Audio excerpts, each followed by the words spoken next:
Well, hello there fellas, and welcome back to yet another session of Final Fantasy X-2, where today we're gonna get back into the craziness that is Creature Creator and possibly making some other progressions in the way of Creature Creator and maybe like doing some dungeons for the best of hope. 5 minutes early, where's the real leave? Don't you start going for the imposter mechanic here, okay? I decided that I just want to start early because I had nothing better to do, so we're gonna start early, okay? No complaints. Shush. And no questions, okay? Anyway, main reason being that since I'm kind of eager to get this out of the way because I have lots to look forward to here and because things are not gonna get themselves done by themselves, I decided why not. And honestly at this point I'm really stumped trying to figure out how I'm gonna get through the U-Fleet Cup over here on Creature Creator and what I'm supposed to do next if I wanna go for the dungeons. I mean, there are a lot of things I know what I have to do, but I'm also starting to think here, like, in what order, what should I do first, and why. So it's kind of like I need to, like, spend a lot of time on just, like, thinking and guessing work and just, like, figuring things out. So I might as well just take the extra few minutes. And we'll see how that's gonna appear, like, on the future streams. Am I gonna start a bit earlier? Am I not gonna start a bit earlier? We'll see. Anyway, well, since we are here already and because Migo has been very eager, I guess I'm gonna start off the stream before we get to the actual game. I'm gonna start here by mentioning that fact that we have currently a community challenge running on Twitch side for a game called Lifeline for PS2, and it is supposed to be the next game for variety streams if it goes through. So if somebody wants to see that game, a game that is about, it's like a Resident Evil game, but it's like a sci-fi, and instead of like moving your character normally, you actually command your character with voice inputs, voice controls, just like in Tom Clancy's End War, but of course it's more story-driven, so it's a very different experience. So if somebody finds that game to be interesting and they want to make sure that this game is gonna be appearing at the variety streams in the coming weeks, I have about just a bit less than 2 weeks of time to vote on that game for now. So if you are interested, go put your points in the vat if you're on Twitch, and if you're not on Twitch, then I guess that's that. There's not really much you can do about that, but for anyone that's there and can put points in there, then absolutely go do that. And we'll see how it's gonna be when the time runs out. Are we gonna have the game or not? And if you don't, we're gonna move on to the next thing. So if you are interested in putting points, go to the channel points, click the coin pile that's on the bottom left of the chat, and you'll be able to go see the community challenge as one of the very top things you can invest points into if you're interested. There's also a Wikipedia article linked to it if you want to check out more what the game is about, because, well, I don't know much more and I don't want to spoil myself too much, so yeah, that's pretty much all. Anyway, I remember now from the last time when I was looking at this party that we tried to fight against Gary Carranzo's team over on the U-Fleet Cup with this team, and actually it ended up pretty badly because we actually did less damage than Gary was able to heal, and it was pretty bad. And honestly, I have a feeling that we might not be able to deal with the Gary Carranzo, or like just with U-Fleet in general, with our current standing. I'm not sure what else has to change here, but I guess you just gotta deal with it. We also have a thing where we have to train this bigger Karyu over here, because we need their faith fragment from them, but they are not ready to give it out to us yet. I'm not sure, I think I already gave it enough levels, but maybe I'm supposed to give it 1 or 2 more before it's gonna be done. But we'll see. But yeah, I think without any further ado, I guess I should get straight into the business here. So, what do I do with Karyu here? Karyu but bigger. I mean, honestly, what I could do is that I could just level this guy up at Grand Cup. I think they are pretty good to go with that. But I kind of do want to see if I could, like, get anywhere with U-Fleet Cup, but I feel like Karyu but bigger is not going to be good for that. And we have already seen before that the big Karyu's one-trick ability of using flare isn't really enough here. We're going to lose against things like Shady Duo, so we might have to train this guy at the basic Grand Cup. That might be just about the only way to do it. So I'll just actually go ahead and get the gear on. What did I have in this place of this exactly? It must have been very important if I had to replace it. Was it the Adamantite? I think it was the Adamantite. Definitely. Hold on, amigo. Actually, wait, Garrick has it, I think. Yeah, Garrick has it. I need this Adamantite back. I'm gonna give it to Karyu, the bigger one. Oh well, I guess we don't need it as much over at the Grand Cup. If I was going for U-Fleet, then maybe. I mean, to be fair, Is it a complete guarantee case that I'll end up facing up against Nude specifically? I could give it a shot, but I don't exactly have high expectations out of this. I don't feel like we're gonna have anything else than Nuge against us on the final round at best. But you know what? I'll give it one more shot. Because I have this memory that we did have this one moment where we had Gipul as our final boss. I could be mistaken, but I feel like that was the case. But then again, did we actually face Nuge in that fight or not? I don't remember. So I'll give this one more shot. And if this doesn't seem to work out at all, then I guess I'll leave it at that. I won't bother myself too much with trying to beat this with Karyu the Bigger. Because I know it's gonna be a pretty damn big investment of time and resources, and if it seems like it's not working out anywhere, then that's that. Oh, but I'm getting Gipul as my first round. And then I'm getting Ranzo Hardliners. I mean, Ranzo is not bad, but I don't think I can beat Nuge. I think that might actually be possible with my current setup.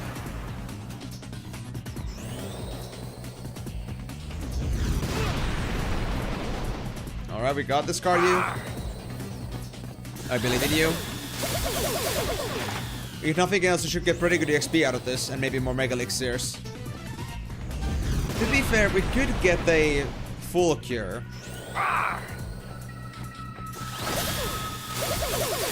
With the spare Mega Elixirs. But is it worth it for Karyu the Bigger? Maybe I should wait for another creature to come over instead. Because I might use the Salamander once I'm done with Karyu with the Bigger here. Because I'm not sure I'll be holding on to them for too long anymore. But winning this once would be nice. And I'm not sure if the Salamander is gonna be like the key to victory here. But then again, maybe it would be a bit too early to invest on a full cure on that thing. If I haven't even seen it in action yet.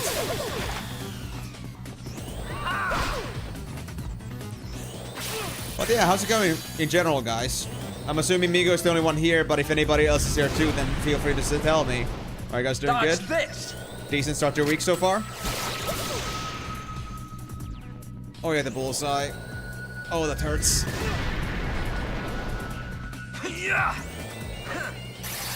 Okay, he's low HP. Oh, you're curing now? Maybe it wasn't the right time for that. Yeah, no. Come on. Kill the thing. You can do this, Karyu. Karyu the Big, you got this. Oh, an absorb kill. That's actually satisfying. I like that. Yep, another Mega Elixir. So Gipul is a guaranteed Mega Elixir, basically. If we had one of those... If I had, like, triple Lady Luck with item boosts, and I went to fight against Gipul here, I could get 8 Mega Elixirs, I think. Of course it is the Ranzo Hardliners. I mean, against... Was it Elma or Yaibel? Yeah, I guess that was a dead giveaway. Like, there's no way that Elma or Yaibel would be any match against the Ranzo Hardliners. Garrick is just that much worse.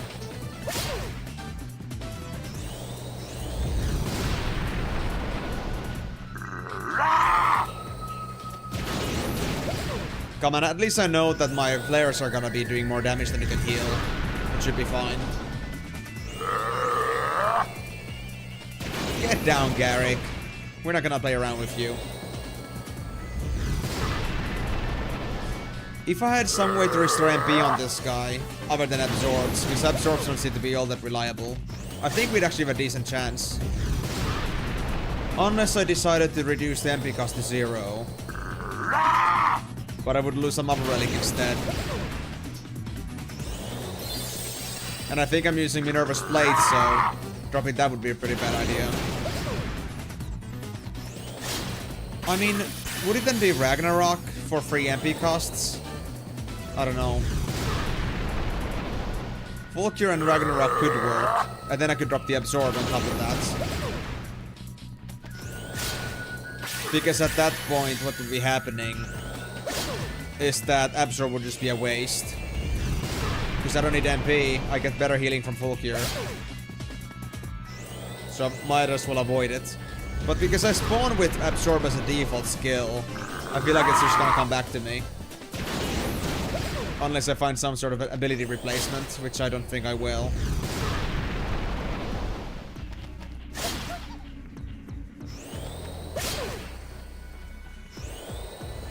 Come on, big car, you got this, man.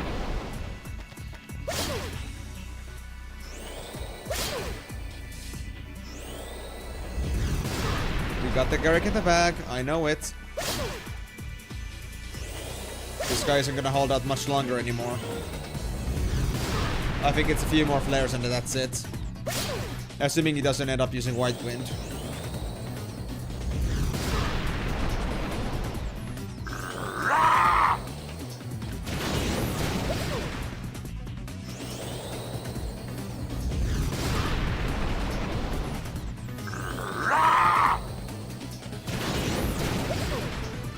Oh, we're actually running out of MP here.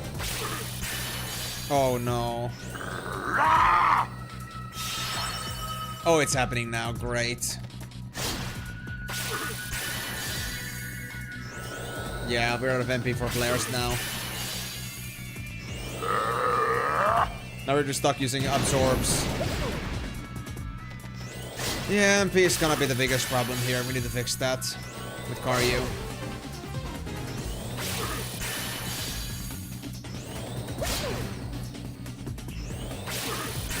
I don't think I can even beat this anymore. Because if I cannot get MP anywhere and absorbs do this little damage, I feel like it's gonna keep out-regioning this.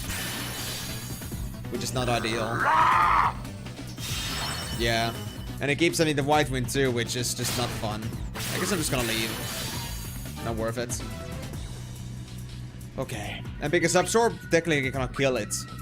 Because Absorb is something that is based on the HP of the enemy. So yeah, your weakness right now is your MP usage. But do I want to take the risk? Is it even worth it?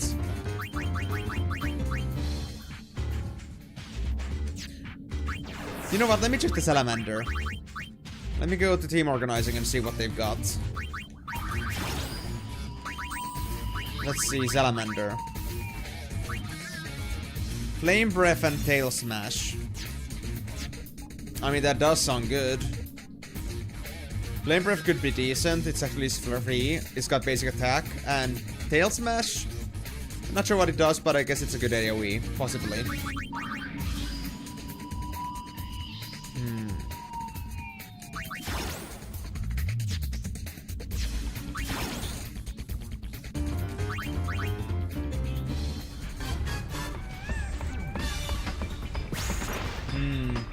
Hi there, Ninja.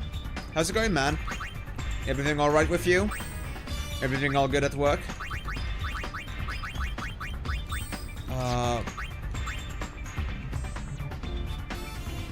I mean, attrition. I could do the War of Attrition with this one if I just replace this.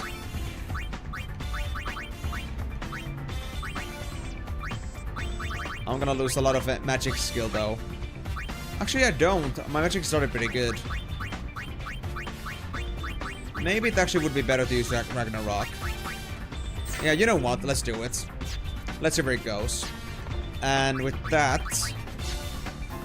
before I do anything else, I'm gonna first save.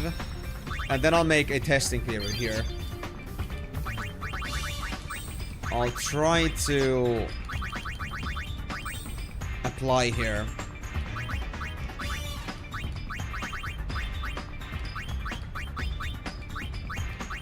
Oh wait, I already have 4 skills. Hold on. I'll learn Kiraga for now. And unlearn Absorb.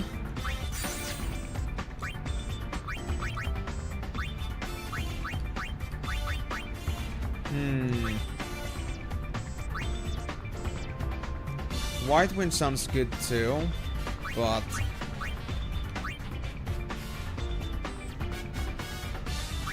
Vigor was only for HP, right? If I recall correctly. Maybe that isn't what I want. So yeah. Full cure. Anything else fun?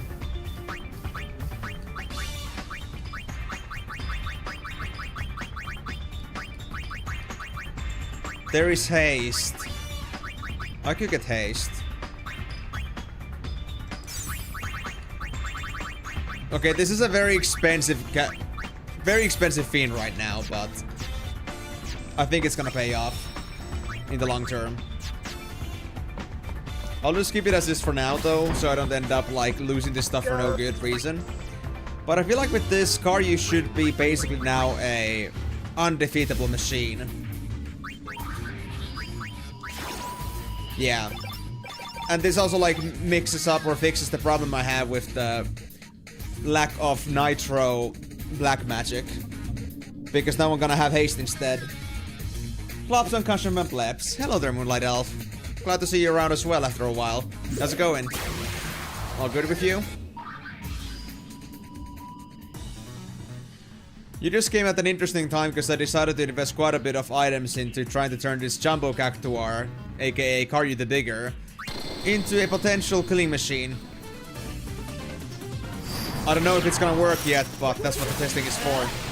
I made some accessory changes and learned some pretty expensive skills. But I want to see where this goes.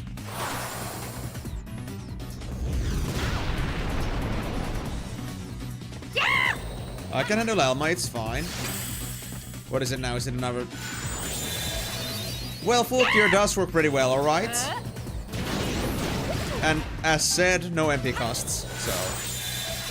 But why are you full curing? You literally don't have any damage taken. Come on, buddy. Keep flaring. Yeah, I may have actually turned Karyu into an undefeatable monster here. Because if nothing can one-shot me, I can just full cure myself back to almost full. Because of the wall, I only take half the HP, but that's okay. Then again, do I need the Adamantite if I have this?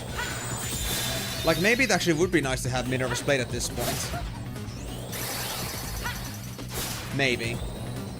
Pretty good. Finished a batch of temple leaves. Now you just need to wait for 150 days of worth of allowance points. Oh god. So you need... what? 900 more? I think. That's a yikes.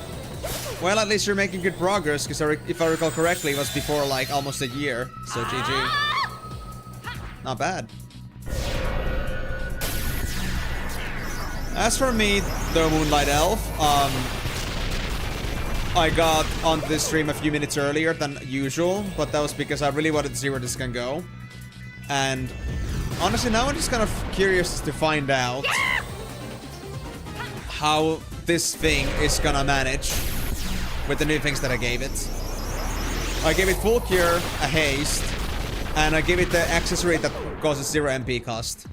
And I know it's only like a creature that I'll hold on to temporarily, but I felt like this might be the best way to go around for now, if I want to beat the Youth League.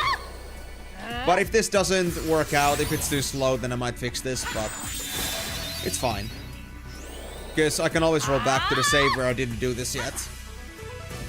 So it's all for the sake of experimentation. And to be honest, if I do this well enough, it might actually be useful for future cups too. So I might have some fun with this thing. With this Jumbo Cactuar. Aside from that, I guess myself, I'm doing pretty good myself, so hope you're gonna enjoy the stream. Good luck with your temple leaves, good luck with your other Final Fantasy XIV stuff. I might come around, checking the game again at some point. Some point I say, because I don't want to make any promises here, but maybe within the next week. I do have like some couple other people I want to come check out the game for as well, but yeah, I'm not gonna say that I'm gonna commit to like suddenly just making big progress. But it would be nice to like come around and check again after a while. It was just 4 off, dude. Just 4 off. And literally the difference is like within a day, because if you get 6 a day, so still good enough.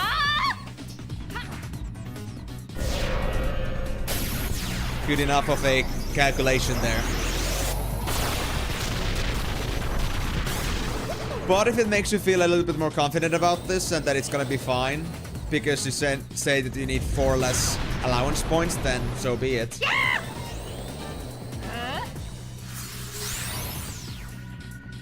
Oh, he's also healing from Clean Slate. God damn it, Elma. Why can't he just not die? Is Clean Slate also like free for you? I really hope it isn't.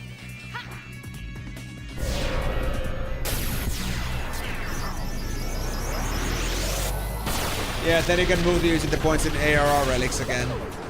Oh yeah, because you had to do those goddamn books for that as well. Although that isn't even nearly as many allowance points, so...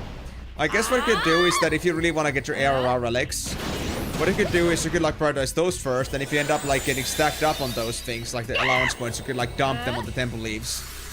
Like leave yourself maybe like 10, 20 allowance points, and once you like get past the 70 mark, maybe go spend it a bunch on temple leaves.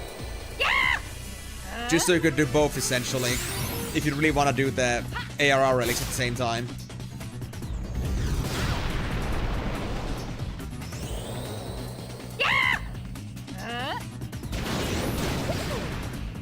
Not that I removed their absorb, but now I have no way to sap away their MP. But that shouldn't be an issue in most cases. Most cases. But Youth League is actually crazy. Like, what is this healing, man? You already hit level 90 with that thing? Oh god. At least that'll come in handy very soon, because you're gonna go to... Well, I mean, you already have the game bought, so fair enough, but like... Well, for me at least, I'll get to actually make you more use of the crafting stuff and such. More beyond Stormblood just a bit. Once the Shadowbringer comes out. But it's not like I'll be in the Shadowbringers the next 3 years at least, I'm guessing. I might be up to date with free trial by 2030. And once I do, it might be so that they might make, at that point, Endwalker free. We'll see. We'll see. I mean, the base is looking pretty good right now. There's quite a few expansions that are already free, so how could I assume any less?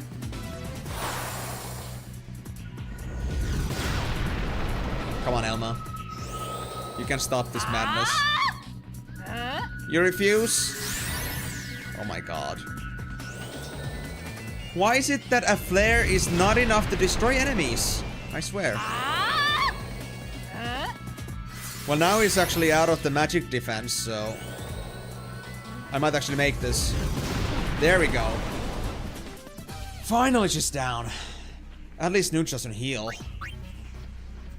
Oh no, I might jinx myself with that. Then we get the eyeball, and then it's gonna be either Nooch or Gipple. Okay. Now we're actually gonna see. Is Gipple gonna beat Nooch? I'm not sure myself, actually.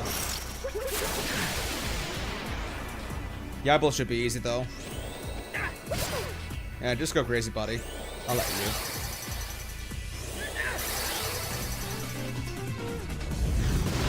But yeah, have fun with the XIV, though. And if you got anything else you want to discuss about your adventures, do let me know. But honestly, I think I'm gonna have my mind just balls deep into this game right now.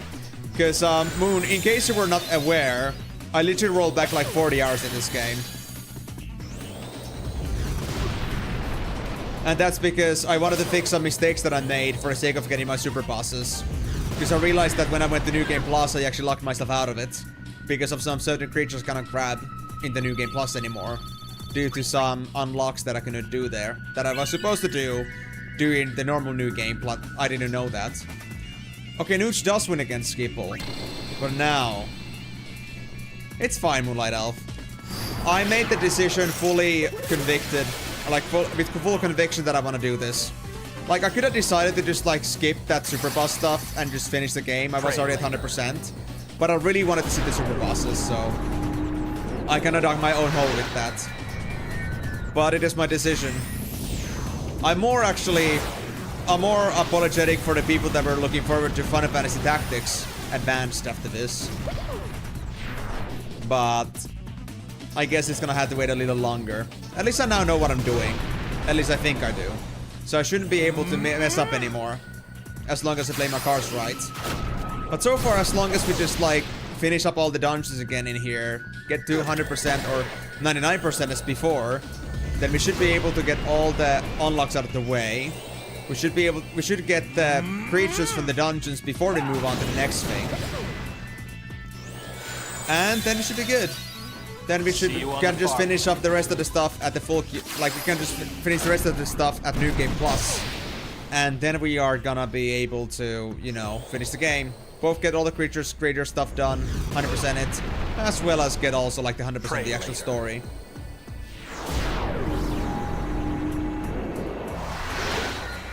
No worries.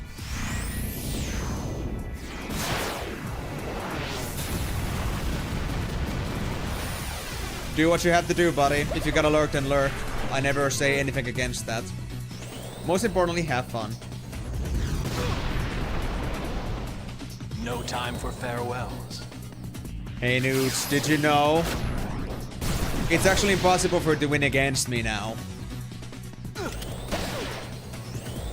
Because of the skills that I have. Unless you can outpace my flare damage, there's no way you can win me anymore. Because I have full cure.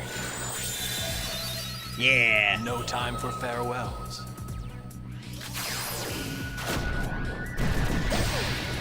To be honest, full curing, hasting, and flaring is actually pretty hilarious.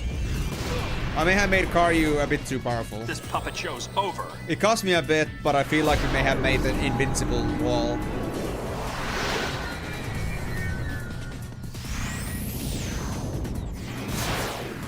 Oh yeah, fair. I need to get to that at some point too, but I'm honestly not feeling all too much like playing Samurai since it's already level 50.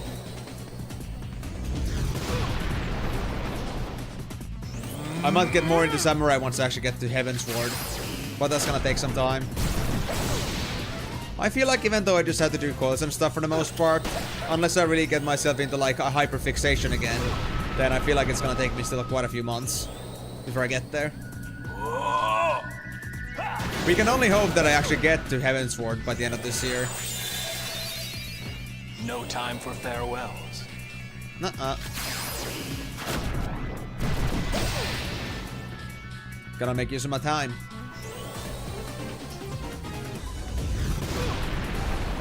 On that note though, by the way, talking about time, I guess I'm gonna have to like move away from my city after all. I actually like applied for a job that I felt like I could get through like one of my connections, and I was rejected the day after. I sent a application on Sunday and I got this morning a notification that I wasn't accepted for any interviews. And I don't even know why. Am I overqualified or something? Is my CV too good to be true or something? Saying that I'm responsible and precise and just careful. Like, is that too much? Is it like impossible for a person to be like that? So like, nobody believes me or something like that? Because I don't know how else I could like describe myself to be suitable for the job. It sounds so weird. And it's not even the kind of job that requires high qualifications, I mean. See you on the farm. My cousin literally doesn't have nearly as much qualifications as I do. Yet for some reason, I couldn't get in. If they did, I would be happy if they did, because then that would mean that they would know me as a content creator. But to be fair, they don't know what my name is. Like, in real life name is most likely, so I don't think that would be possible.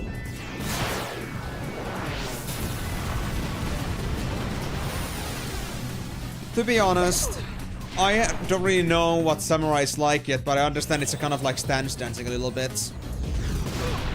But I'm gonna get to that once the time comes. At least now I don't have to worry about it. I have enough DPS to deal with as is.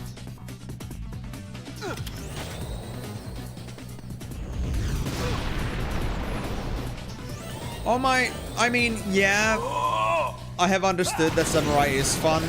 But since it starts at level 50 and my max is level 50, there's no reason for me to go for a Samurai at the moment. See you on the farm. I feel like I'm wasting its potential by going to it too early. Dancer... I don't think I even had a chance to play Dancer before. Because I feel like Dancer was Shadowbringers. But now that I actually get Shadowbringer for free, I can actually play Dancer. Which is pretty fun. But I still have to see if I'm actually gonna enjoy Dancer or not.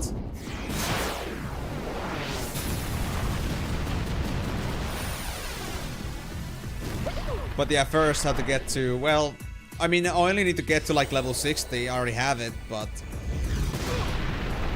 yeah, it's only gonna be the unlock basically. See you on the farm. I have no reason to go past 50 yet. I only do it with like the strictly necessary classes that I have to use for things. But I don't overlevel them on purpose. Come on, Nuji. Get down. Oh, he's mega potioning. I think it's getting a bit low.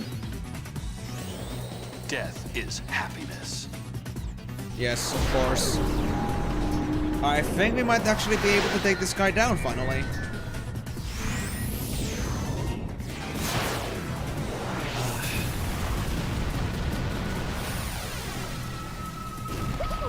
Hold on.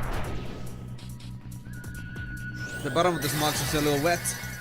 I don't wanna stain my mousepad yet. Just go crazy, Karyu. You're gonna be fine, man. I know it. If he's gonna only mega potion himself up, he's gonna die easily. Death is happiness.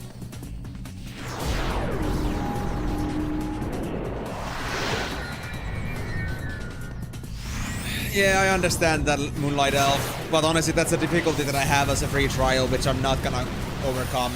So I have to really like think short term only with crafting. There's only so much I can carry. 210 slots at the end of the day, excluding armor and weapons, is just very little. Farewells. Dude, you kinda look like me, what the hell? Really? That's crazy. Well, funny thing, where are you from, Slow Monaco? Are you like European yourself? Because, I mean, I'm usually told that I have the very, like, basic European look to myself. Do you wanna be my doppelganger? Like, take me over when I'm not streaming? Maybe because I'm sick, maybe I'm just, like, busy. So you can, like, just pretend to be me instead.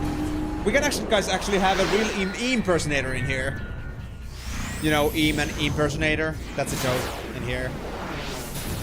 I was actually called out for being somebody else than Eam for the sake that I was 5 minutes early on the stream today. Believe me, that's as little as it needs for people to not trust me. No, he isn't. Or no, they aren't. I'm not assuming gender too much. Well, I'm not assuming two things too much, okay? But I'm just like really saying. In general. I'm the real thing. I'm the original. Imposter is back? No, he isn't. No, no, no, no, no, no, no, no, no. There was never such a thing as imposter. You guys just never believed me. But I think it's fair. I mean, you guys don't believe... I don't believe you guys. You guys don't believe me. I guess that's fair. Argentinian, but bloodline is all over the place. I would help you out with the baton switch if I'd finished FFX2.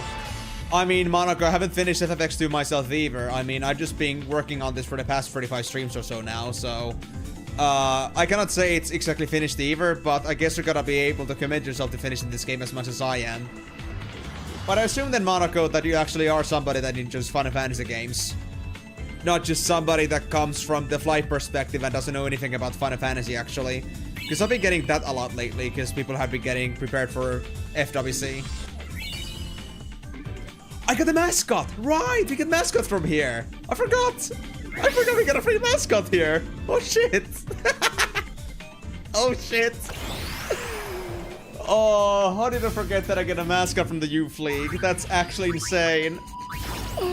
It's actually useful now, holy shit. Only way to fight imposter is to donate points to the community challenge. Now, that's just reverse psychology here, my amigo. You're just trying to get people to, like, distracted and just get to doing things that don't actually help at all. Have nothing to do with the actual issue here. But, I mean, yeah, now that people have been gathering, if you guys are on Twitch, if you have Twitch accounts to my channel and such, if you wanna work towards voting for the next game for my priority streams on Wednesdays, you can go vote and use your points for the new community challenge for a game called Lifeline on PS2 that is supposed to become my next variety stream if it gets enough points in 2 weeks. But if you are not on Twitch, if you don't want to go on Twitch, that's fine, but you guys won't be able to contribute to what game comes next.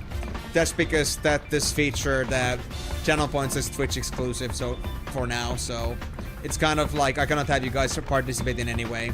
But, well, that's all I'm gonna say. If you guys want to find out more, there's a Wikipedia article on the community challenge itself, defining the channel point system in Twitch. This is the last FF you played. You're a fan of FF6 and FF8 mostly. Ah, interesting. Those are very distinct titles for you to say to be your favorites. How come those ones specifically? I mean, I like them too, but I would say if I had to choose, I would like maybe recommend like 5 or 9 to people. 6 is good too, but I would say that I would prefer 5 over 6. But then again, maybe I'm just crazy. You know what? I guess I'll keep Karyu. I already saved over, so that's fine, but... yeah, we're gonna keep Karyu for now. Not that they are just decked out. And we got a replacement Mega Elixir already, so I guess it's fair. But yeah, before we do anything else, I think I should fix up my stuff right away. So remember that Lady Luck was kind of useless, so let's actually put Mascot instead there. That's good. Let's put in a Black Mage back here. And Songstress is actually pretty good, I'd say. Yeah, I'll keep it like that. And then for the garment grids, I don't remember which ones girls are using, but... I guess I'll get that sorted out later. But I do know. These girls need Mascot. It's gonna help a lot.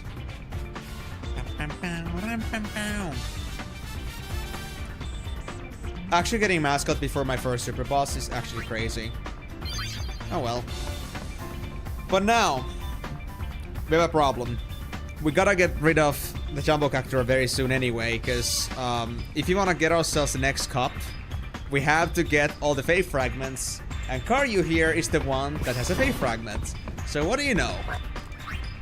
So I guess one more level and they're gonna be done. Let's try to get that out of the way, maybe.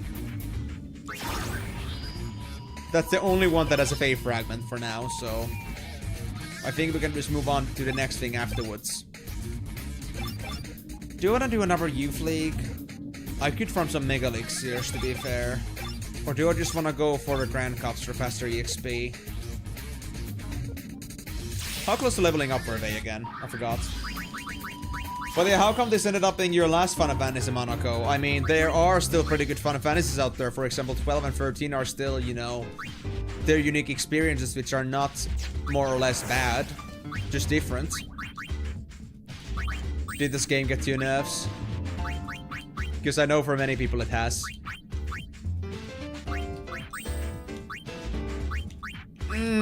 Mascot is actually looking really good here. I might actually take the Mascot, thank you.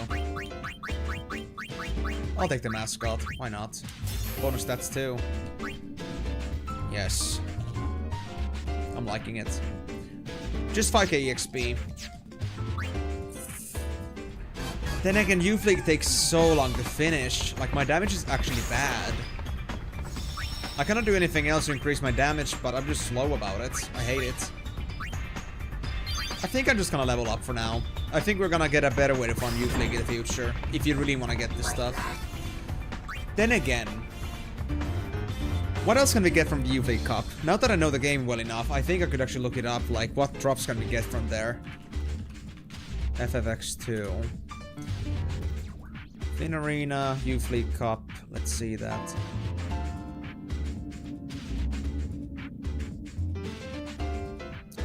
For subsequent victories, Defense Bracer, Speed Bracer, Tetra Bracer, Smooth Sailing. I don't need those. I mean, Speed Bracer is nice and decent, but I don't think I need a bunch of those.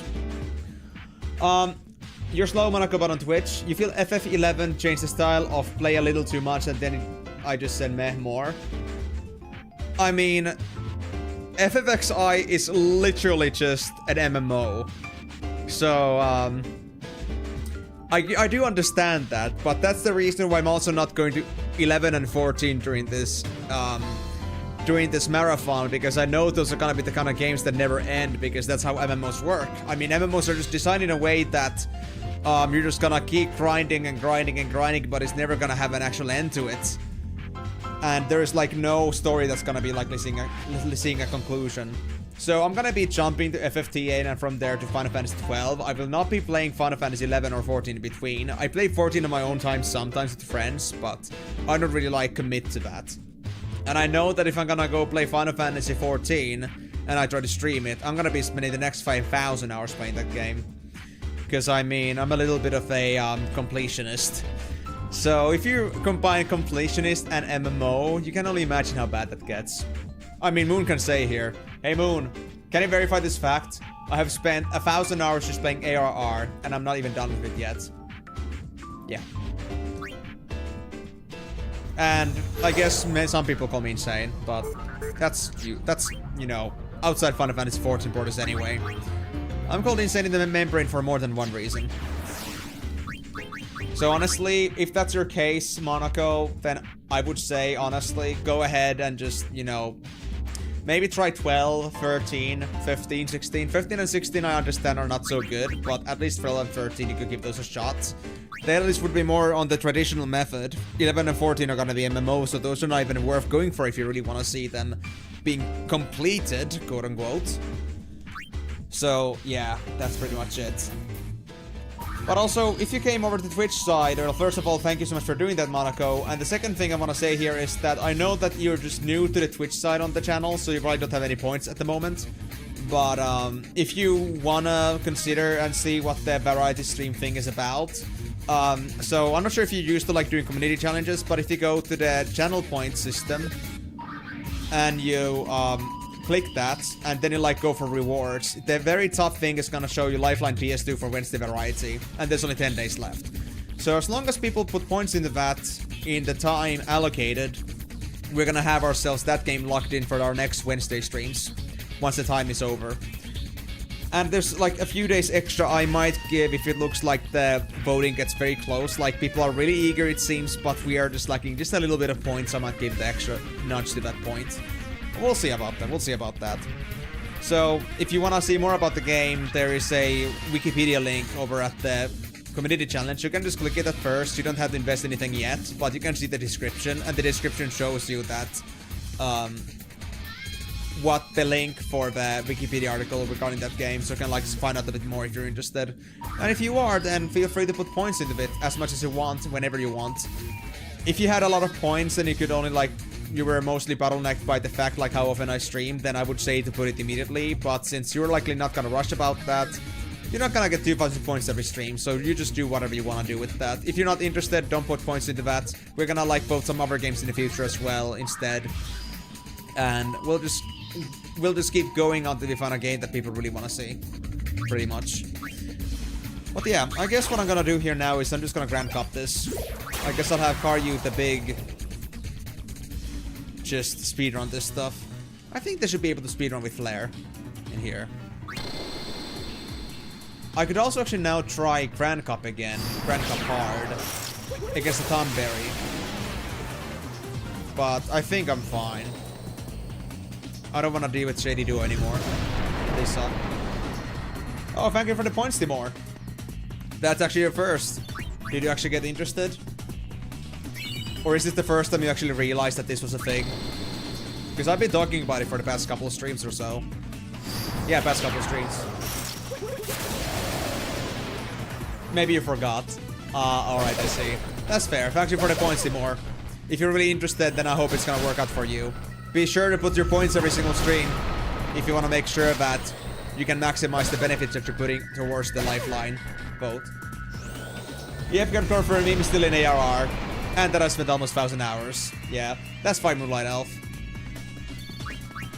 I figured there might be, so I wasn't expecting the fastest response, but thank you for your efforts.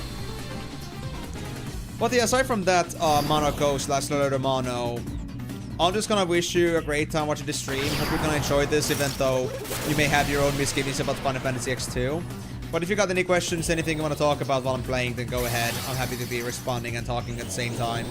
And, well, let's hope I'll make some decent progress today. At least that is the baseline of the day that I'm trying to reach, but we'll see how actually successful we're gonna be in the end. Because this shit ain't easy. To be honest, I'm somewhat of the mind that I might want to bring these guys out. Like, I might want to unlock myself the Chocobo dungeon, and in some cases just drain my feet. What? Flare doesn't work on you? Oh, that's bullshit. That's so bullshit. Oh, God. Dude, that's That's just so nasty. Anyway, what was I saying? Damn, I kinda forgot there. Yeah, right, the Chocobo dungeon. If I was to train my fiends maybe there, that could be nice too, because the fiends would have a better chance training in a scenario where fiends give you thousands of EXP per fight, and those would be easy fights. So it would be maybe better than training in the fiend arena, but this is the best I got right now. Yeah, thank you very much for the point contribution, Romano, and wait. You already had 300 points? Did you like already like follow or something? You did. Why did I not get a follow notification? It seems that Streamlabs didn't catch it up. Why not? I mean, to be honest, Twitch has an either. Is Twitch broken nowadays or something? Why am I not getting any alerts? It's not just Streamlabs, guys. I'm actually not getting anything over at the Twitch side either. Like, I'm not having an actual Twitch alert that I got a new follow. That's so weird. But yeah, I'm glad to hear about the alert, Mono. I mean, you could say that YouTube knows you well, but also YouTube wouldn't know you so well if I didn't like do search engine optimization. I'm putting lots of tags and like referring to the game franchise and such a lot in my video descriptions, so I think that helps a lot too. So I think we're helping each other with this. You have displayed your interests, and I have displayed what I had to offer, and I'm glad that we found each other. Hope you're gonna enjoy the streams. Hope this won't be your bad first attempt at seeing what I do here. Imps broken. I know I am. But that's because I'm putting so much thought at the same time. I'm just over-processing. Yeah, that is true, that is true. And trust me, like, putting up tags and, like, alternate ways to, like, describe a game and linking a game and such is very important. Like, without any sort of, like, search engine optimization, like, good luck with people just finding your video or stream based on just the name of the video. You need some kind of associations. Yeah, but maybe in a different way, honestly. I don't know why, but in the last year or so, I feel like I've gotten a bit more stuttery. I feel like I'm losing my thoughts a bit more frequently. Maybe, I don't know what's causing that. But, I mean, I used to be more ready with my words before, but nowadays I feel like I'm butchering it a bit more. Maybe I'm just getting too excitable. Maybe I'm just trying to speak too fast. Maybe something else is going on. Maybe just get overstimulated. I'm not sure. Old age. Old age! Yes. I am 24 and I'm already turning old. I guess I'm already like receding. Turning inwards. I'm becoming a raisin. I might be turning older than Migo at this rate. And that would be very worrisome. And I mean, I guess also doing things basically every day, all day, every day, doesn't help it either. But it's my choice. Good luck, you've been old since you were 16. Damn. How can you say that? What makes you feel that way? At least the duty was castrum instead of prey. Castrum. So...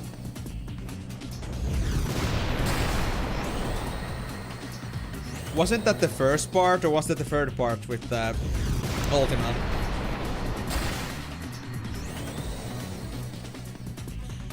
Oh, trust me, Lurdo. I mean, sometimes some people that are more spiritualistic might refer to me as an old soul myself, but usually for me too, like when people like refer to me like from a practical perspective, oftentimes I find myself associating with people that are older than me because I don't like get along with other people of my age. And overall, just I guess I just, you know, maybe just think things of maybe I just think of things differently than most other 25-year-olds, roughly. First, okay. I mean, even then, like, Castrum is pretty, like, brain dead. But that still doesn't mean that you shouldn't take it seriously. Castrum Praetorium... what was it called again, the third one? I forgot.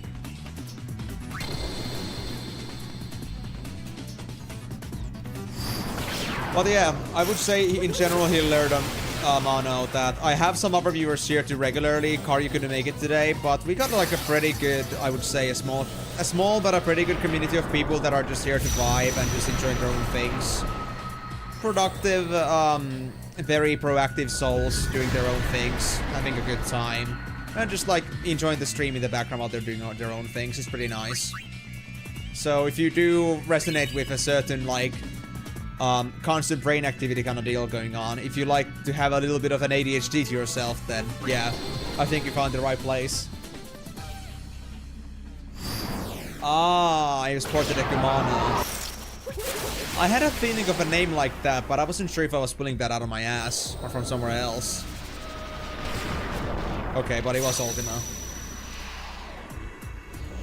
I mean, fair enough. Man, I kind of want to do the Extreme Ultima again. It was pretty fun. But I feel like I'll have enough stuff to do in 14 with all the coils. But yeah, I guess we're done then with that then. Do you actually still get the ARR stuff too often? Moon, even though you're like at Stormblood? Like, how often do you get like ARR raids or Alliance raids slash dungeons, like main scenario dungeons, even though you're that far already? Because I know that people complain a lot about getting to ARR constantly, but how bad is it actually? Because I don't know, I always get it. For obvious reasons. Just 200 XP? Okay, one more Karyu, one more. You got this, bro. And yeah, in case you were asking, yes. I said Karyu earlier as a viewer. This Cactuar is named after one of the viewers. We have a Cactuar called Karyu here, and then we have this Jumbo Cactuar called Karyu but bigger. Biggest memes.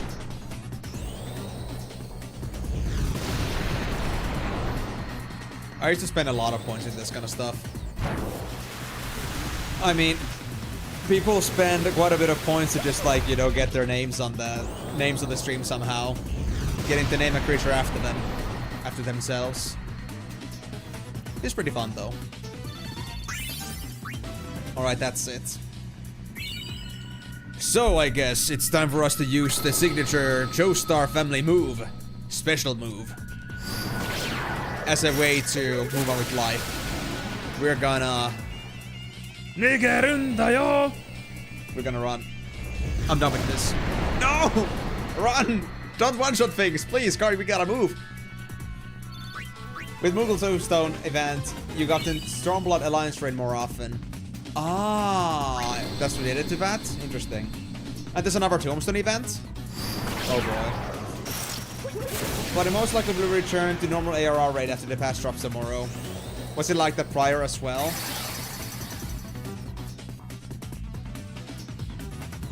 Oh yeah, well, there's no other chance than just getting ARR stuff as a samurai. Fair enough. I mean, if you're not on the level to do anything else than that, then what can you expect? You can't do any main scenarios or alliance traits related to... probably related to Heavensward yet.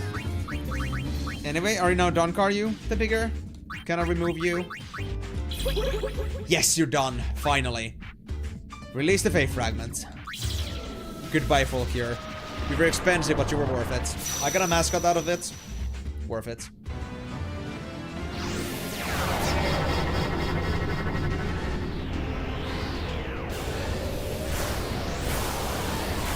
Oh, it's the Magus sisters.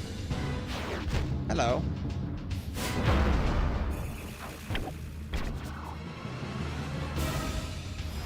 Without mentioning that you haven't exactly geared up for MSQ things despite being level 56. And you still have the job quests to do. Oh. Interesting. So maybe you don't have the item level either. So even if you got to level 60, I guess you couldn't maybe like queue for them quite yet. But that's okay. You're gonna get there eventually. Also, thank you very much for the points, Tonini. It seems we already got 3 full redemptions today, so we're already above the average quota. So I think actually Lifeline is looking pretty good so far. I would say that you made a pretty good suggestion, Migo. Or then people are just really desperate for the Wednesday streams that they're willing to take anything for that. But I'm gonna guess that they're just like thinking that this game looks pretty interesting. But yeah, glad to see you here as well, Tonini. Hope you're gonna enjoy the stream. And I guess you got plenty of points to use, so I'm glad to see that you can put those to use properly. Hope you're gonna enjoy it, man. Now. Yeah, I know that. I mean, I don't think you can even enter Crystal Tower without a certain item level either. Thank you, Tonini. I appreciate it.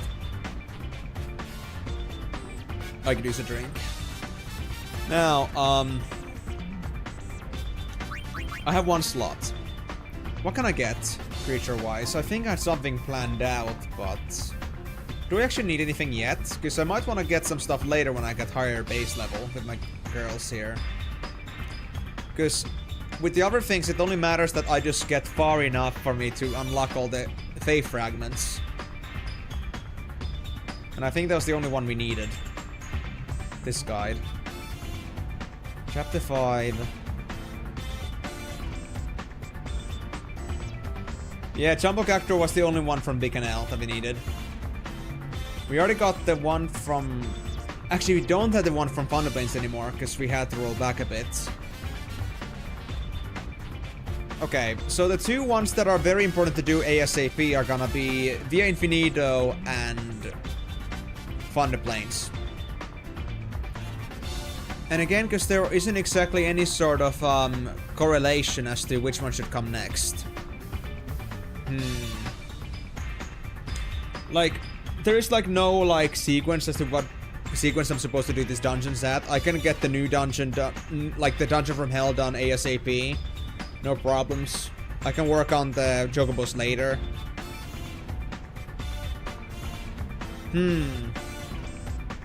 Thunderplanes would also be a pretty good spot to train at, and it would prepare me for Via Infinito. Then again, the Via Infinito for the first 20 floors is pretty easy.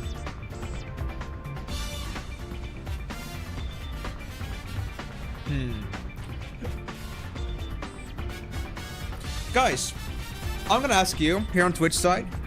Actually, do we have many people from YouTube as well? A couple. I guess that works too.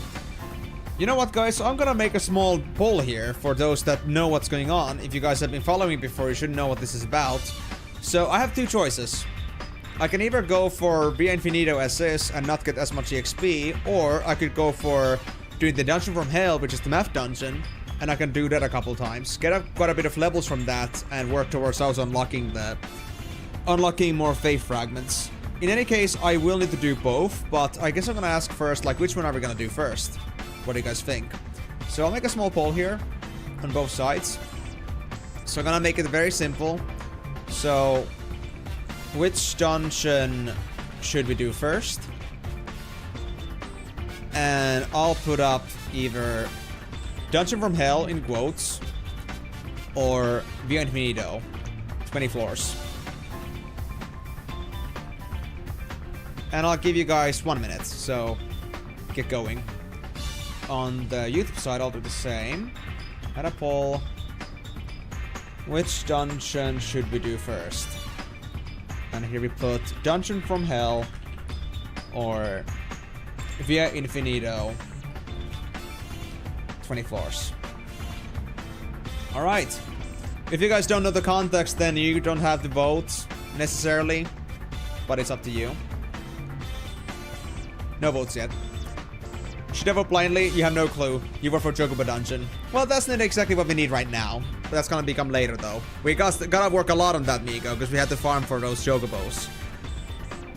I mean, pretty much. I mean, then again, I would say in some elections you may not even have a choice, so that's fair.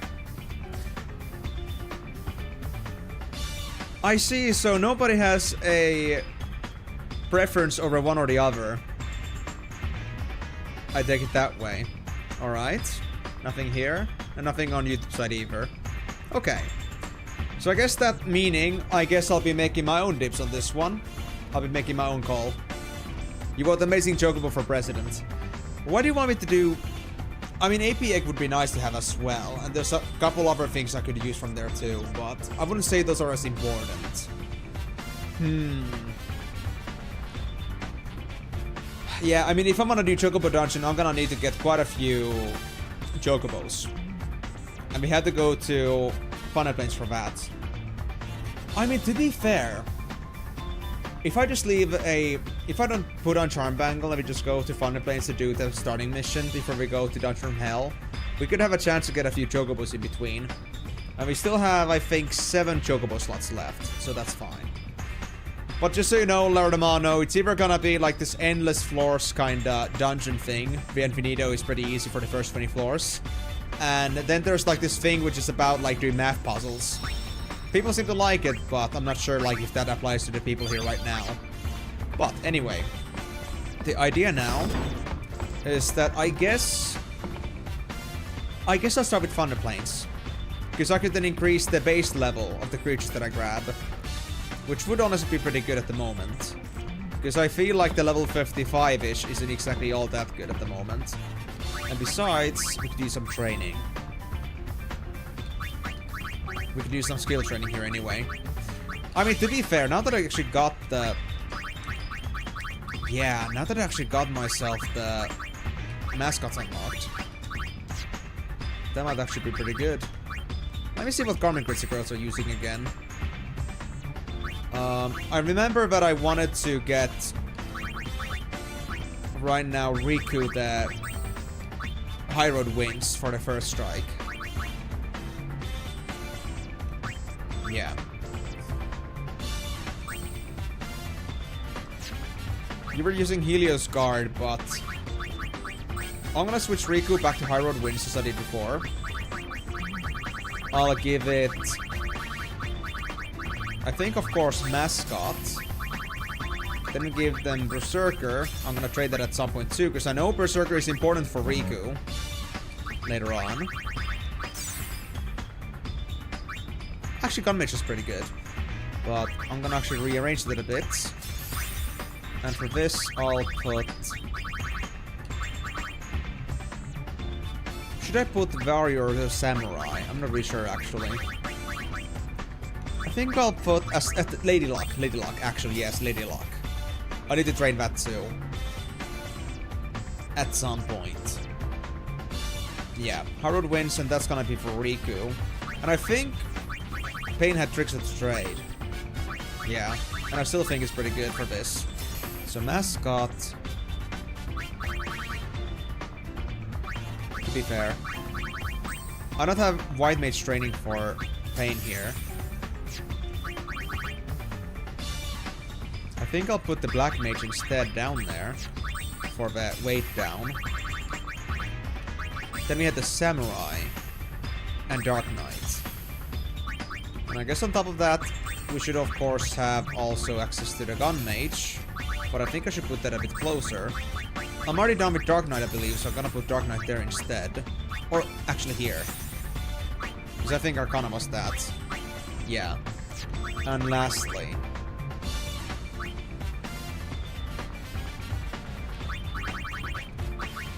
should I also take Berserker? I think that was the plan. Yeah. What about Yuna? Were you good already? Still of Night. I think I stuck with Still of Night before, but let me actually check the other Garmin crits. Do we have anything else fun in here? Fostering Growth. Well, I think that's not too important. There's the Flare one. I have Conflagration in here. And also Covenant of Growth. This is also good at some point. Black Tabard.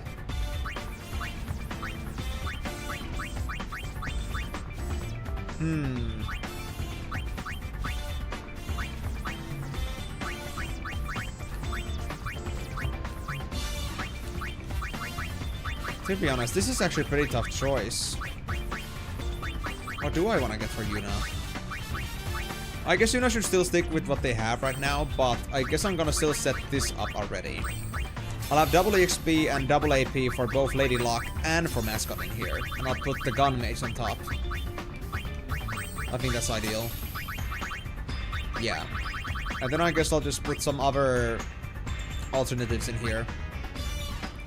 Double EXP. You know what? I'll put Alchemist in here. Lady Luck in here. And then I'll put Berserker in here.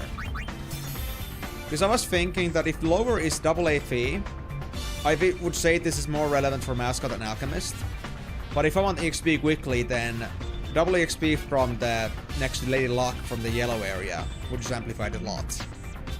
So I think this would actually be the best ideal way to do this. There's also, of course, Intrepid, but as I've thought before, Intrepid is kind of pointless. It takes a bit too long to prepare for the triple AP. Unless I was just grinding a lot in a single fight, which I don't usually do. So it's not the best garment grid for me specifically. So Covenant of Growth, I would say honestly I prefer that over the Silence and Darkness bonus. And if I'm gonna use Mascot, then I don't need that white magic anymore. Yeah, I guess I'll do it. Let's go. Covenant of Growth. I'll start off with Lady Luck still, because Lady Luck is very useful. Helios Guard into High Road Winds.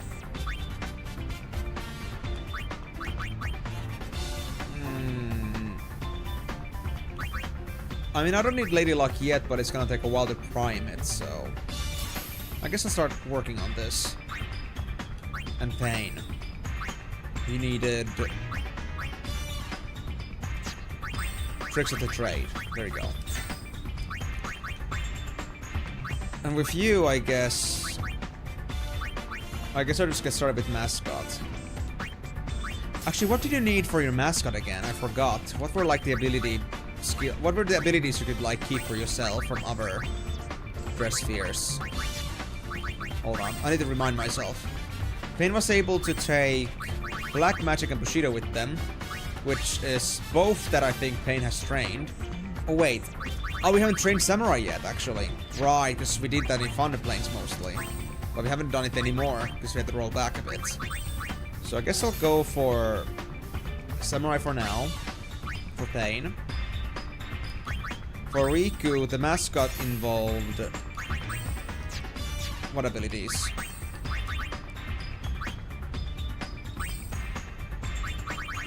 Berserker and White Magic. So we could still get White Magic from this. Okay, so I guess Berserker training would be really good for you right now, Rikku. Or at least at some point. Do I want to go for Berserker or Lady Luck for now, though? I guess Berserker. We don't need the XP that badly now. And we're not looking to, like, super fast level at the moment. So I guess, like, actually prioritizing my actual useful comic grids for now would be decent. Or dress spheres.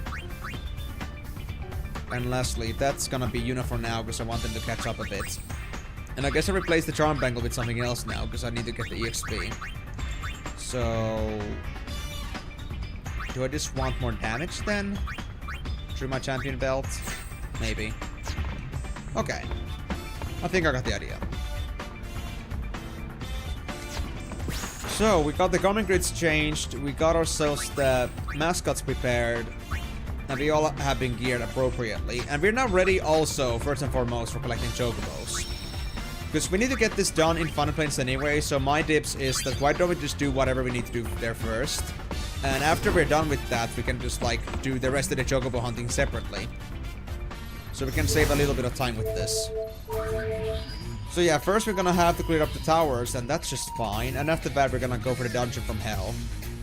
And I guess for that, we're gonna have to prepare the notebook. If you guys remember how the system I had worked. We're gonna have to do some markings. We're gonna do some retro data analytics. Yo, Shinra, your brilliant invention turned the Thunder Plains into a Fiend Central. Man, that sucks.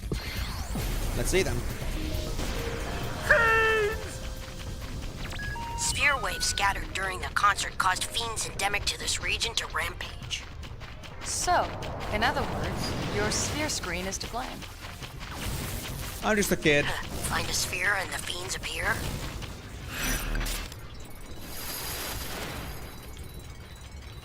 Oh yeah, they weren't behemoths, they were these chimeras. Oh yeah, this should be fine though. And if you get any extra encounters, I would be glad to have those. Let me just first save here for convenience.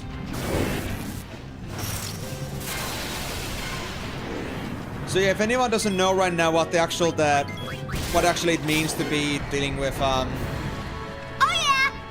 dealing with Dungeon from Hell, then you guys are gonna find out very soon. But I promise you, it's fun. At least to look at. Maybe you would not enjoy it if you were doing it yourself, but for me it's pretty fun, so... I guess you guys get to enjoy my own pains with that.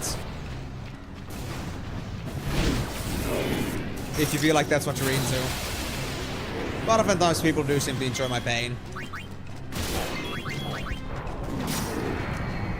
I've been doing way too much Fiend Arena. Because I keep like pressing the right analog stick by instinct. Rather than actually pressing A. Ooh, Mega Elixir, thank you. I could use some more. Next potions, I think I'm already full on those, so no thank you.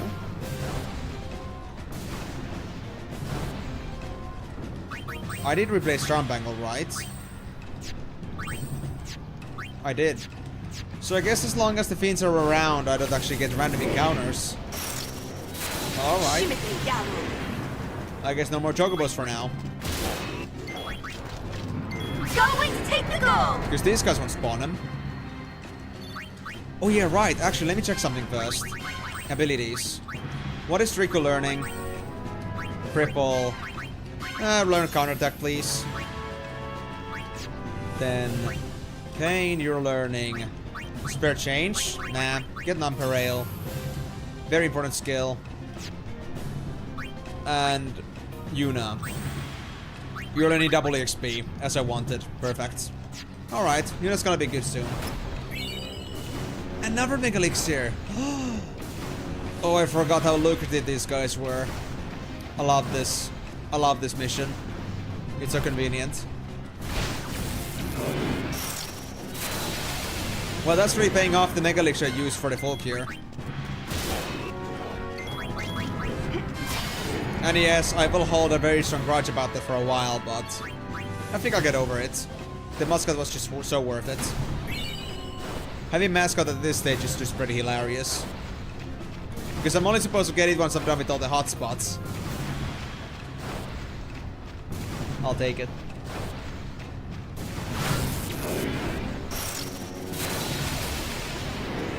Okie dokie.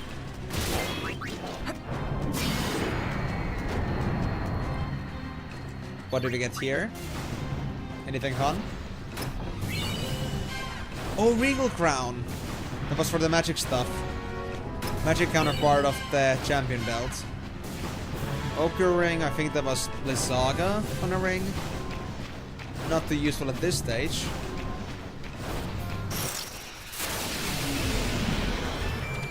Oh, a random encounter! Nice! I'll take it.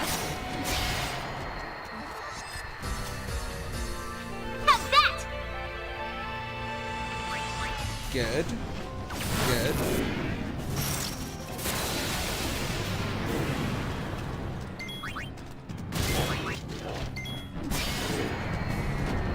Oh, this guy has a Heartless attack. I didn't know that. That's actually dangerous. It scares me. Electrocutioner. I think I remember what it did, but I recall it wasn't too useful for me right now. So I think I'll skip. I'll just let it be my inventory rent-free. Is it?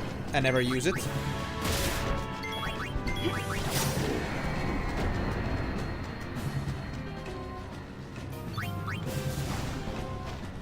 What's in here?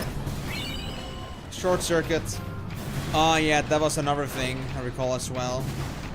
Pointless, but I'll take it anyway.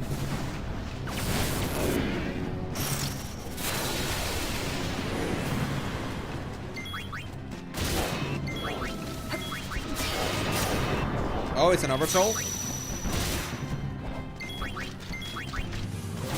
A little bit tougher to kill, but nothing we cannot handle. Nulltide ring, and what is this? Freezer burn. Oh yeah, like there was a lot of accessories with different kinds of elemental effect bonuses. But yeah, none of them were as good as like having like a Tetra ring.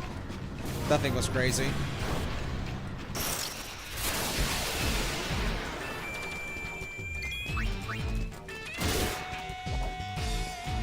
No chocobo, sadly.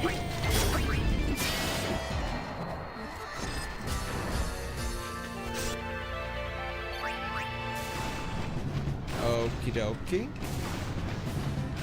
And what about you?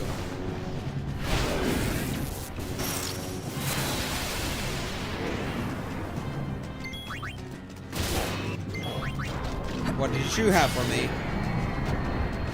Was it something nice? The lightning isn't stopping. Let's look around some more. I know where it is. If anybody's done calibrations in this area, they know exactly where the last tower is. Sublimator. Oh, there was even a red arrow, actually. Right. So it will remind me where it is. In case I forgot where it was. The last tower. Oh yeah, there it is. We still haven't checked that tower. Wanna take a look? I don't want to play around with the Humbaba, but I guess I got no choice. The question is, though, Armor Girl's actually tanky enough to, like, not die from this. Because the meteor still does hurt, though. Yep. Bring it, beefsteak. Hey, are you making fun of his fat? Are you calling him fat? I don't think you should do that to a King Behemoth. I don't think they're gonna like it. Uh-oh. I think I should prepare.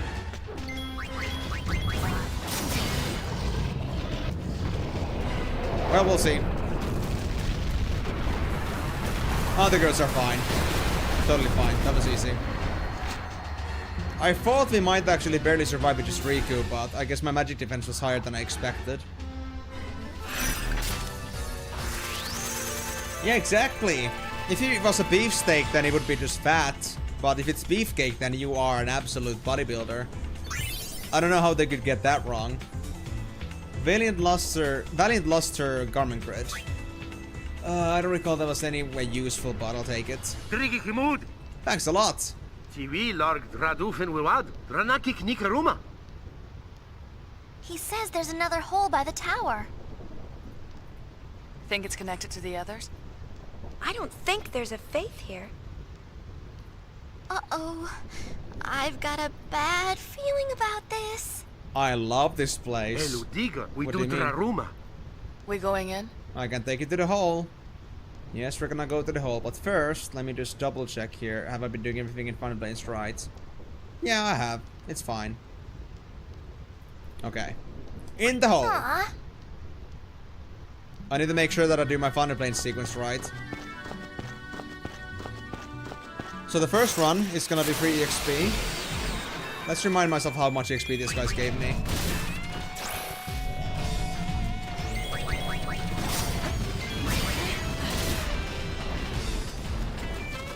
I think it was thousands though.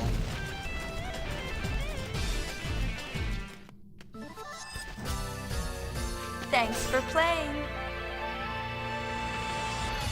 Okay, that was flat 1000 XP, but I know there are tougher enemies too. Do we have to do this like on a proper run first for us to get it? Because I just know, man. These plays can give us some pretty hefty XP gains.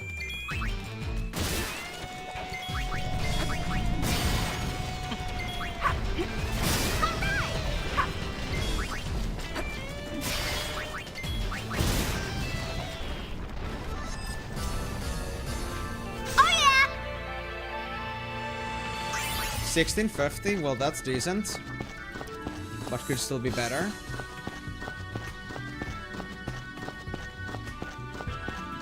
Aren't you guys just already having PTSD of this place? I mean, I'm not, but maybe some of you others are.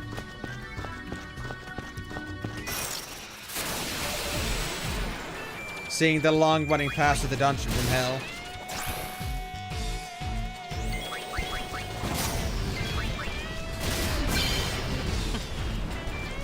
A couple passives, nice. Yuna's double XP is learned.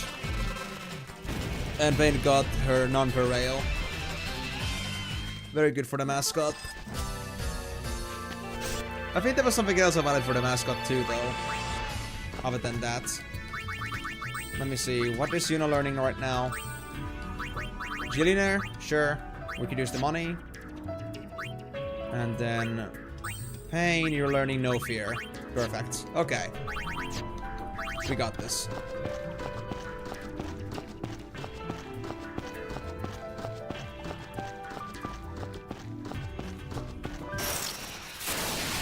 Leave it to me. Oh, I'm seeing one of the software machinist here. Which means I think we're gonna see some decent XP here now.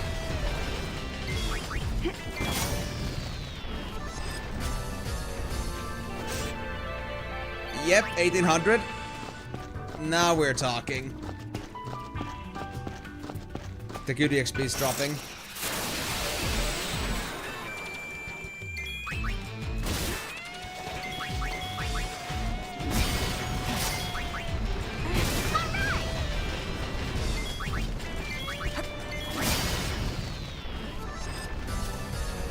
Thanks for playing.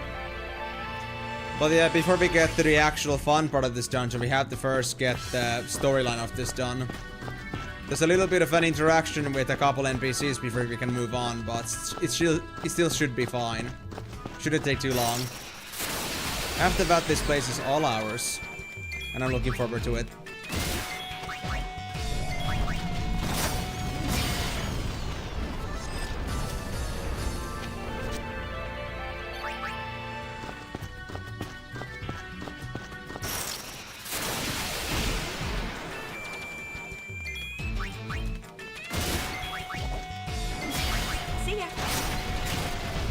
To be honest, now I actually wonder, when does this game consider that the new dungeon mission? Ah, yeah, we don't have to clear this new dungeon twice yet for us to unlock the Machina Striker. Because I was thinking for a bit. I think as soon as we're done with this, we can just go ahead and try to farm for the Machina Striker.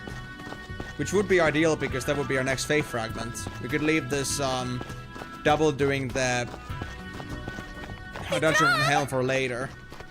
Howdy! Howdy! What howdy? What the heck are you doing? Chillin'. I found a hole, so I decided to explore it. Call it curiosity. Typical man. But this place is swarming with fiends. I can't get out. Do Pop a favor and show him the way out of here. Ow! Oh! Ow, ow, ow, ow, ow, ow. Must have pulled something. Oh, you are so lame. He's just old, Who's man. gonna carry him? Give him a break. Hey, let a man keep his pride. Got a You better got some? idea? You got some? Well, how about this?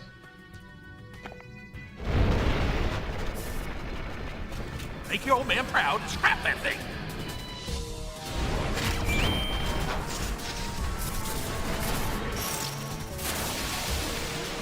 Oh yeah, and if we destroy this, we no longer get this watch receiver, I think. Which is a very nice bonus.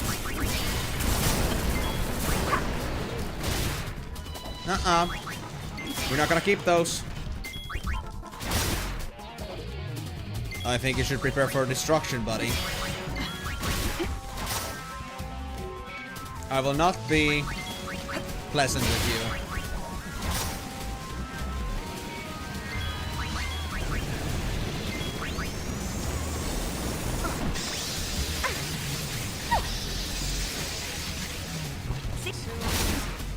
Ooh, I forgot how painful that was.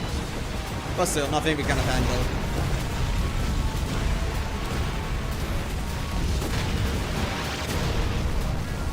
You know what, guys?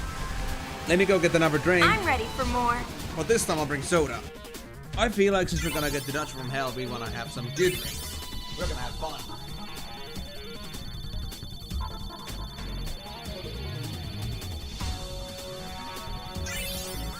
Woo! Good XP. I like it.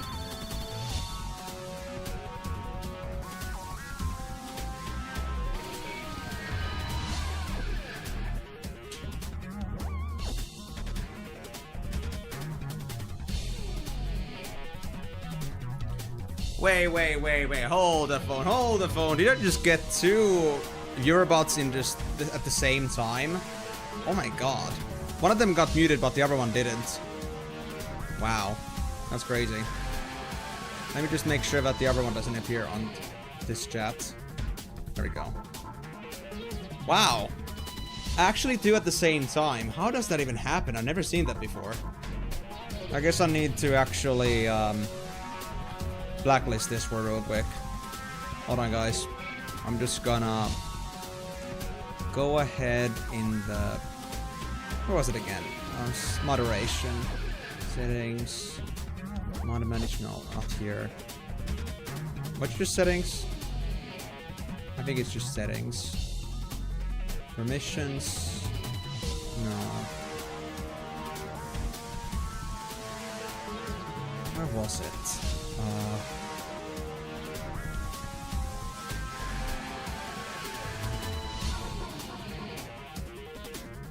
Chat roles. No, not those. Automata message filtering. I think it's this one. Block terms and phrases. There we go. I'll add this one. There we go. Now if anybody else from that place sends me a bot message, then it should be blocked off immediately. No need to rely on some other like software or bots to deal with that problem. They're gonna be instantly just blocked off by Twitch. So that's nice. Alright, sorry about that. And also, I just realized, let me fix one more thing also on YouTube side. I forgot to remove the restreams handle on the description when I start a stream. There we go. Alright, let's see. Yeah, he can't crack a joke. Oh, thank you for the points on that, Mad Hatter. Thank you very much for contributing to Lifeline on PS2. Seems like we have actually got a lot of contributions today. Like, if we got this many contributions every single day, we would be doing this in just like 4 streams, which is a pretty good rate. So yeah, I'm glad to see that you're interested in it. If things go well, then I guess we're gonna be starting Lifeline not on the next week or the week after, but I guess in a couple weeks. So Sid and brother have put each other through a lot next over week. the years. No, not next Not even Rikku knows what caused in a couple their weeks, final basically, fall. yeah. Still, there's something nice about It's almost the whole as if thing. your community challenge ideas are If good. only I could have talked like this seems with so. my father. I'm looking forward Or to it. you, If it looks like with it's gonna yours. actually turn up being taken. Too bad the game doesn't actually have like an actual like proper like PC port.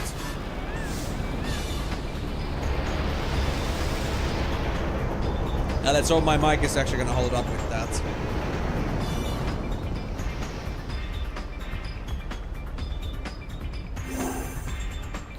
Right.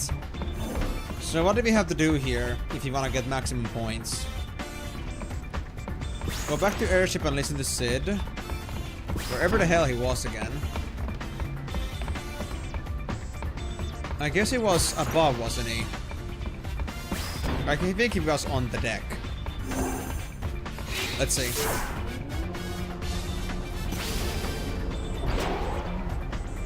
Wait. Now I'm just curious. If Matty put points into the Lifeline PS2, then where did he do that? And when? I don't see it on my Twitch chat. Is it because I was gone for the chat for a bit? I guess so. Shameful how they're gussing this baby up. But anyway, Mad Hatter, thank you so much for the points and hope you're gonna enjoy the stream. Oh, just who does he take after anyway? Well, I guess that counts as a talk.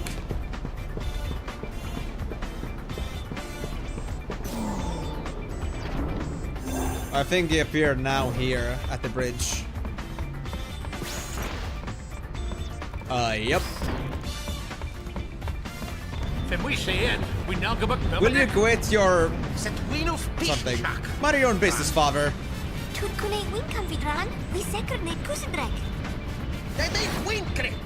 It is our ship. Too freed we Do what you want. I wish I had all the Albert primers again. It would be so convenient. But oh well. Life is. Didn't Sid now go to the engine room? I think that was it.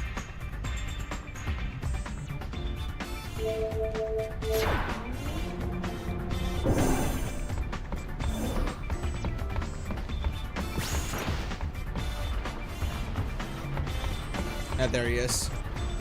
This engine ain't half bad. Don't you worry about your Uncle Sid now, you hear? After all, the engine room is where a man gets his best thinking done.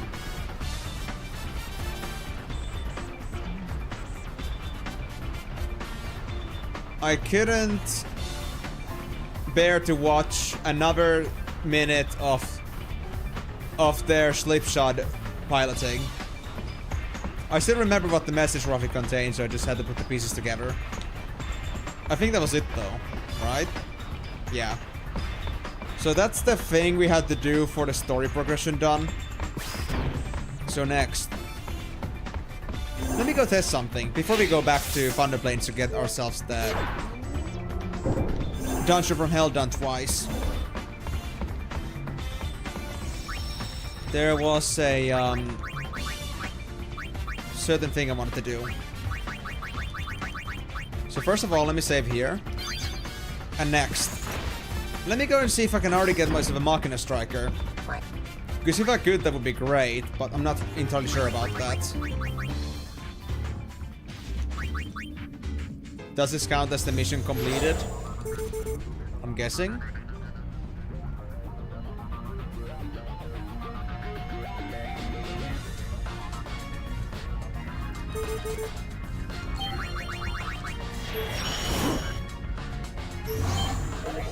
Yep, we can already get Humbaba, so that's actually perfect.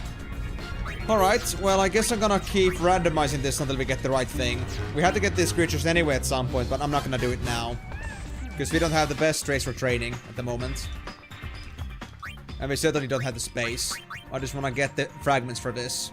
I'll get them afterwards when I'm actually feeling like I'm able to use them for, let's say, getting the Aeon Cup done, for example, at some point. I think they're gonna be easy to level then, and also would have more use. So first, let's try to do this until we get Machina Striker. There are quite a few options, I think, so this might take a while, but... Ah, there it is. How many options do we have?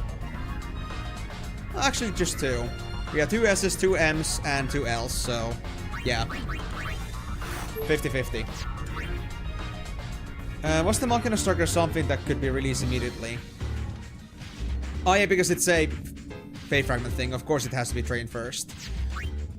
What do you guys think? Should we first train the Machina Striker, or should we go for Dungeon from Hell? I know Machina Striker is very good for Youth League though. I do know that.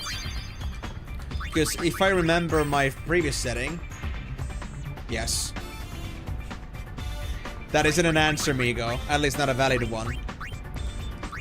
But anyway, the thought I had here, because I remember when I was last doing this, there was actually a very good, productive way for me to use this character. And I think I'm gonna try to do that. So, let's actually not give it anything else for abilities. Like, let's not try to leave its abilities open, because I know the abilities suck. So let's actually instead get something from the girls.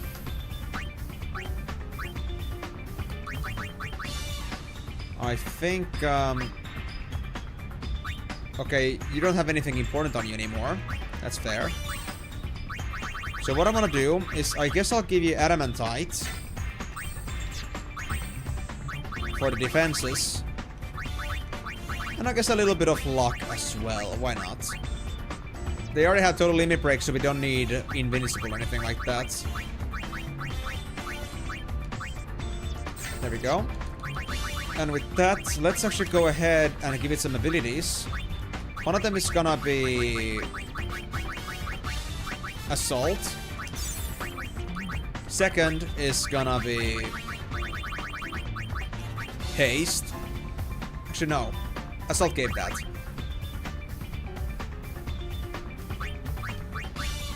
I think I had White Wind as a spell for healing.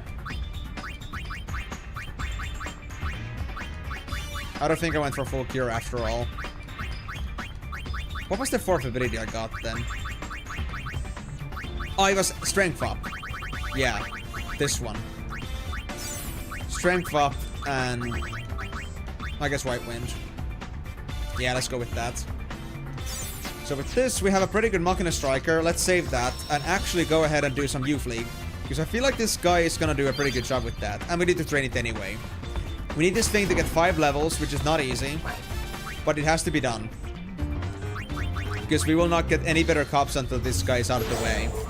So, Mega Elixir farming time? Mega Elixir farming time.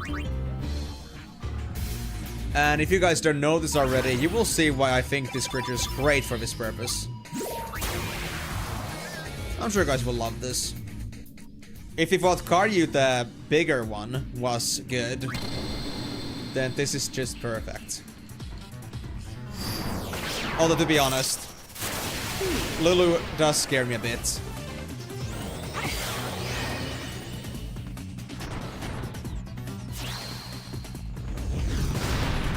Oh, it's just 500 damage. Easy. Okay, Lulu. I got nothing to worry about. Yeah, damage. Give me more. And that's the thing I was afraid of. Your 8 times spells. Icing on the cake.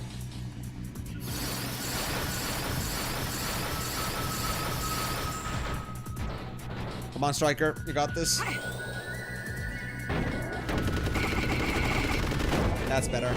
My wife and your wife and you made nicknames for all the characters in FFX or X2. Really? Did you have a theme? Did you have a specific nickname that you always picked? Lulu's nickname is Jogs. Now, where did you get that name from, I wonder? Can you explain a bit more as to the origin and thought process behind this name? Because I'm not saying it right now, obviously. I feel like the story needs more context. Okay, no, I know where the name came from, but goddamn. You guys didn't hold back. And I'm actually pretty positive and surprised that your wife isn't like, you know... Your wife isn't calling you out for being down bad. Unless you guys were both just equally down as bad.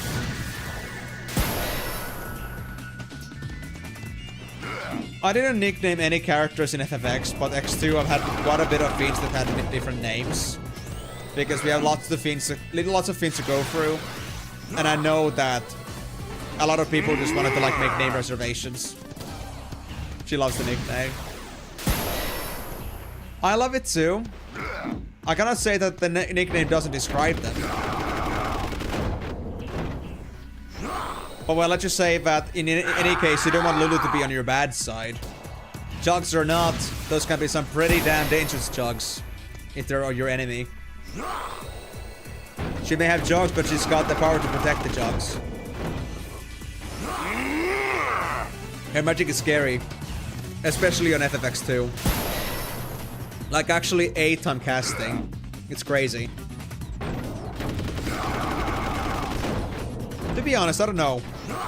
They gave Kimari such a grumpy attitude in this game. At least as an enemy, as a fiend. I guess they're still alright when it comes to the Gagasit storyline. But here they're just one mad cat just jumping around, and that's it. He could use a bit more death. I feel like it's getting undeserved treatment. Anyway, Anitsu, glad to see you on the stream as well. Have you been around for a while? It's just that I don't know, because like I feel like Twitch's numbers are still just lying to me a lot. Like in reality, when Twitch says that I have 1 or 2 people, I'm gonna actually have like 5 or something. Always lurking. Alright, gotcha. Well, glad that you're here again on the stream though. Hope you're gonna enjoy it, and hope you've enjoyed it so far. Did you have any other fun nicknames that you want to mention here for characters? You need to watch as you sleep. Oh yeah, I know there's somebody living in my walls. Outside of the neighbor that's over there. But I feel like there was some other presences in here. Sorry, Anitsu. It was already not the secret to me. I think you should be eating less chips between the walls and such. Maybe that would help you with your, subterfuge.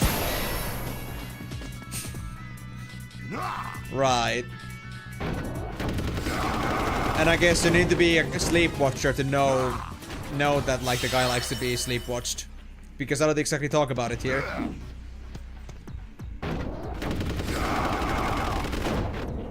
Okay, I can easily overcome White Wind. Defeating Kimari should be easy. Yeah, we got this. Kimari's got no chance. Come on, Kimari. Did you forget how to handle a sphere after FFX? You're supposed to be better than this.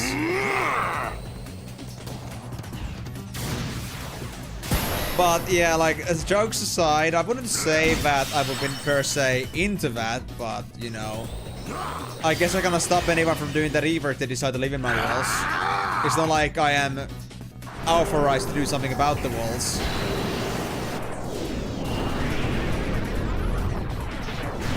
Yuna was Yunpoon, Kirus was Teen Snack Geets, Waka was Waka Flocka, Rikku was Rikachu. Of course, because Rikku does look like a Pikachu. Because of the yellow hair. Probably would have been like Bravachu or something like that.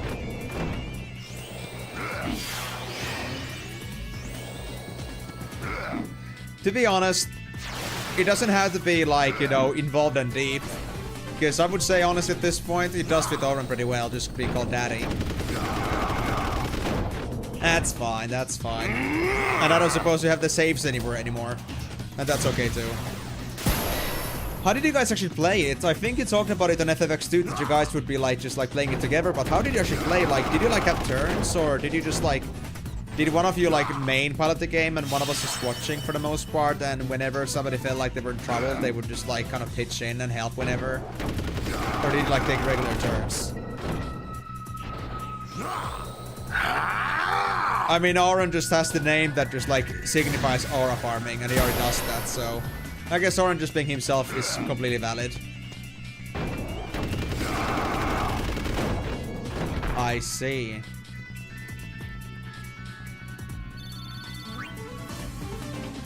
I would call him a desperate ass bitch.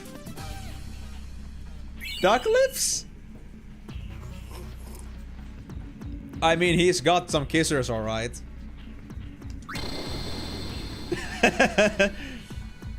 I think he's talking from his heart and not from his memory. Even if the name wasn't right, that would be what he would name him right now, if he had the chance.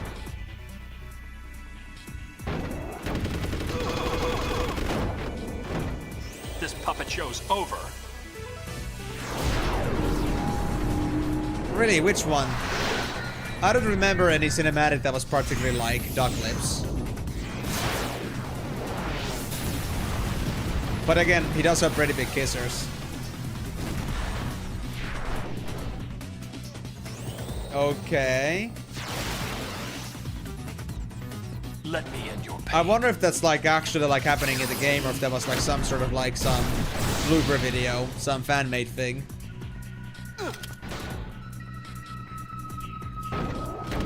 But Duck Lips does sound pretty convincing. And pretty fitting for Seymour.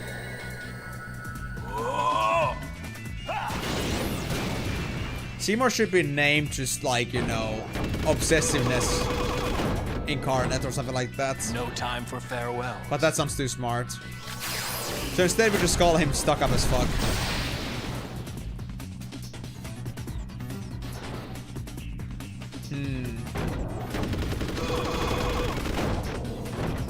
Pray later. And I mean, I need to like, regarding that fact that like you say that your wife was guiding you, I wonder about that. Like, was it so that they were really just steering you hard, like they were backseating super hard, or was it more like that she was just there for emotional support? See you on the far. You actually use your own brain cells as well, not just them. Uh-oh. This might actually be bad. Assault may have messed me up.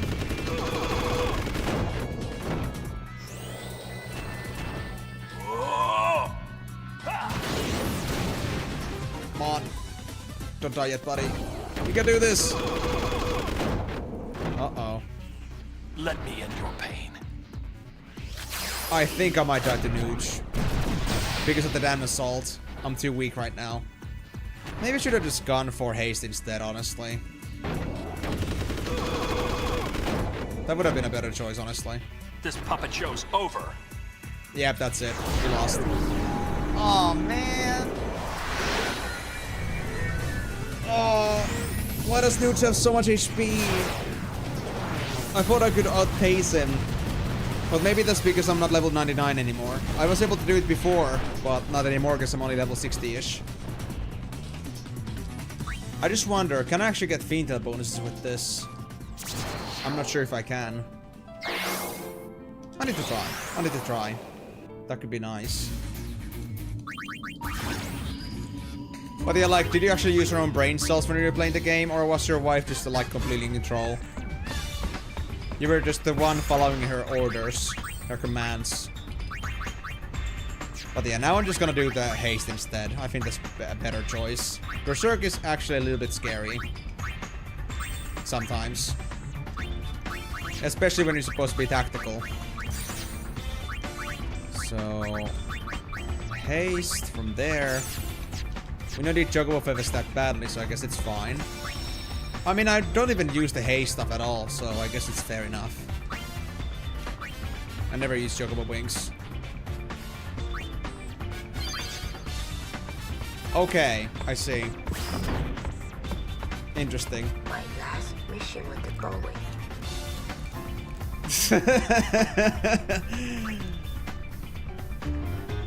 Oh yeah, and it's I'm gonna need to give you actually a permission to send links. Permit Enitsu-chan.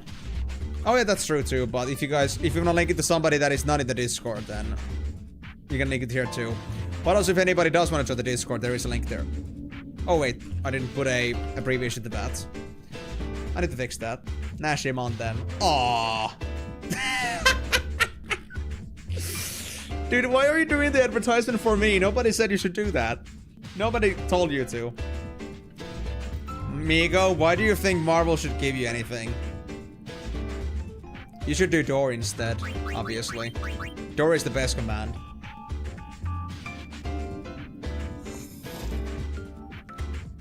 You have a command for DC. Ah, yeah. Marvel DC. I don't actually have it, but I thought I made an abbreviation for Discord for DC. You know what? Let me fix that right now, because that should be better. I mean, DC is also fully valid. Everybody uses DC, I think. Like, bro, can we meet up on DC or something? Yes.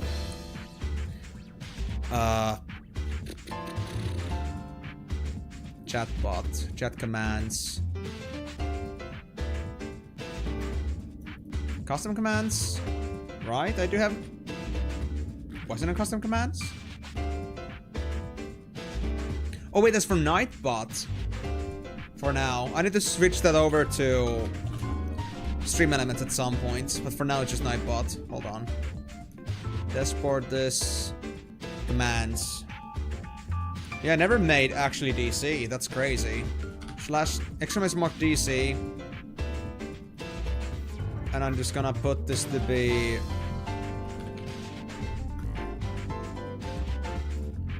There we go. So now it should work, I suppose. That would be hilarious, honestly. Yeah, there we go. Now it works. Thank you for figuring that out, that I didn't remember to do that. I thought I did, but I guess my mind was elsewhere. But I need to, like, move those eventually at Stream Elements. But first, I'm gonna try to get my video creation stuff in control again. Because if anybody didn't notice it, I did make a video release yesterday. It was for Secrets of Grindy after many months, and it was like a video that I was working on like quite a while ago, but I wanted to finally finalize and finish it and release it. Because I wasn't able to until now, because I was feeling like I didn't ever have just the right mentality to just finish it and put it out. But now I do, finally. But well, things might be getting a bit tough if I have to be looking for a job. We'll see. I might have moments where I cannot really, like, pay attention to content creation stuff as much. Let's hope it doesn't come down to that, though. Anyway. Guys, can you just give me a free Iron Duke? Because I think at this point, Iron Duke would be really good to have. we'd get the defenses that we need. We would get the defense that would be very detrimental to our survival from Iron Duke. And also we'd get the strength bonus to make our triple play maximum power. I mean, come on guys, you want to see this get even better, right? I know you do. Am I doing another haste? That's the other bad part. This guy doesn't know how to control it. Ah, Kimari already got the barrier. Damn it, money guard. Imagine if I decided that, regarding the DC, imagine if I just decided that, like, you know, I wanted to make the command I did now.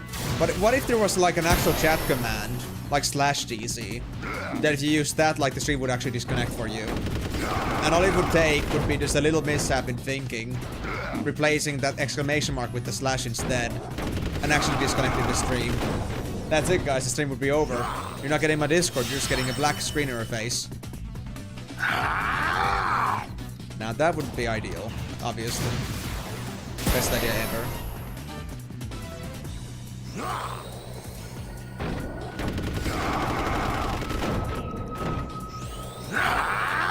Alright, kitty.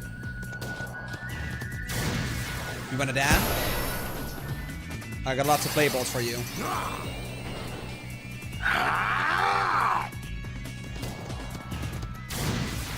But then let me see, like, is that video that you actually sent, like, is that actually something that... Is that actually something... Oh, it is from the actual Seymour scenes. Oh, God. Honestly, I guess you're referring to the part, like, the marriage part, the marriage cutscene. When you're, like, talking about the dog lips. I think that's the only time they really properly purse their lips. But man, they just have massive lips, I swear. Seymour just maximized their human traits with that. Like, that's the only human thing that they got. When they had made a hybrid of a Guado and a human being. Seymour got the looks of a Guado, and then they got the lips of a human being. That's the only merit. Well, on that note, though, it so remember that you said that on X-2 especially you guys were having a mental breakdown, but how did you enjoy the adventure overall? Did you ever play any other Final Fantasies together? Because that does sound pretty nice. I wish I did have somebody else that was just equally as crazy about RPG games myself. But nah, nobody appreciates JRPGs like this. Not many, at least.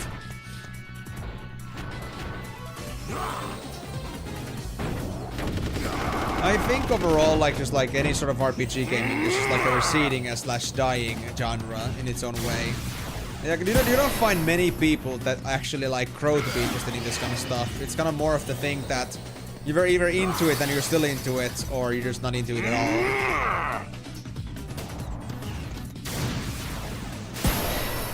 all. Oh, really?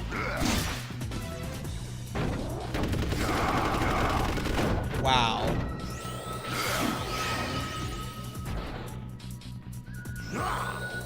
So good for the tanks, man.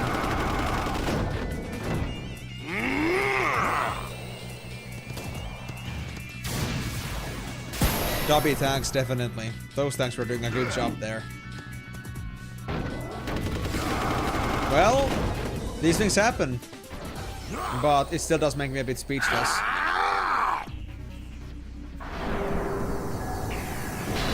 Oh, okay. Kimari's low HP.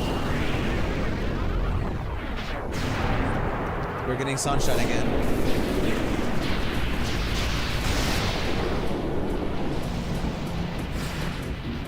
So I guess you're still doing some more roulettes than Light Elf. Have fun with those, even though I think that part wasn't nearly as fun. Because, I mean, having to do the jobs of others that is not supposed to be yours is just unfortunate in these cases. What do we get? We get Barrel Eye. Ooh. Didn't get either Nooch or Gipple, but I think it's gonna be Nooch again. Alright, Nooch, we're gonna have a rematch. So be it. We'll try this. I just hope that I was faster at killing.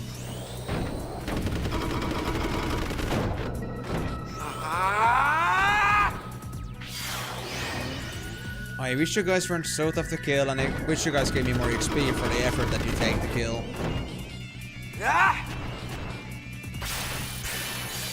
Ouch. Hey, get it back. Keep back my HP, buddy. They keep doing it.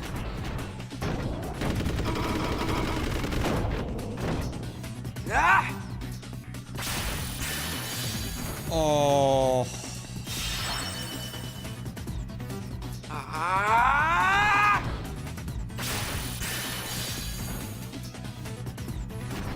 I'm not sure exactly what you mean by the win marker specifically, but if I know the mechanics right, they basically just brought the stupid shit over to the other players. Which is obviously not what you want to do.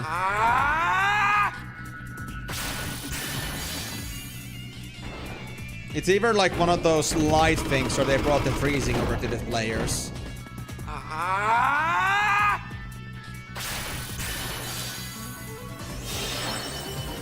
Well, Moon, I mean, I guess it's about time that the reset happened for roulettes. Yeah, I think reset actually just happened. So, I guess like the masses are gonna be going through it right now. And it doesn't usually involve the most smartest people, usually, I've noticed. Like, I feel like oftentimes the later you started doing the roulettes, the less you're gonna get, like, brain dead company. It could be just my luck or something like that, but I feel like there's less weird people to deal with when you're going into it later. There we go. Bye-bye, Barrel Eye. Oh, yeah, that thing. Right. Oh, God.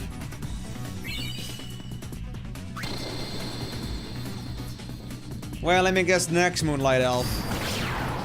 Nobody's gonna remember to go to the belly on Cerberus.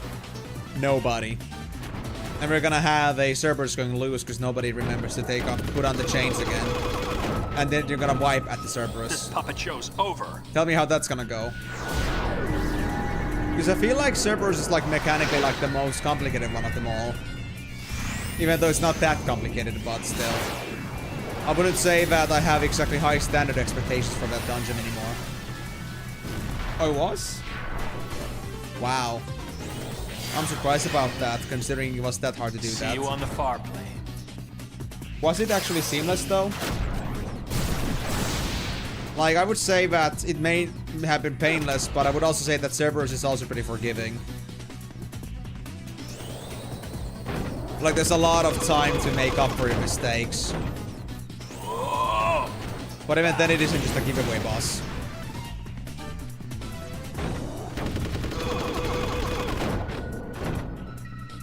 See you on the far plane.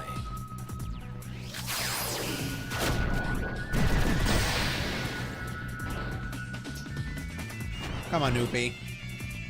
You wanna die, don't you? You're the Death Seeker! You wanna have these balls on your face, don't you? You just love balls on your face. Okay. Striker's gonna strength up. I feel like we're gonna turn this into something very nice. Oh god. Funny for you to say Narnia, because I had this moment in time when I actually used Narnia a lot to express myself. Like, I'm just gonna like push this guy off to Narnia, or just like gonna wait for his guys to like get to Narnia or something like that. Like, I use Narnia a lot. I don't do it as often anymore nowadays, but I guess I have my moments with that still.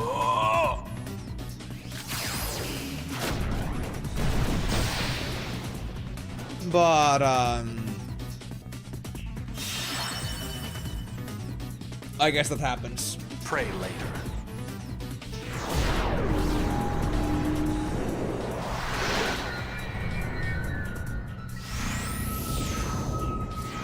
I mean, I gotta say, Moon, you gotta have at least 1 or 2 people that are gonna be dumb in a 24-man raid. Can you really expect everyone to play perfectly?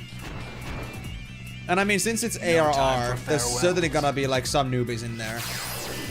Like complete newbies. I would say that it took me, roughly 2-3 runs on each raid to kind of like understand how those go. For me to like be confident with like what I'm doing. So it might be a process for some people. There might be still people that are stuck in that process. But man, like just not really following like what other people are doing is just crazy. Like not having a single clue, but yet not taking any kind of advice or like, you know, taking a hint from anybody else. That just like utter ignorance.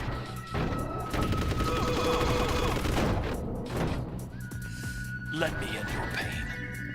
No. I'm actually a bit low on HP here. I'm already casting triple play, which is not good. I really want to do another white wind. Come on. Lock it up, please. Death is happiness. Yep, we're on 1 HP only. We need more white winds. At which boss?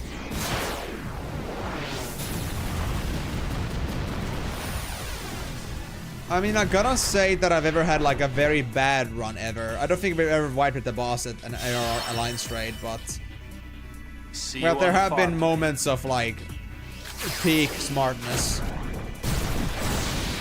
Shit. Okay, I'm out of MP now.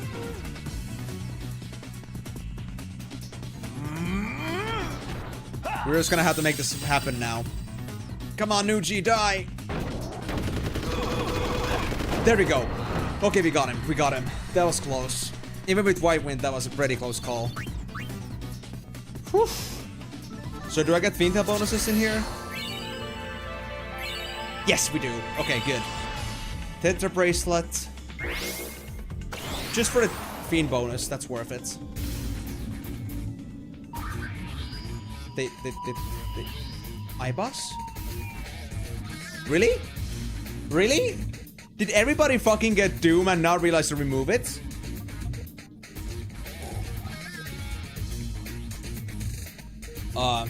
In Crystal Tower, you know the boss where each party needs to go in their own lane and kill 3 bosses. You once had a run where everybody went in the same lane. Oh, okay, like, fair. It's very hard to like get people to like do the 4 and 4 with each lane, but everybody actually going to the one lane and not understanding what's going on is just so sad. It's just connecting colors, man. Oh god. Or stayed in the AoE. So they were stacking that same AoE stack and taking more damage. Or taking like level 100 flare. Oh. I mean, okay, turning away from the boss like that, it may not be the most obvious mechanic, but usually, like, you would notice if you get death, if you get Doom, for example. I would say, like, these are the kind of bosses where usually healers have a lot of work. If you're dealing with, like, a random queue, and not with an actual trained raid team. I love MMOs, but then there are the moments when you're just, like, looking for a raid group. It just happens, these kind of deals. You can see some crazy stuff happen if there's enough bad and dumb minds into the same place. Yeah, there's either death or there's flare. One of those two. I mean, doesn't it look bad that there's like a black or red area that has a tie to you and there's like a certain circle around you, obviously? How do you not notice that? I swear. If you cannot see it through all the players, then just like disable players. But still, it should be visible enough, and I keep my players. Some people are just not cut out for that. Not at all. Anyway, I think I now got a level and a Fiend Tail bonus, so I think we had to do 1 or 2 more of these, and we're good.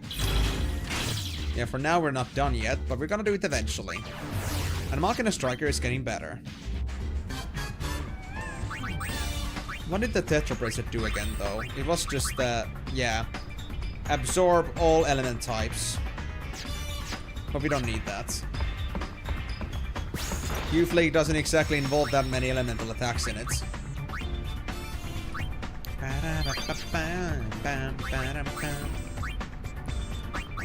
But do I really want the Adamantite?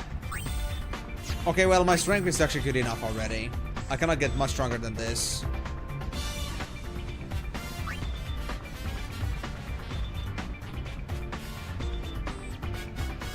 I could have Speed Bracer though. And I could like have haste replaced with something else instead.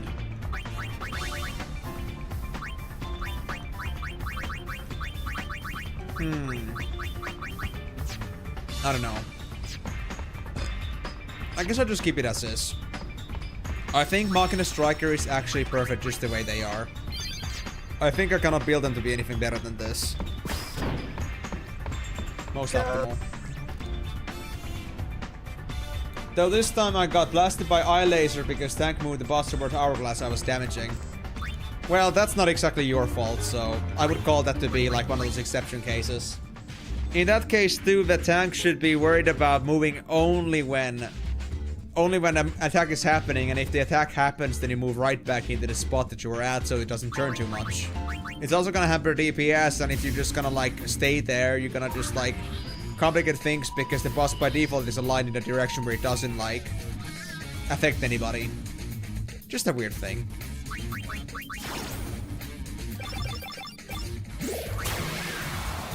And on a simulator of like aside the raiding scenes and like the raiding perspective, I gotta say that since I've been playing as other classes with like the alt that I've been playing with sometimes, I've been playing with other classes for the sake of it, like for leveling the DPS classes that I have.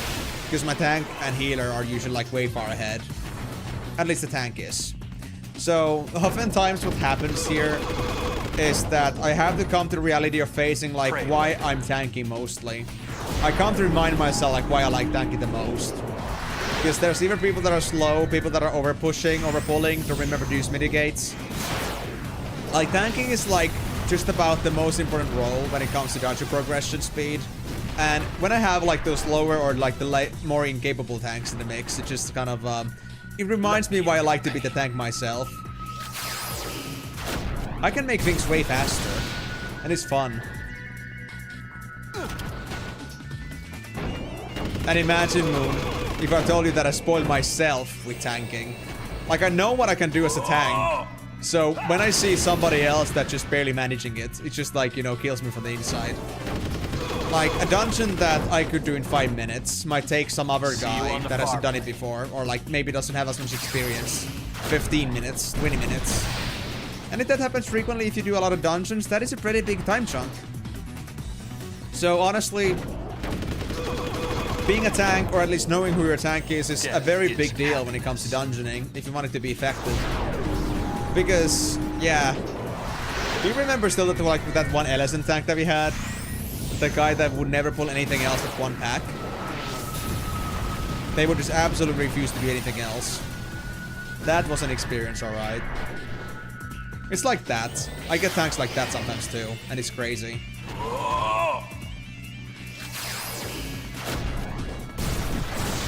Striker, don't overextend, please. We needed White Wind as well, please.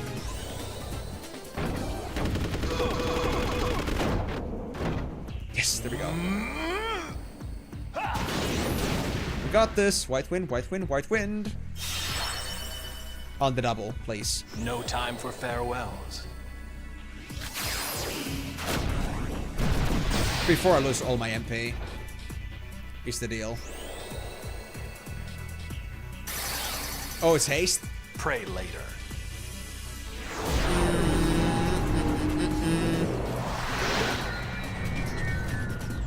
To be honest, me winning Nuge is kind of 50-50. Because I cannot decide what this guy uses. It becomes a big problem.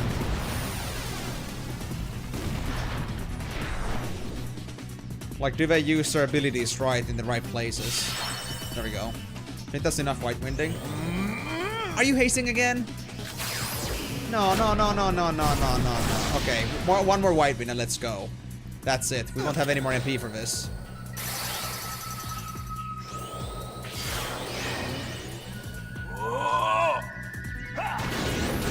Is that White Wind? That's right, win. Okay, let's go. We're out of MP. Full charge mode. But yeah, like I was saying, I haven't had dash tank for me too often, but whenever they do tank, it's pretty nice because I know they're doing a pretty good job with it. But also because I know that I'm a good tank myself. Like, when you know that you can have it better when you're the one in charge, that kind of like encourages me to be the tank player myself. Even though I would like be benefiting more from like doing DPS or healer, maybe for leveling purposes or gearing up. But I just know that oftentimes I will get a tank that will make things slow because of that. So I do prefer my tanking gameplay. And it's a pretty good way to also like train. To like, you know, farm some company seals as well.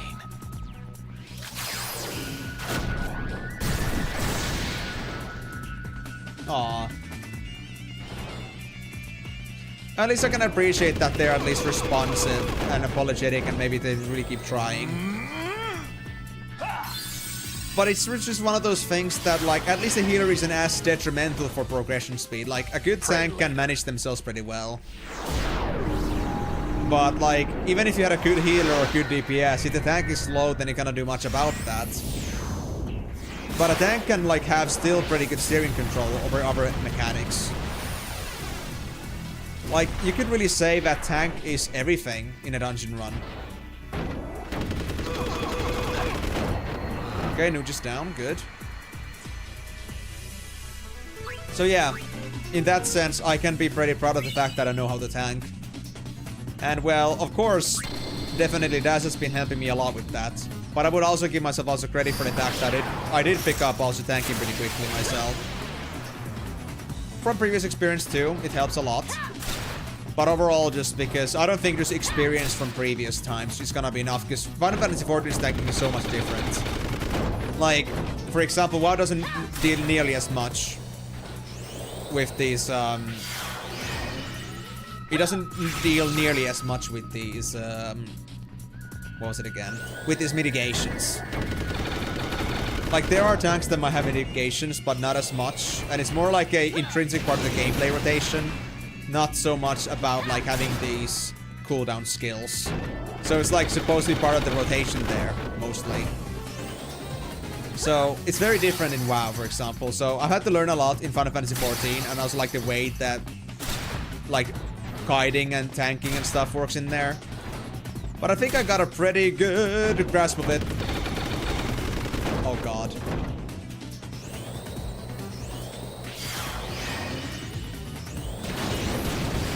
Lucille had fucking Heartless Attack. They first killed my MP and then they had Heartless Attack. That's so nasty. Fuck. I didn't know that. I actually lost against Lucille. I won Nuge, but I couldn't win against Lucille.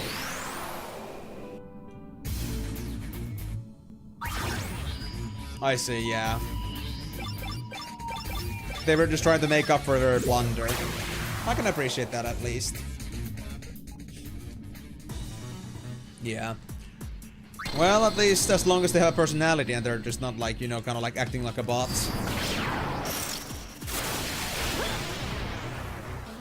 But yeah, still, I would say that tanking is definitely the one thing I love to do the most.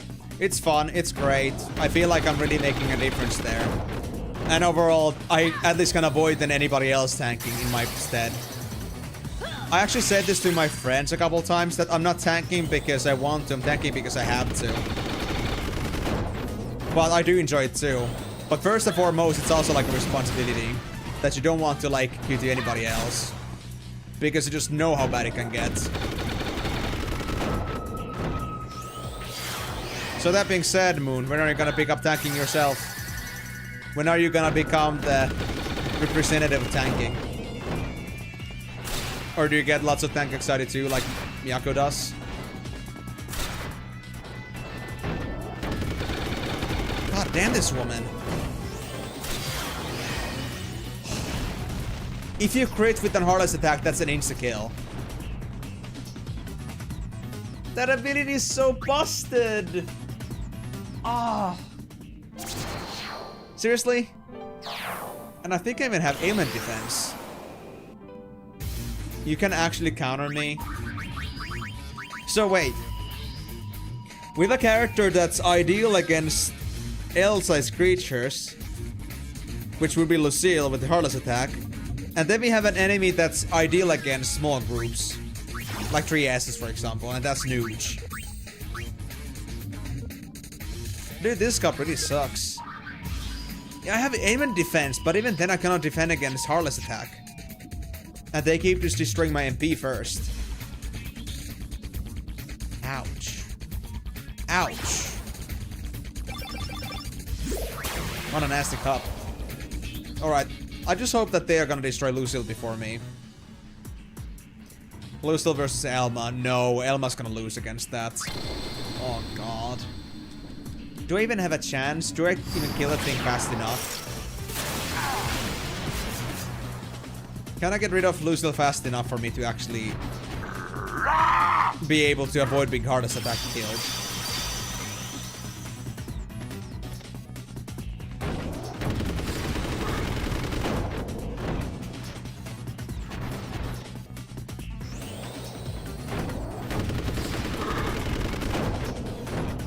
Alright, it's now just me and Garrick. We got this. Whenever you get comfy about tanking with everyone you know and you know you can tank properly, then you can think of tanking for strangers. Hence why you plan to employ Dash or Drain as your healer, or both in teams so you can get good feedback. I mean, I could be healing for you too, but as you may know, I'm a little bit behind in the times, so maybe I'm not the best partner because I can't do any of the uncounted stuff with you.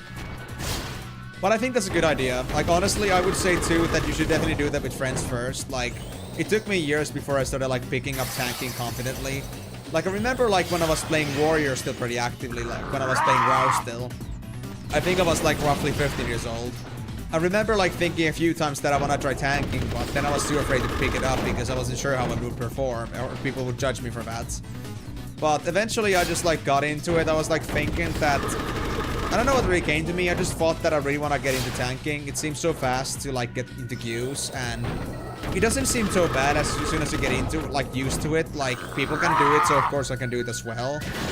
It took me a few tries to really get comfy with it. It was a pretty tough process, but eventually you just get enough confidence in that, and you're just okay, well, this is going fine, and you can just keep doing it.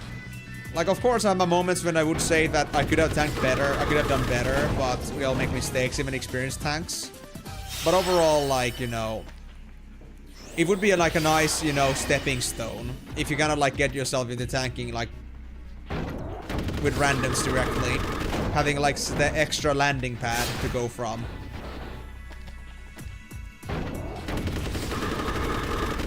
Yeah, that's a good idea. Definitely. Because also the lower level dungeons are more forgiving, so if you go for tanking at the max levels and go straight for savages, then no way siree. You have to get sort of a momentum for it. But definitely I would say in this way that certainly give yourself a moment to get used to it. Do it with people that you're comfortable with. If you feel like you cannot do it just outright with newbies and randoms. But also one thing to mention here as well is that very rarely will people ever judge you for that. Because in the end, also another thing is that if somebody decides to not tank themselves, they're gonna blame the fact that they got a bad tank out of that. As if you have to be super realistic. But in the end, also, everybody's starting out. When I first started doing this stuff, when I first started tanking in FFX IV, I actually always said that this is my first time tanking this dungeon, and people always understood me. So that was my way of at least making people aware that I may not be doing the best performance. But it was fun. And it was pretty nice to give positive surprise to people. Oftentimes people were not all too disappointed with my performance. It was nice. Nowadays though, I don't really have any dungeons that I haven't done tanked before, so I don't have that card anymore, but there are some times when I do feel a bit concerned about some of the high level dungeons. Because their performance really depends on if I remember the mechanics correctly, and also if the others are also following and knowing what they're doing. If a healer, for example, doesn't know how to deal with a certain counter as well as I do, then it might be a little bit bad for me to go full in wall-to-walling things and such. So it isn't always just up to me, but oftentimes it is something that I have control over. High level dungeons, and I would say Stone Vigil. are the two places where I'm just like a little bit on the edge. And yes, I mean the original Stone Vigil, not the hard version. I think they're both pretty bad, honestly.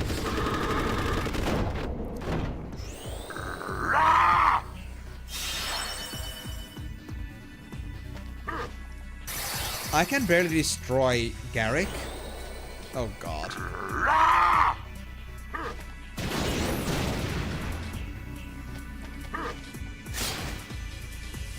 Yeah, I mean that works too. If you're not confident with tanking yet, I think it's a very valid thing to do. And as long as people are informed, I think people are much more responsive and accepting of these things if they are informed of that. Because I mean, I would say that usually like the biggest detriment for me when somebody else is tanking that doesn't do it well is that they don't say anything. They just go with it, don't say a word, and when we try to like maybe give some advice, they don't like respond in any way. It's kind of like, it's very nice when somebody does like when somebody is aware that they're not maybe the best, or maybe that they could use some improvement, and if they're responsive to any feedback. It's pretty nice when people are like that. So it's usually like the people that are not taking feedback to themselves that are like the most troublesome, I would say. Wait, really? I know about Aurum Vale, I actually saw that, but I was a Stone Vigil? Wow. And they were not even that tough in the end. They were just tougher than average. And even then, I'm not saying that the toughness level, like with the ARR dungeons, is like high in general. The only reason people would complain is that they cannot speedrun it in 5 minutes. So I don't see what the problem is. I have a little bit of a mind when they like take away challenge, but then again, I guess minimal item level is just for that. And maybe like doing the harder stuff of the dungeons, harder versions.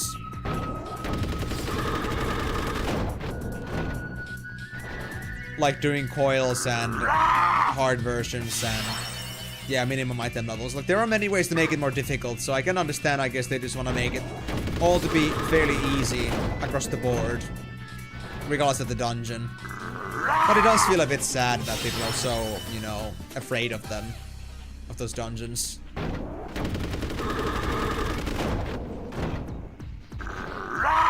I haven't been to Zemal actually after the update, so you could be right about that. But I'm not sure. Poor Zemal though. Zemal wasn't even that tough, to be honest. Like the only thing that was tough about Zemal was like the crystals, and that's it. And some of the positions of like the... Was it the, I don't remember what those timers were called. Magitech something? Magitech crystal things that you have to stand on for a bit. And some of them like being in the middle of the crystals. Like I get that. But aside from that, I don't think Zemal was like particularly tough as a dungeon. What did they exactly butcher with that?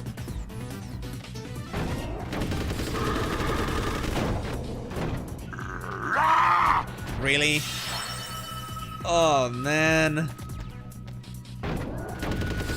So much lost experience. I'm crying from the inside. Am I really not able to defeat Garrick? Really?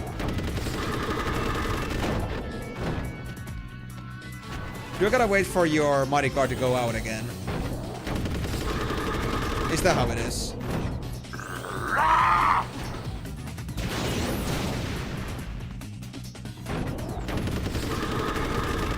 Yeah, because they only do like 6 or 7k damage. They easily overcome that with White Wind plus their regen.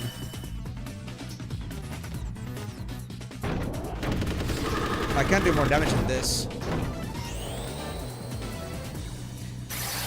Do I no longer have room for strength ups? Oh, I'm doing it one right now, actually.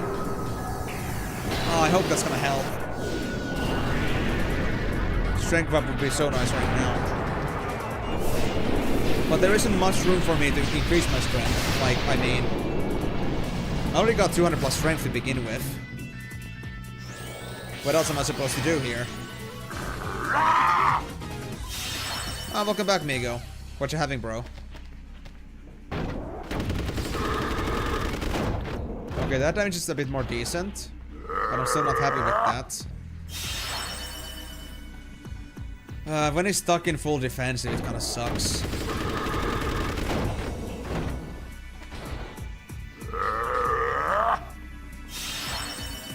Bang Bang style rice with salmon feta and cucumber. What does Bang Bang style even mean? You mean like Bangkok?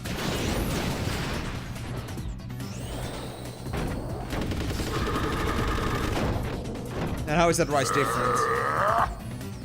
But I mean, that does sound nice though.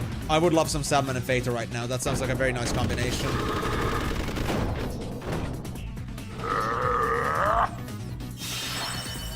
Oh, okay. Never heard that before. But rice with mayo, it does sound pretty exotic. Interesting. Garrick, please. Give me a chance, bro.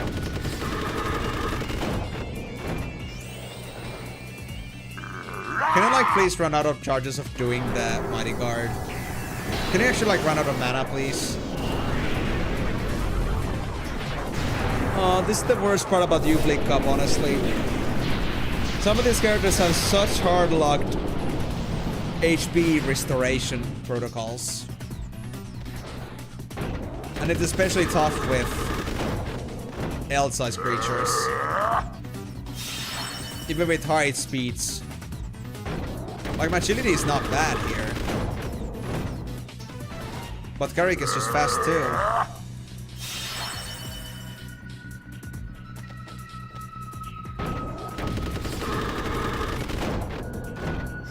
Come on, take off your Mighty Guard. I think removing Mighty Guard might be my opening here. If I can get him to recast his Mighty Guard, expose him once without any defenses, then have him cast the Mighty Guard instead of White Wind, I could deliver like 25k damage. I think that could be it. But I'm not sure.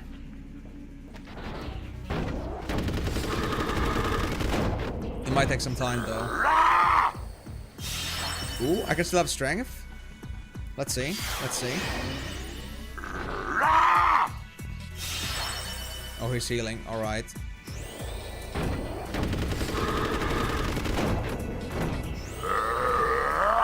I'm not sure if those strength ups are actually working anymore. I feel like they're not doing much at this point.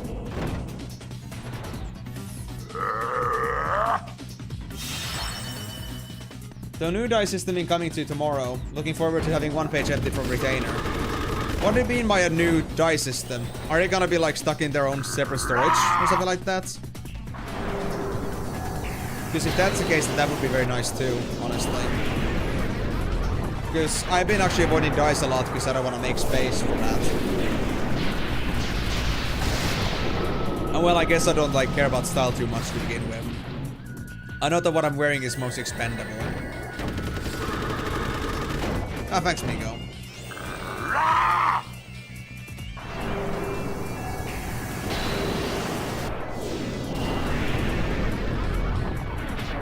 Garrick, can you give me a chance? I mean, come on, I cannot keep doing this all avoiding Garrick and Lucille. I gotta have some way to get through this Garrick problem.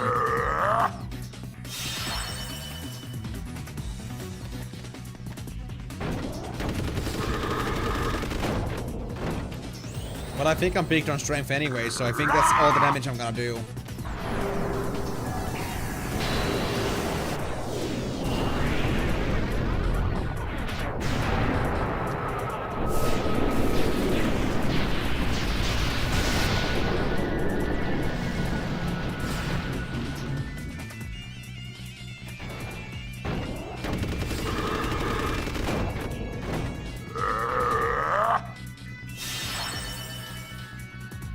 Ah, okay. Interesting.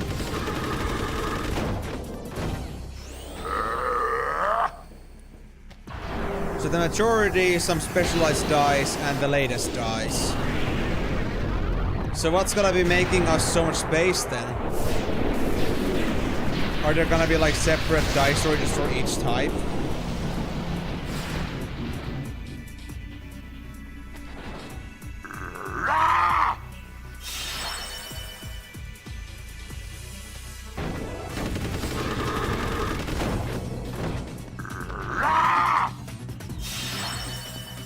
Please, just drop the mighty guard already.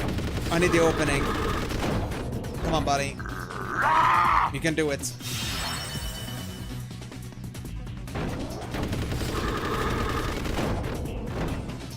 I think his White Wind might actually also be a bit faster than my triple play too. Which is not fun.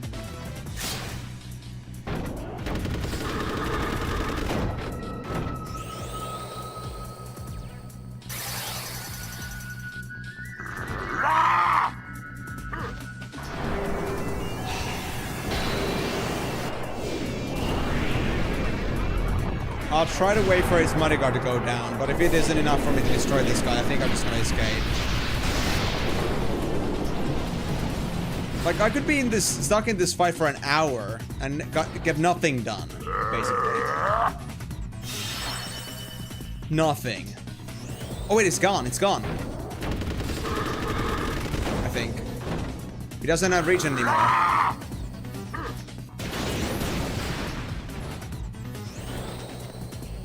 But it still does have the defense bonuses. Yeah, I bet that's easy to do. Definitely. With Type A, you can use colors like Delamut Red and Snow White if I need to have the individual dice in question. Okay.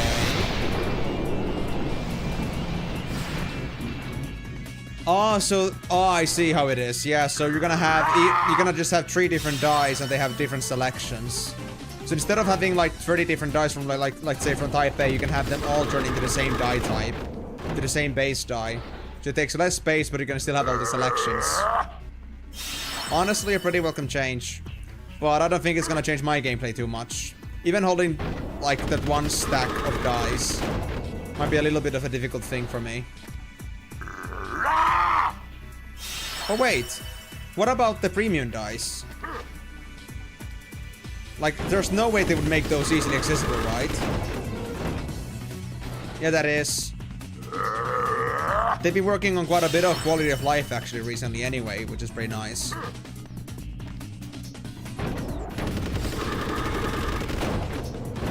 There was something else also that was pretty high QOL, but I don't remember right now what it was.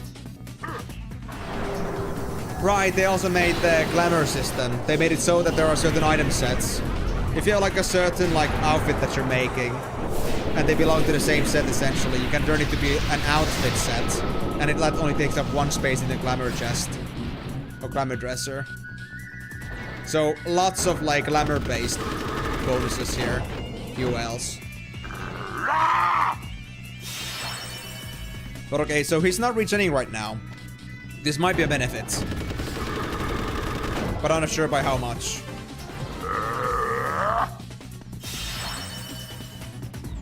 Am I doing more damage or not? I don't know.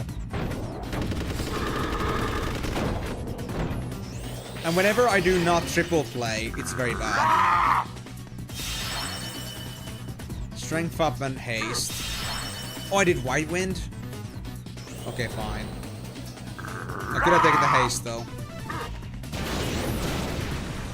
So if my guy stops doing a triple play even for once, I'm kind of boned.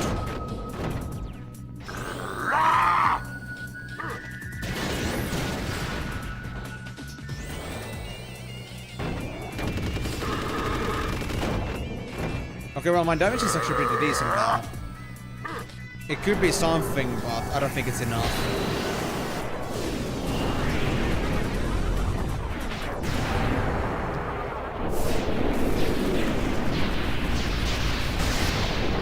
It's already been 2.5 hours. Oh god, what do I do with you, Garrick? Seriously. Unless you're not healing.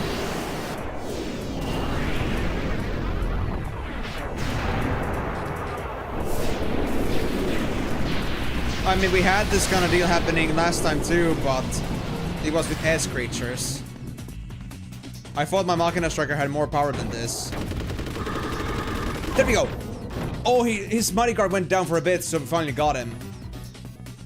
Oh my god, finally. Okay, so we did make it. But who's my last opponent? Oh, we get Lucille right now, yeah. Shit. Okay. We're gonna just hope that it's gonna die before they get to reduce my MP completely and Heartless attack me. Or maybe that I dodge the Heartless attack. That would be nice too. Come on. Keep dodging, keep dodging. I need time, I need time.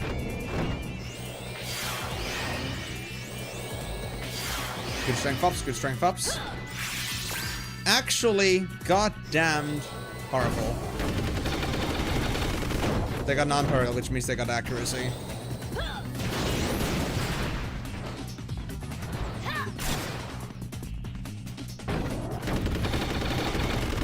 Come on, you're doing so good, Machina Striker.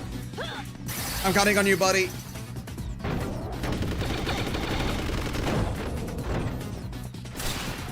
Just drain attack. Oh, 38 MP. We still got. Oh, we made it. Okay, I think we got this. I think we got this. We got this cup. I don't know how that worked out, but I'm happy that it worked out. Nooch, easy. Easy. Bet. Okay, Noochie Woochie. Let's fix this. Let's settle the score. But seriously though, Moonlight Elf, I'm really glad to see that they finally changed the dice system too, because honestly, like, those dice took up so much space. And aside from people buying from Market Board, I'm pretty sure that there's a lot of people that also do just, you know, buy this stuff over, like, buy this stuff, like, overall just like to have them in storage. Or just have them in storage, they never sell them out, so it actually makes up a lot of space for other people as well. No need to store it so much and take so much space for that. But the other question is, because I know there are quite a bit of like these unique dice that are like tied to this certain area. Like, let's say we had these dice that were behind some certain factions in ARR. Are these dice now gonna become not as rare now? Like, are they now gonna lose their value completely? Are we gonna have less benefits for having a certain faction grinded up? In ARR, for example? And maybe like in some other areas too? Which like would give these unique dice.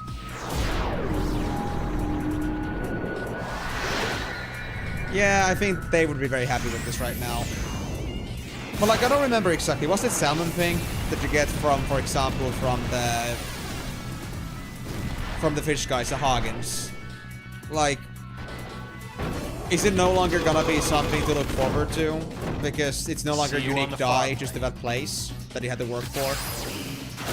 Now it's all gonna be just under this Type A, basically. Or is it gonna be so that the Type A is gonna be harder to get, but you can still get it from certain sources? So it's easy to stack up and it takes less space. But does it then now also mean that you cannot get basic dice that easily anymore, just like from a vendor?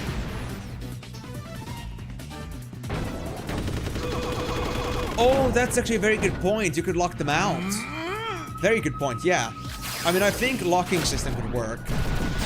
Like, just make them unavailable if you haven't done the society quest for a certain area yet.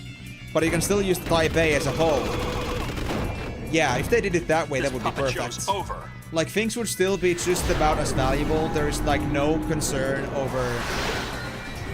There's no concern over, like, if some dice are gonna become now worthless, essentially. But it does make it so that, like, these dice in particular that are harder to come across, there would be no more point in selling them in the market board. Because people would either have access to it or not, and it's fully personal. So that you can no longer sell it. Which might be a bad thing for some people.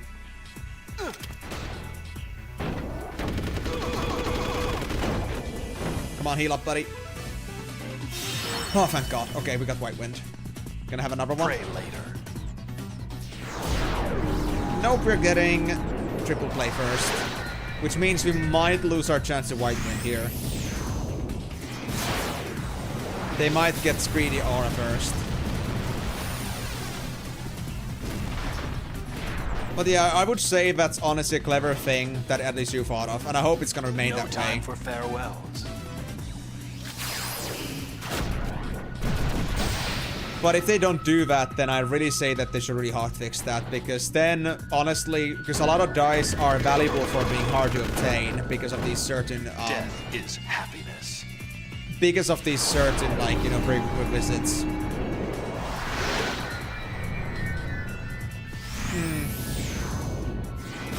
So if those barriers no longer exist, then it would also have its own, like, you know, downsides.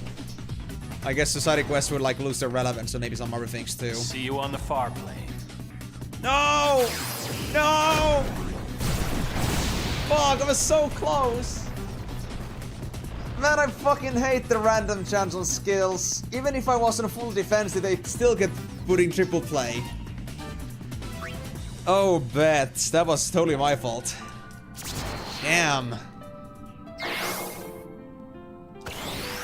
Oh, I just want to get this out of the way. And I can't go any faster than this for now.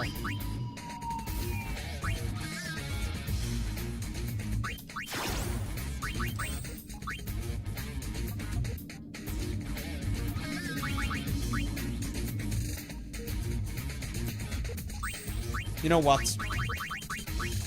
I'm Ragnaroking again. I'll remove my defenses, but I'll, like, take away my... I'll put on Ragnarok. Because I want to make sure that I do not, like, you know, lose my chance to heal myself. Besides, I do get my agility back with this, which is nice. So faster triple plays.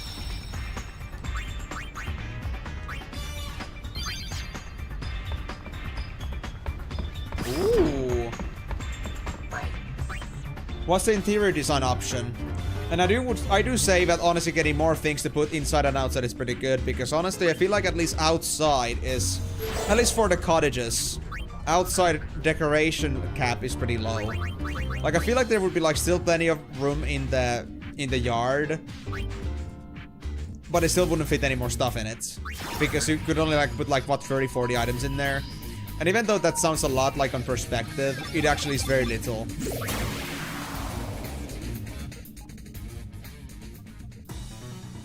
Dark minimalist style. What do you mean by that? Like,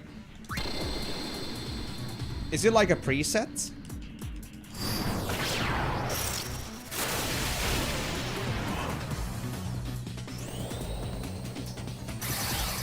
Oh, thank God. Death is happiness. Double actually might be just enough to make it full and proper.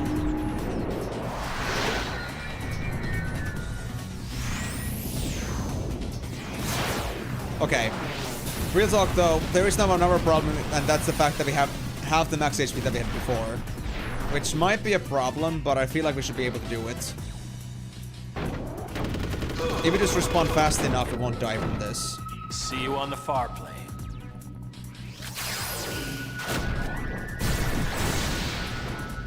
And we do take less damage from Greedy Aura too because of that. Nice. I guess Greedy Aura is like 20% of max HP. Nice, very nice. White Wind is faster too. Yep, I think I actually made ultimately the best choice here. This will save me so much from Payne, See you on the far plane. and I will have some security. Which I think by far is like the most important aspect here with survival. Long-term survival, I need to be certain that I can do attrition This fights. puppet show's over. Although I do wonder, do you want to still stick to White Wind? Or do I actually want to go for, let's say, Valkyrie instead? Another Mega Elixir. But then again, it's only for a Fate Fragment creature. I don't know.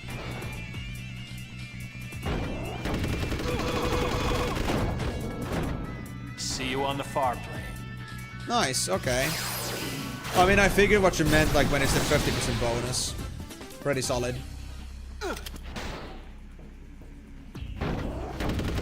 I would say that I never ran out of, like, things to place, like, indoors yet.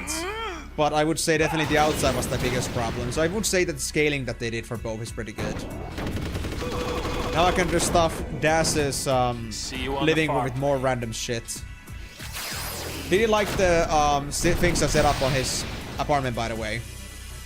If you remember the stuff that I put in there. The very beautiful fishy stuff. Pray later. No, Lightfall, fuck! Oh, I was just about to heal. I was thinking of healing next, but this guy kept doing triple plays.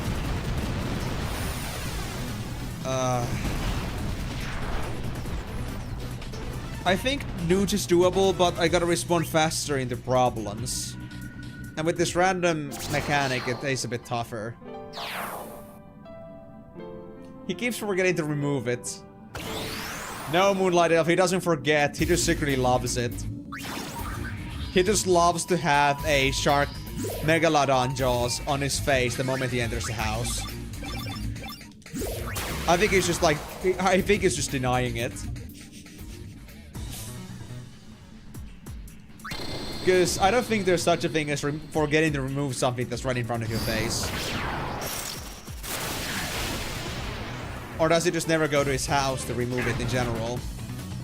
Or like in the first place, so he doesn't remember to remove it because of that. Because he never sees it. But I mean, he can keep it. He can place them elsewhere, but I just wanted him to know that they exist. Megalodon jaws are his. And I think the Takitaro or Namitaro that I gave him. Stuffed Takitaro, I think it was. But I assume that he liked it. That he enjoyed my little prank that I gave him. I did to him.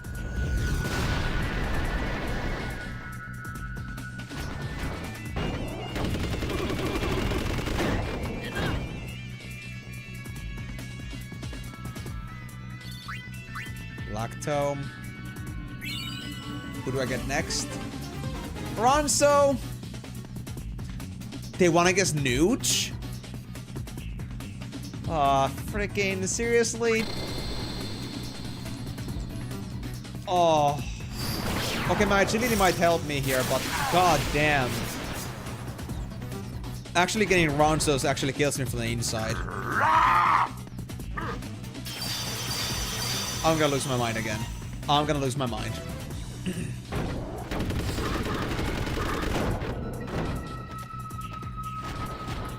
Actually, my damage is quite decent right now.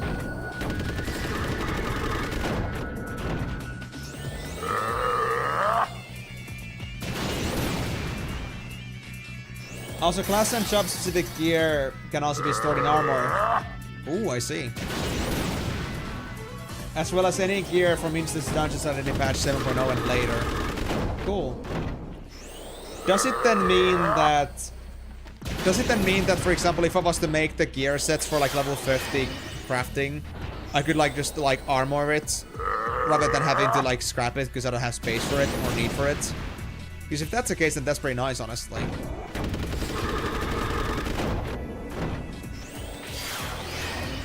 Oh yeah, I'm losing my mind again. This is gonna be great. Garrick is gonna be fun.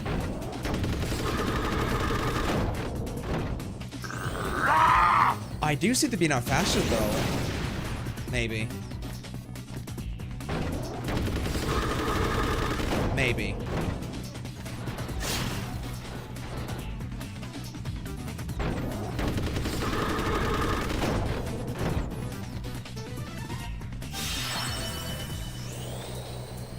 Keep hitting, Machina. Keep hitting. We don't wanna give this guy the light of day. Yeah, nice. I mean, for me too, that also gives me a convenience. In fact, my ult actually happens to be in a point where I'm just about to like break the barrier to like going for the like the item level 70 crafting gear in ARR, which is like the universal artisan gear. But to get the stuff to make it, like make the stuff that you need to like redeem the artisan gear, you first do need like the stepping stone, which is the well material crafted level 50 gear set that you make from the crafters, the item level 55 stuff. You need the craftsmanship and control bonuses from that. So it actually does benefit me in that sense too, finally. Like, I can actually put those away without having to scrap them. I was avoiding making too many of those sets because I knew I would be replacing them very soon. Like, I just made one gear set, I think I meant Weaver, and I just decided that I'm just gonna get the stuff that I need to make the artisan gear, and then just, like, drop off the rest. Like, I'll maybe make them later for scrapping to, like, get the crafting logs done, but certainly not something I would, like, get for the sake that I need it. Because they would get replaced very soon. So that's very nice, too, that... Because I actually do like the Weaver sets. That I don't just have to drop it away because I don't have any space. And I don't have any glamour prisms unlocked yet, so I couldn't also like put it away anywhere.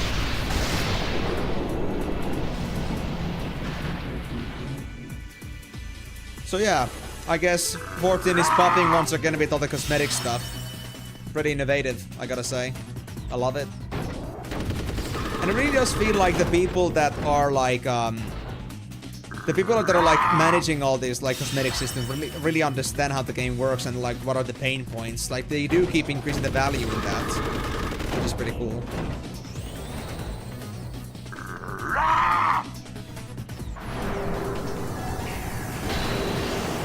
If they just make the dye system proper, I would say that they have just been making pretty good upgrades.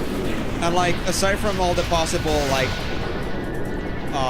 downgrades, I think the benefit from that is gonna be much better than any downgrades that it may cause. So I'm also like fully into that. You still want more glam plates? Well, I'm not sure if that's like a systematic limitation that they have, but if it's not, then maybe they're gonna do it at some point. Hope so.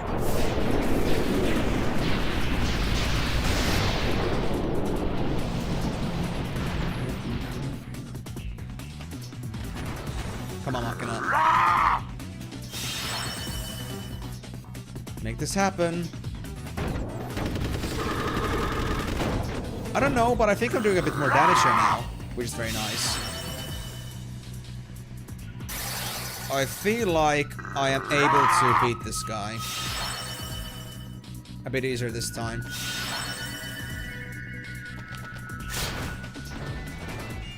I just need to get him off guard. Once again.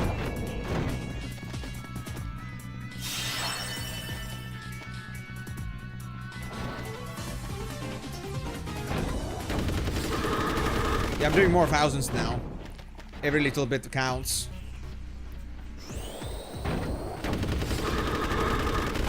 Come on. Let there be a sunshine. Yes, it's a sunshine. Okay. I think I'm about to have an opening here. They may not have the chance to heal themselves properly. Maybe. I don't want to be stuck with Garrett for another 20 minutes here. But I'll do what I must. Because the final round is very easy. Nuji's out of the game. I think it was either Elma or somebody else. Elma or Barreleye, I think. And Barreleye is just like, you know, not that hard. Not with this matchup. But like seriously, Moonlight, isn't there like, what, 15, 20 glam plates? And I still need more? I mean, okay, I don't like do much glam myself, so maybe I don't get the pain point myself, but... Do you really have that many glam plates? Because goddamn, bro.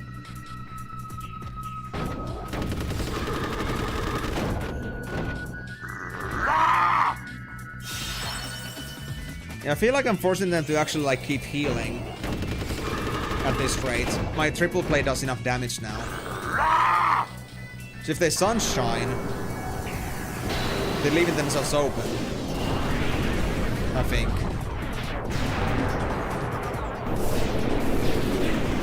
Do they get a chance of wide wind in between if they use sunshine? I hope not. Oh, they do. Seriously? They're so fast. I mean, fair. And because you want to make every job to have individual outfits. That's fair. And then you want to have like these generalist outfits. So there isn't like room to like have enough like wiggle room. But I guess why they haven't done that yet must be systematic. Or maybe they haven't realized that 20 isn't enough. Aside from Beastmaster, by the way, is the new expansion gonna have any new other classes?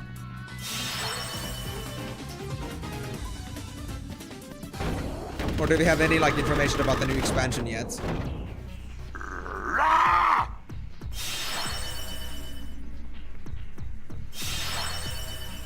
Come on, come on, come on. I can get you, Garrick. I know I can.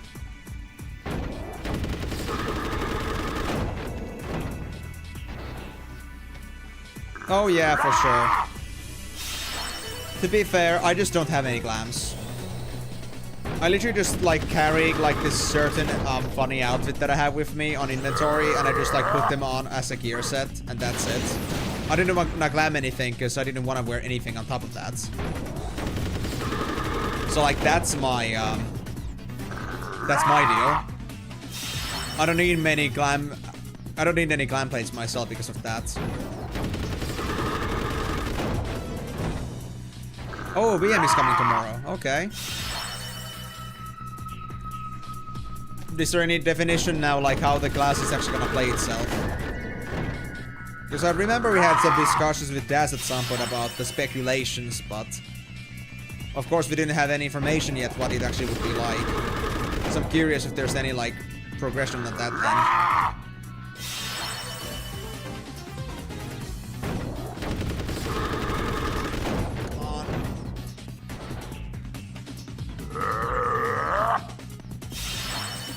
If I can force you to stop white winding, that would be nice. He's on a downward slope right now. I like it. He's barely keeping himself alive at the moment. Or maybe the region is helping him just enough. So he can like risk one hit.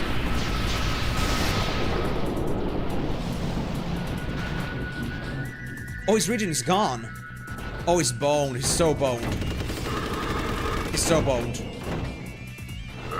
He's not gonna put a new Mighty Guard yet. And if he does, he would like receive another 10k damage.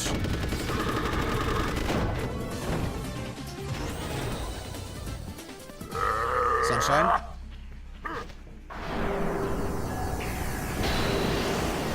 Oh. I mean, a shield does sound pretty nice to that. I think it would make sense. But then again, Hunters in WoW never had shields, so... we'll see. But one-handed axes, that's pretty interesting. But then again, I cannot think of any better, like, Hunter-type weapon. Because Hunters are also, like, kind of survivalists. Striker, why did you do it now? This is not worth it. You're taking away your progression. Fine, haste. Take it. Take your moment. You're gonna actually marathon an MMO? Like, for real? Are you crazy? Do you, like, have any certain rules that you set for yourself? Like, what you're gonna work on and what you're not gonna work on? Like, and what counts as, like, completed? But you said that those games could be completed.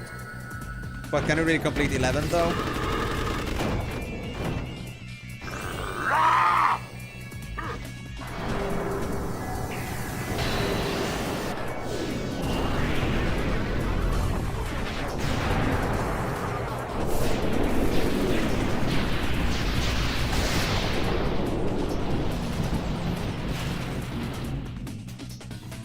Okay, Striker, please just do not white wind yourself. We don't need this. Oh, it's out. Mighty Guard is out. He's boned. He's so boned. He's so boned. He's not Mighty Guarding yet. There we go. He's gone. Oh, patience, patience. Patience. Thank God. Elma? I'm facing Elma? As a finalist? Really? I hope they don't have Heartless Attack too. I don't think they had it last time though, so I think we should be fine.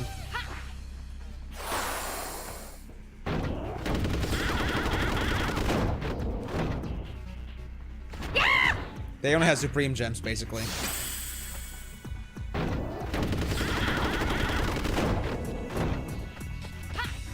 Oh, okay. A new tank. Well, I'm interested. I like new tank drops. But then again, why would I not? Okay, I can easily outpace Elma's clean slate, so we should be fine.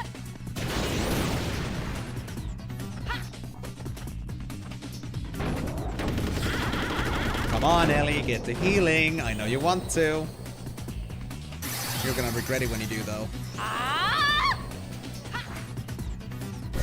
Actually, how bad is Ultima on me at the moment?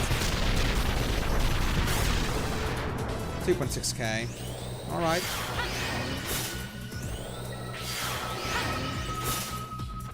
Heal up a bit. And let's get back to attacking. Oh, more strength? Oh, Machina Striker went full-on crazy mode. Oh yeah, that's way more damage. That could buy Elma. You're so bold.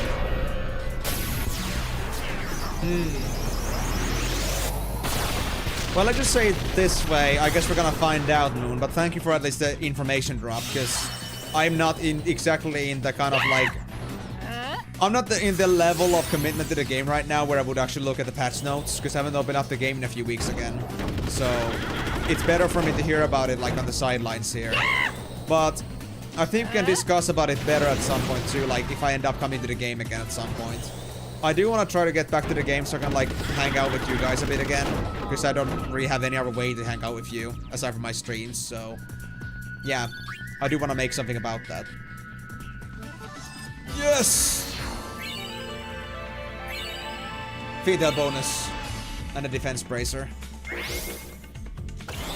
Whew. But I don't think we're done yet. But I'm 600 XP away from leveling up with this thing. So the question is, I don't think we're done yet, but I want to ask that question anyway. Are we done yet? It is done.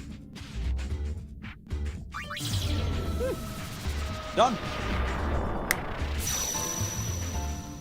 Oh, that just took me an hour. And you were... What was it again that you had inside you? Oh, the Ixion, of course. Yeah, Ixion.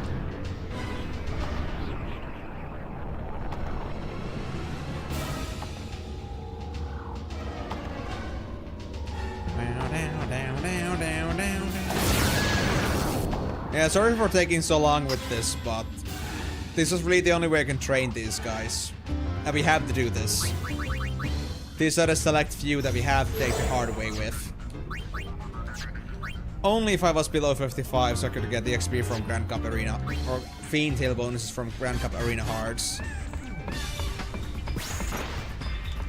Alright. So now we got all the bare minimums out of the way. The other stuff we can train later. Now we got at least the Fey Fragments. Let's see. Jumbo Cactuar out, Machina Striker out. Now we just need the stuff from Via Infinito.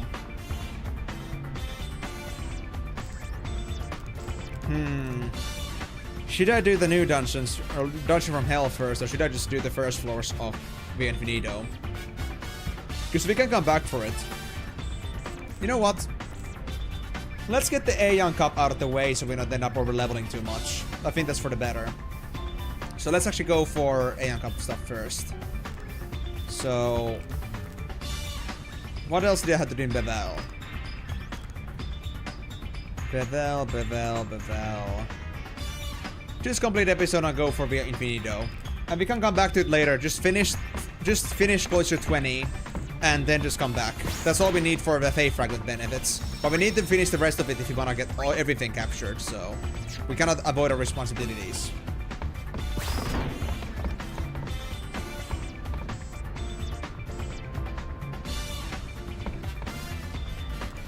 I see. I mean, to be honest, I actually saw, because, like, I think, Cry sent at some point a message over, like I've said, the video over at the Discord server that you guys have. I didn't check the video, but the thumbnail gave me enough idea that there's gonna be 2 different combat stances now, or 2 different combat styles. I'm not sure if it's gonna be just a way to like excuse that there's a different skill set once again at certain expansions, and at a certain point, which is the newest expansion, we're just gonna have a very different skill set which is way superior to the previous one. But you cannot have it any earlier because it would break the balance. So I'm not sure what to think about that, but I guess we're gonna see about that. Right. Let's go unlock via Infinito then, I guess.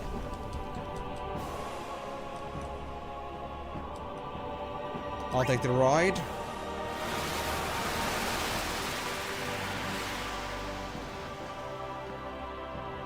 Thank you. Now, what is the episode complete in this place? I kind of forgot. Hello. Pavel will always be your home. That's alright.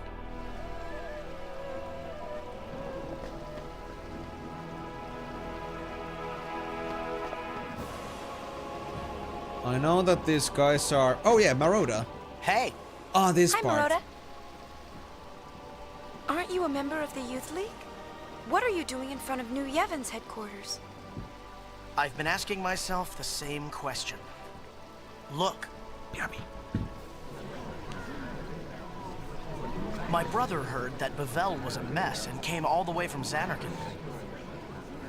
Hey, he can do what he wants, but what I want to know is, how did I get dragged into this? You're protecting Pavel together. Yeah, I guess that's about right. Somebody's got to watch his back. Hey, what you talking about? We're talking about how brothers have to stick together. Oh, okay. See you later, Lady Yuna. Kindergartians, move out! Yes, sir!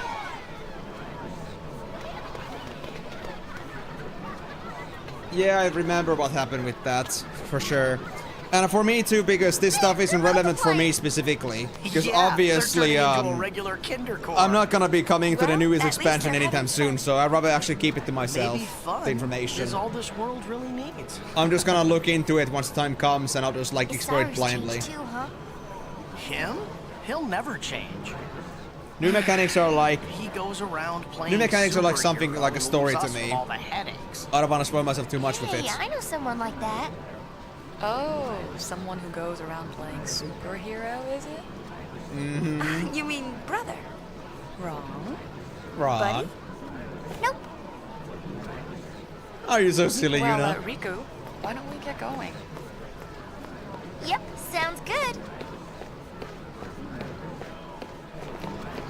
Come on, tell me who.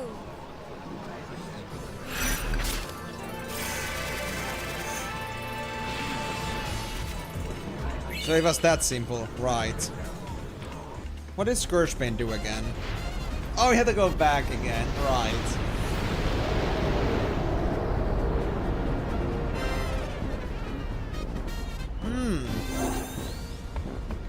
Sounds pretty frosty, not gonna lie. I feel like one of my friends who masquerades as an ice dragon, I think they would say that that would be their favorite expansion by name alone. But I cannot make that statement on my own. So it's pretty cool though. I just do wonder like how much it actually pertains to the content of the expansion. I guess it remains to be seen.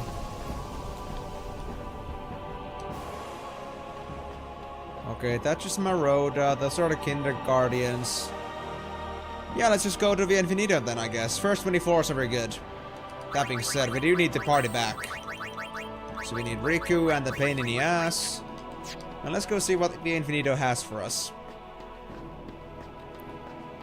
And let's actually see this now. What do I unlock when I get the Infinito here? When I just go there? I unlock like 6 different creatures when I just like get to the first floor. And I do get myself the last Faith Fragment creature when I pass the 20th floor. So yeah. And that's also gonna give me all the Crimson Spheres, which means I could finish off the business in Mushroom Rocker as well at some point, which is pretty nice. But yeah, there's gonna be quite a few things we can get from Bevel in with just a little bit of effort. And there isn't anything that is gonna be locked away, I understand. And even if something was, I know Barrel Eye, Azitahaka, and Detonator are all obtainable later on. Because I had Detonator. Actually, no, that was a grenade. I'm not sure actually about Detonator. I guess I'll at least try to make sure I grab that before I go. It doesn't say anything here that Detonator has any prerequisites. But I might have to make some guide check-ins. I'm cross-checking between guides to make sure that none of these other creatures are gonna be something that are gonna be locked away under a certain other mechanic. That being said, does it actually, like, I know fandom is not, like, reliable on this one, but does it, like, at least say anything about this? Like, are these creatures always there without any hidden extra mechanics? Detonator. Wait, I already had Detonator? Oh yeah, it is the Detonator. I had the Detonator before. Perfect. So yeah, Detonator, Azitahaka, which I had to get anyway today on this, on the chapter 5 here, because it's a Faith Fragment creature. So that Detonator and Barrel Eye are all capturable earlier, so I know that I will not have any issues with the creatures outside the Infinito for the New Game Plus, so I can leave them for later at least. Right, and the Infinito was unlocked by going to this place, right? You just need to work twice as hard to get your crafting done, though, just so you can go forward with MSQ. Look! The going! You still haven't started Starblood crafting. Lady Yuna! Look! Well, Moon, honestly, just don't work yourself too hard on that. Take your time and enjoy it. Found it all by yourself! I understand that there's lots to do, but you shouldn't rush yourself too much about that. Just do whatever you have to do, but, you know. Well, I do understand for me to, like, I'd rather actually do all the other stuff and have fun with the other contents before I move on to the next thing. It's a great way to intro the game. And there isn't exactly anything pushing me to make a certain amount of progression. Honestly, playing in a free trial is a vibe. Even though many may find the inconveniences of free trial pretty bad, but I feel like it's such a vibe. And especially because I can commit much time to it. It's just easy to enjoy it, like, without having to worry about money in that case. Okay. And what was it here? Let me double check. But well, discover and complete Via Infinito, and we just have to watch the spheres at the airship. Yep, so we can actually finish Via Infinito in 20 floors for, like, the basic stuff. Oh yeah, remember that. I'm looking forward to Shadowbringers too, honestly, because Where are we? I know what the thematic is. I'm quite interested in that. I wanna, like, live with my inner ninjutsu. I know a place just like this. It's the,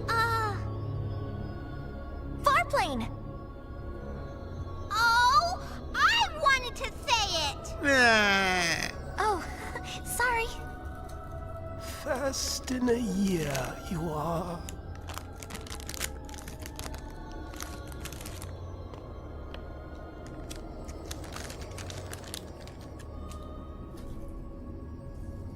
Who are you?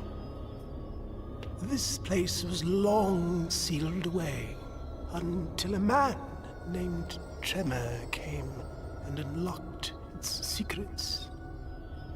Into the depths, alone he descended.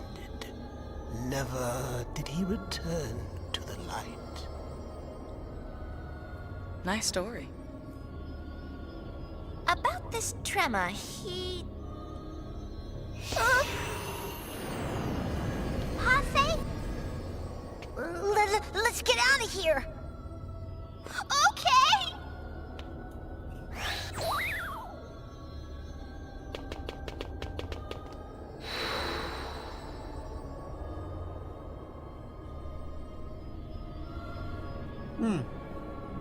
Nice story, bro. Cool story, bro. I have a bunch of spheres to watch later, so I guess I'll just leave it for later. Yeah. I'll just get the swatches all done at once, so I don't have to worry about it. And just, like, you know, cut away me from my state of flow. Rather get all of it done at once. Anyway, so floor 20 and that's it. Shouldn't be too bad. Yep, I know, none of the items are gonna work here. Having a charm bangle is pointless, so let's just get out of this.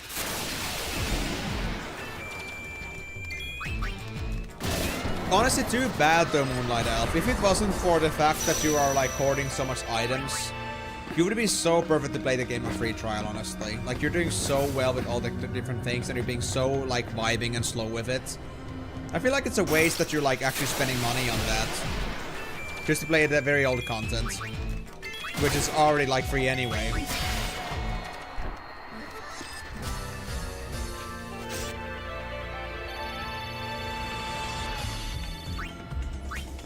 Oh, no, no, no. They don't understand.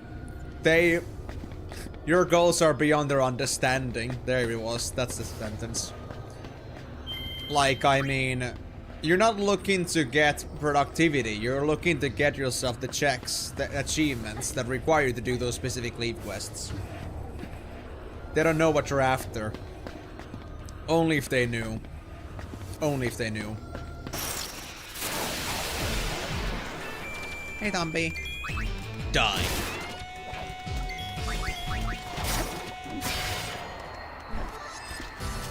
Actually, I'm surprised about how well my girls can actually take care of themselves.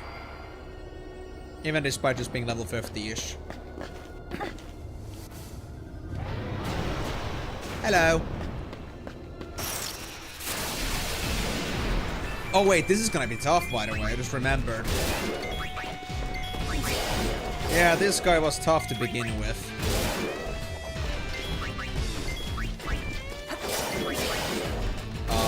Well, good AP training, I guess.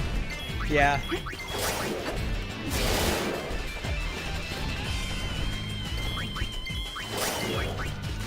Yeah. Like I said, your goals are beyond their understanding. To be honest, once I get to that point too, I might actually start also like doing leave quests for that purpose. There might also be some ARR leave quests that I have to grab for achievements, so I might get them out of the way too. Because I know I've been like avoiding some league quests because I didn't care about them, and they didn't give me something I needed. But just for the sake of like having them out of the way, it would be nice. So before like I throw away most of my common ARR resources like levers and wood and such, it's better that I get them out of the way. Because it's gonna be extra effort later. And to be honest, I don't think they should be that tough. Like if it's about leave quantity, that's for later, but if it's about unique leaves, that should be doable with enough effort. Yeah, those drakes take forever, but they're good EXP, alright. So we just got no fear, but what else can I get for Payne? Payne Slave. Okay, sure. That's good. I take it. I take it. Was it, by the way, Trema that gave me the Iron Duke before? I know there's gonna be a cover I can get Iron Dukes from, but it just got me thinking. Which floor did I get the Iron Duke at? Was it actually 100? I'm on a roll! Oh, hey! Yeah, this guy shouldn't be too tough.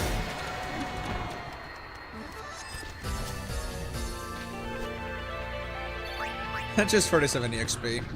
That's hilarious. We're actually getting the weakest of the bunch here.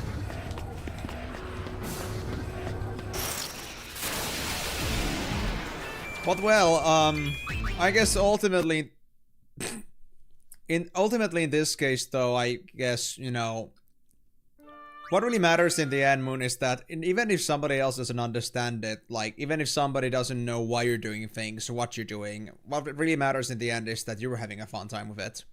And well, we both know, both you and me, we both have fun in very various and special ways. Like I would say like an average player will not understand that, but you know, that's not exactly their problem. That is exactly not like their problem to be bothered by, right? We decide ourselves how we want to spend our time and how we want to play the game. And even if somebody else couldn't understand it, that's fine. It's all about like what gets our brains going. So, I'm not saying that they probably judge you in any way, but at least they now know that there is more to it than just like doing it for efficiency or maximum output. It's about doing those god-awful achievements sooner or later, because it's gonna be a pain in the ass to deal with, like, eventually. Especially since it's time-gated. Like, I would say always bottlenecks and time-gated things are the ones I want to focus on first. Because I know that they're gonna become an issue at some point if I just, like, leave them going. Honestly, I should, like... Actually, can you share that with me on Discord right now? Because honestly, I think my biggest detriment for, like, following achievements has been the fact that I feel like XIV's achievement following system is a bit awful. You can only track max 5 achievements, I think. And it's not that good because of that. I would like to be able to, like, track everything related to some certain activity easily. And just be able to just, like, kind of like bookmark things that you want to pay attention to. It would be very nice. I think that would be the best, like, workflow. Hi there. For achievement hunting. And it would make it much more fun and easier for me. Like, filter with ARR, go for achievements related to a certain category, and then just try to, like, easily go between those pages and just try to, like, you know, shut off the ones that I've already finished or the ones that I don't really care about too much. And maybe, like, if there's, like, also something that indicates or understands that this achievement is not something you can just do whenever. There's a certain, like, you know, commitment you have to put into it. Like, you gotta put enough time into that. You gotta do something X amount of times that has a limited amount of doing, like, allowances.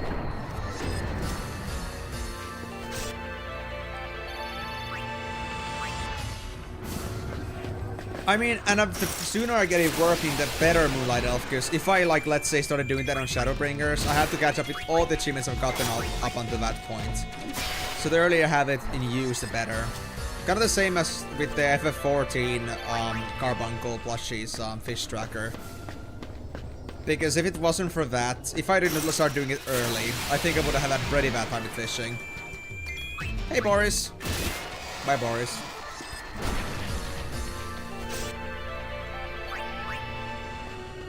To be honest, I owe the Carbuncle plushies fish tracker so much with my fishing progression, because in the end, like, as soon as I understood the system and how well it organizes, like, things based on uptime rather than, like, the really, like, the speed that they, like, you know, fish become available. I mean, both were a thing, but they prioritized the uptime average, and that was great. Bring it, punk. Because I could really plan out my own routes. Like, it requires a bit of understanding and knowledge about, like, how much time you need to go between areas. And how long a fish is gonna be around. Like, you really gotta understand yourself, like, getting the times and when the weather changes. Like, maybe it's not always gonna be 20 minutes you're gonna get. Maybe it's just 5 minutes because the weather is gonna change in between. So with that, I'm just very happy with that. Like, as soon as I got my own fishing understanding together, Carbuncle plushie was like an absolute, like, you know, irreplaceable tool for me. And honestly, like, after I got through, like, the biggest hurdle of all these fishies, like, when you just first start, you get always, like, 10 fish that you need, and it's a chaos. But after it becomes more manageable, like, you only have a handful of fish that become available every once in a while, then it just turns into this thing where you start prioritizing these obvious hard fish to get. And you just start planning routes ahead of time. If you feel like it's necessary, go ahead. Thank you. But I do like those kinds of modification apps. They're not gonna modify the game itself, but like those kind of like workflow tools. Because it's gonna be very hard to keep those things in your head, probably. And having a second monitor once again proves to be a superior choice. Makes life way easier. By the way, that being said, I still have never finished the sightseeing log. I only got like a handful of things left in ARR, but I don't know, I never actually ended up finishing the whole thing. I guess I was starting to get already pretty quiet with the game when I was still like on the last few. The things that might take some, like, even a day to become available. But if I get active on XIV again, I'm gonna have to pay attention to the sightseeing log. What I think the website misses, honestly, is that there would be like some audio alert whenever like something becomes active as an opt-in. Like a nice little ding ding whenever like one sightseeing log location becomes available would be very nice. And I'm not sure if there's gonna be any other good sightseeing log places for that. That kind of stuff. And setting up just like one-time alarms sounds a little bit of a drag. I mean, I could do it, but rather not.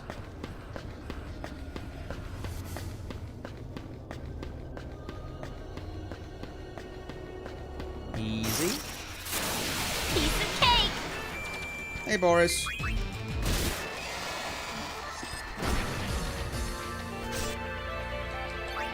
Migo, I think you should take Boris back home. I think you let them get too far with their walk. Boris is getting a little bit cocky. And it's not good for his long-term health. Take Boris back home before he really gets hurt.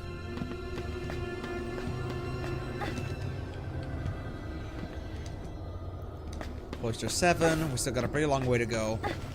I thought I would already be at 8, but some of these routes are pretty long. Oh, Guardian Beast.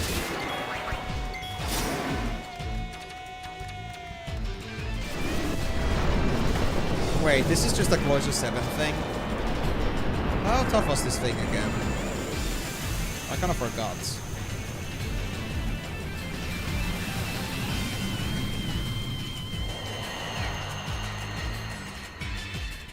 All right! Woohoo!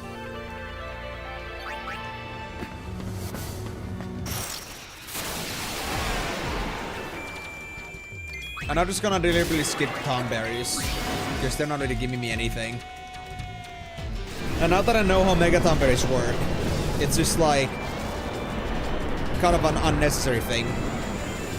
Like the reason I was originally just interacting with all the Tomberries was because I knew that I didn't know yet like when Mega Tomberries would appear. Like if I would skip maybe too many Tomberries, maybe that would spawn a Mega Tomberry, but now that I know it just appears at the 460, it's kind of like, yeah, not something I should waste my time with. Tanky little bastards who might cause me some trouble, but in the end, they're giving me nothing out of it. Like a paltry amount of XP, but that's it. Not really enticing. Hey, Tomberry.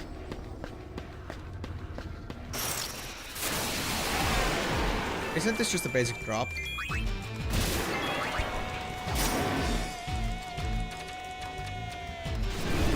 But yeah, like, going back to what I was saying though, Moon, like, I would say that definitely a very good thing that you are honestly taking your time with that. Because I can understand also, like, maybe the friend group, there's gonna be a lot of people that are really eager for it to move on, maybe rushing you a little bit. But I think it's pretty cool that you're making the most out of the game just like I am. Because, honestly, I understand that there's a lot of cool story going on and there's like, you know, a clear, like the main goal that the game has, but, you know, what's the rush and like what's the, like the problem with like doing things in that different way than maybe intended? Like sure, it's all legacy content, maybe it's not worth that much in the end, and maybe it's like, you know, not something that most people would say is worth your time, but I would say that it's pretty nice, in my opinion, to be able to just like do everything in a like on the expansion while it's on content, while it feels relevant.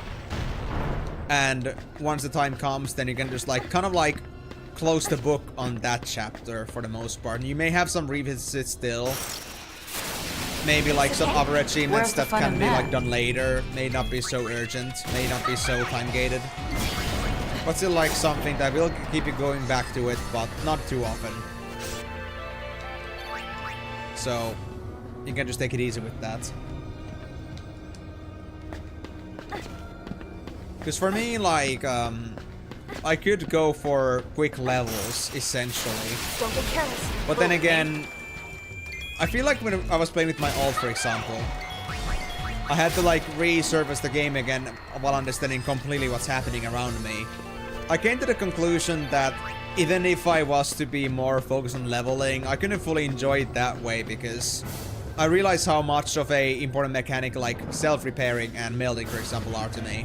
I don't want to use some repairman or use like some melding NPC, especially because I cannot trade with anybody else. I cannot have anyone else do the melding for me. So being kind of tied to like doing those activities based on your like disciple of hand skill, for example, was just so much something that felt important to me that if I don't have it, I feel like a very big part of the game is away from me. Like, maybe they're not the most important mechanics. I mean, in the end, like, melding also is just, like, more or less for, like, less important stat pieces or, like, stat bonuses. But it's fun.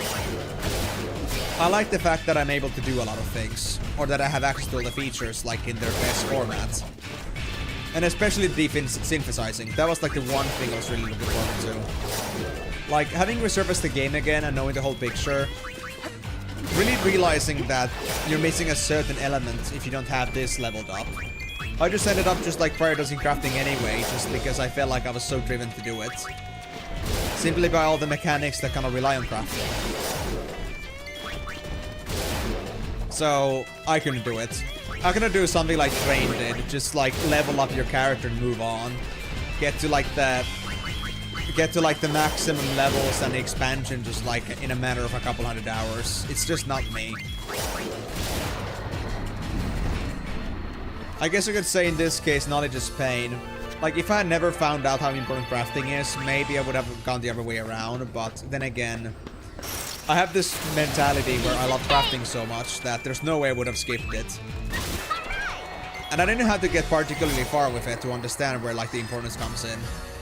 Like, sure, I would say HQ crafting isn't as important, like, at the leveling side, because the dungeon gear, like, replaces most of it. What I usually do is that if I don't have a dungeon gear for a class that I really play, then I might make a piece for it, but as soon as I get a good replacement for that, that can be universally used by the same classes, then I just replace that, like, the HQ item that I made, and just ignore that it ever existed. But still, like, the other mechanics around it is just not just the crafting the item itself. Like, there's so many other crafting features that it kind of becomes hard to ignore. Thanks, Moonlight Elf. I appreciate your efforts to just help me out. Now, I'm not gonna say that I'm gonna go check the website out right away. I think before that, I would first wanna, like, get myself reintroduced to the game again, because it's been a long minute. Or hot minutes. But if I do feel like I'm getting more and more involved with it, I might start picking it up. Because I think I'll have still plenty of time to do the achievements in ARR. After all, I do still have the, you know, coils to do and such. I'm gonna be still busy. Thanks, Moonlight Elf. Appreciate it. I mean, of course I know it's not a hurry, but yeah. I guess there's no point for me to like start doing this digging now if I'm not intending to like deep dive into it. I really do wish you had more time to do things in life. Conclusively, guys, I'm gonna be honest. 24 hours in a day is too short. Or maybe I make it too short. I don't know. But I feel like playing MMOs is a bit too hard nowadays. Like, the one conclusion I came to at this point was that, you know, the only reason you end up playing MMOs is either that you have nostalgia or the fact that you got nothing else to do with your life. Like, you got nothing else that you have going on. Not saying that in a derogative way, like that it's insulting. I don't mean to say that it's a bad thing. But it's more the fact that if there isn't anything bigger going on, MMOs are a great way to burn time. But if you don't have an incentive to burn time, then what does an MMO do in your life? It's kind of a hard situation. All yours, Yuna. Where are you going?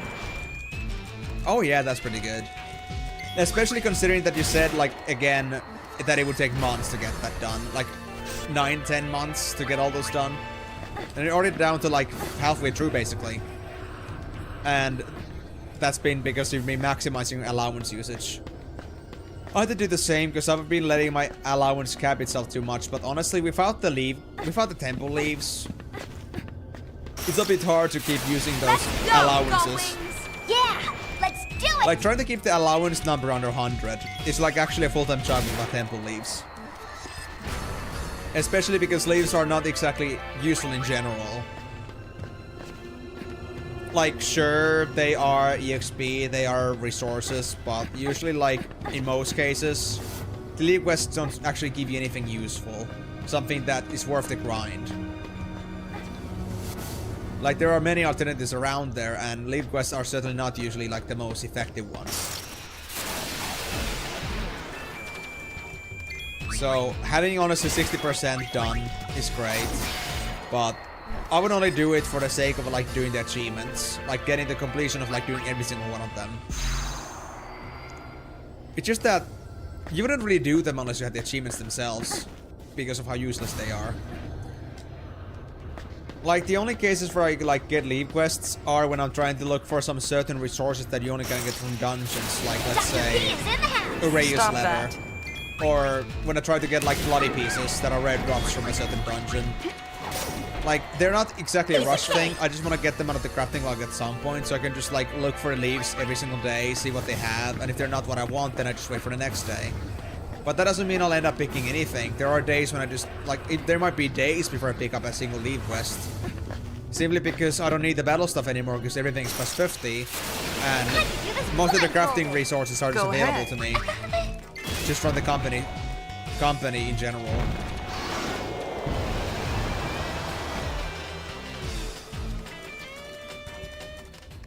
Oh, Nice knowing wait. you. Wasn't 100 the maximum, or was there a bigger maximum for allowances?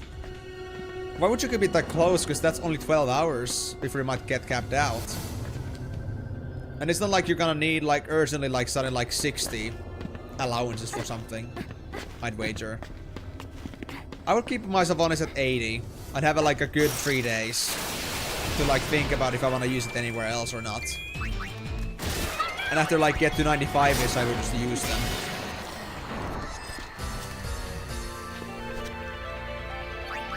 Assuming I would play every day, but if I don't, then I might, like, lower the gap. Lower the bar.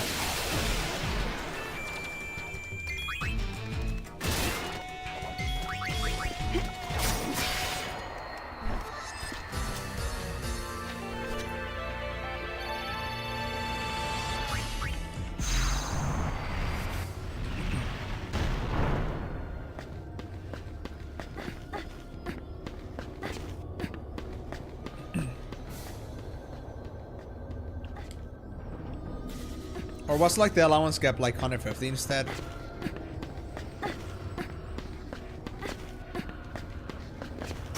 It's been a while, honestly.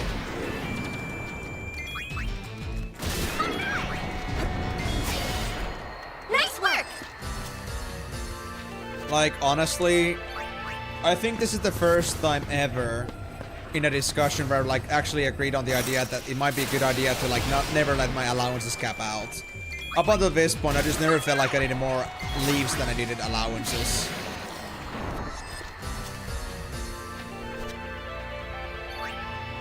Okay. Yeah.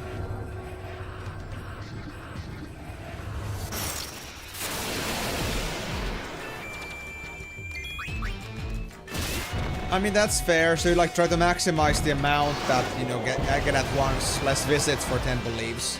You can grab 9 at a time, not, like, let's say 5 or 6 or 7, for example. But even then, I would just, like, rather go for, like, let's say 91 or 92. Because honestly, if I just had, like, let's say 97, I'm not giving myself much time to react to it. Like, if I feel like I'm done. Like, if I just take a day off, I might easily cap out. So it kinda depends.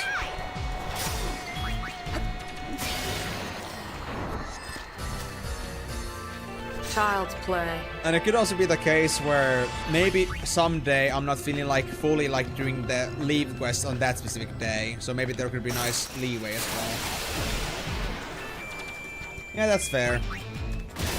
So you're not keeping them always at like 95 or 97. You just react as soon as you get 95 or 97.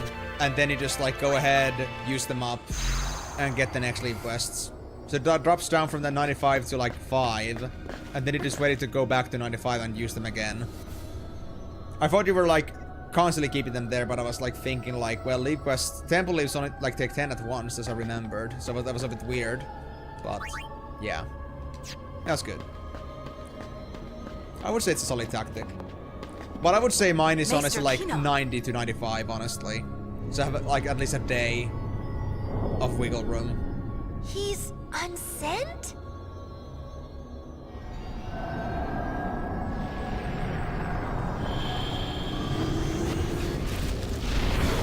Alright, let's see how tough Arenia was again. I don't think it was too tough, but maybe I'll be surprised.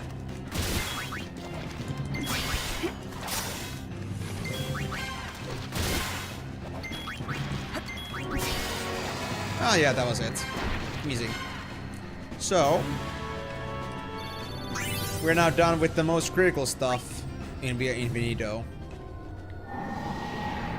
We got the sphere. We got the Arenia, and now we can just move back into creature creator stuff. Probably. Most likely. I think we should go home now.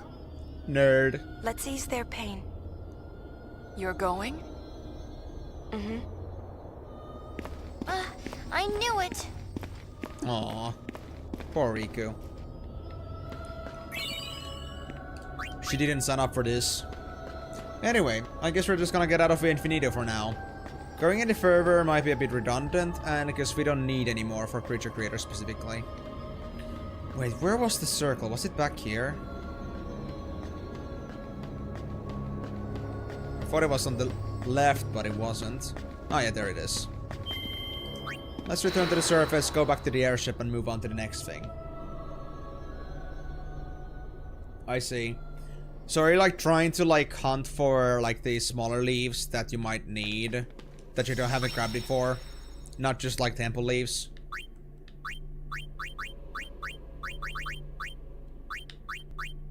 Let's save here. Nice. 86%. Nice. Okay. So with this, we have collected Mycotoxin, Flan Blanco, Chocobo, Flame Dragon. And back to chapter 5. Jumbo Cactuar, Machina Striker. And now, if you just get rid of these 3 creatures, Asitahaka, Critical Bug, and Arenia, we're gonna be done with the Fate Fragments. And then we just gotta destroy the Fates themselves. But am I to understand that the Chocobo also has a Fate Fragment in it? I don't think that's the case. I wonder why it's marked as something important in here. Like, it's bolded and it has a separate color in it. That's usually what they have for... Because it's like the one... Like, usually this is done for creatures that have Fate Fragments in them in this guide.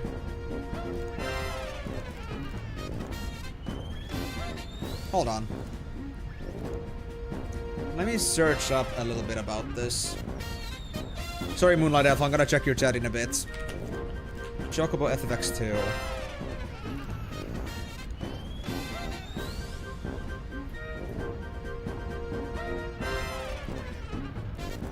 Become stronger during the late game's later stages, I know that.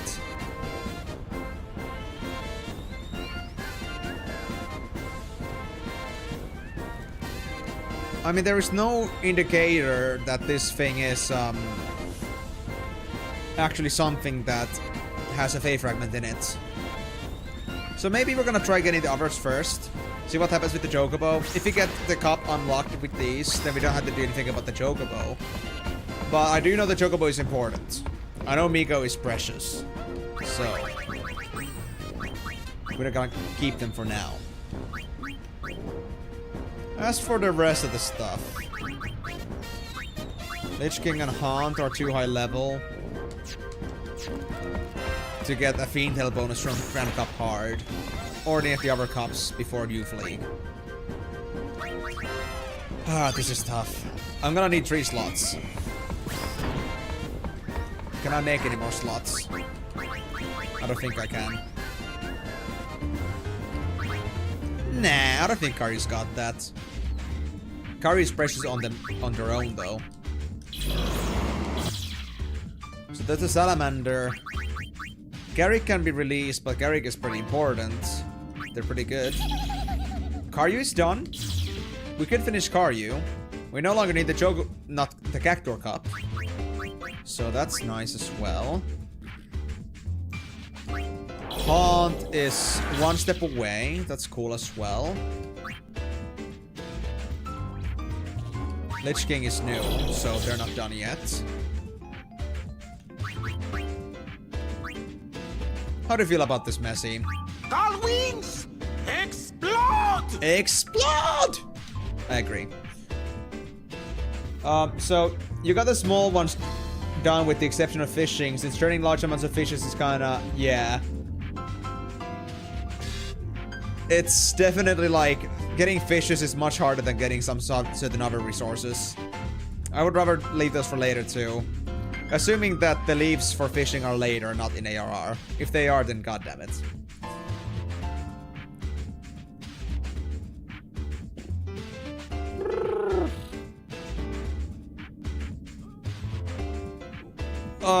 But what do you mean by maximizing profit? Like completing all the unique ones, or is it about the benefit that you get out of them? Or do you really need to like have them maximize profit for them to be like, you know, achievement counted? Because I don't think that's necessary. I mean, I just focus on getting like the completions done. Pretty fine fish is quite nasty though, to be honest. But yeah, I think we should honestly return Karyu in a bit, but let's first find out what else we have in here. What creatures do we get? What size are they? So we are getting a... Hold on. We're getting a L, M, and L, so we need an S. But Karyu is a bit over... I think it's a little bit... I think it's a bit, you know, unnecessary to keep Karyu for this. I'd rather get a new S creature for that. Or I can just use one of my older ones. I mean, Migo would be great to level at the moment. I might still need them. As for a third slot, I think if I just finish my business with the Haunt, I think that's good enough. So let's make a team of Migo and Haunt, get Haunt a level up in Youthling Cup. And after that, I guess we can move on to the next thing, which is to release the Haunt, release Karyu, and get the remaining Faith Fragments that we need. I think that's the plan. Okay, so some leaves are Generosity Plate, which means you can turn them in 3 times. Yeah, okay. But do you really have to do the Generosity Plates like to their full maximum for the achievements? Or are you really trying to get everything out of it? Like, is it that's just an extra mile for some benefits that may or may not be relevant to you? Like, I know about the Generosity or the Charity Plates, but, you know... It's a different thing if it's necessary to do something. Or when it's just like, you know, for the sake of doing it. Because at least for me, like, that's just a lot of time. And also, like, I wouldn't say that I'm all that eager. I'm not all that, you know, worried about the inventory space. Rather not, like, have them take too much space for me for too long. Yeah, let's put Migo in there. So that's gonna be my team. I guess I got my stuff back now, so let's see. Abominable. You would do pretty well with Agility, honestly. You got a pretty good set of gear here. How close are you to level up? 7k. So the worst case scenario, if I don't get the kind of finish Youth League Cup, I do want to at least help this guy level up. So I think I won't give you... I won't give you Minerva's Plate. I think that's a bit too much. We do need the HP though. I'll take it. And...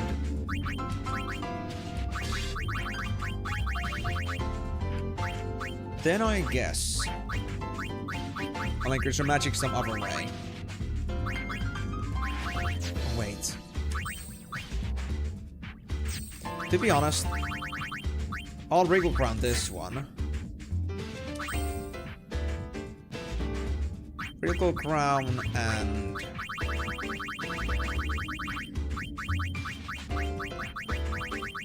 what else?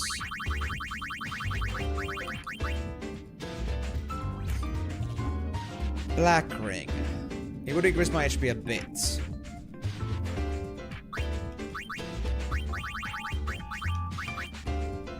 Sword tome would also give me some agility.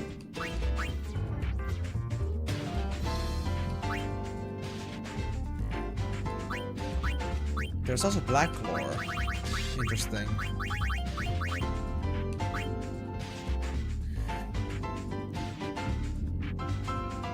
I don't think we need Ragnarok in this case. You have to get the most out of it. You need the money for era relics, with one being 400k per pop during one quest in the end.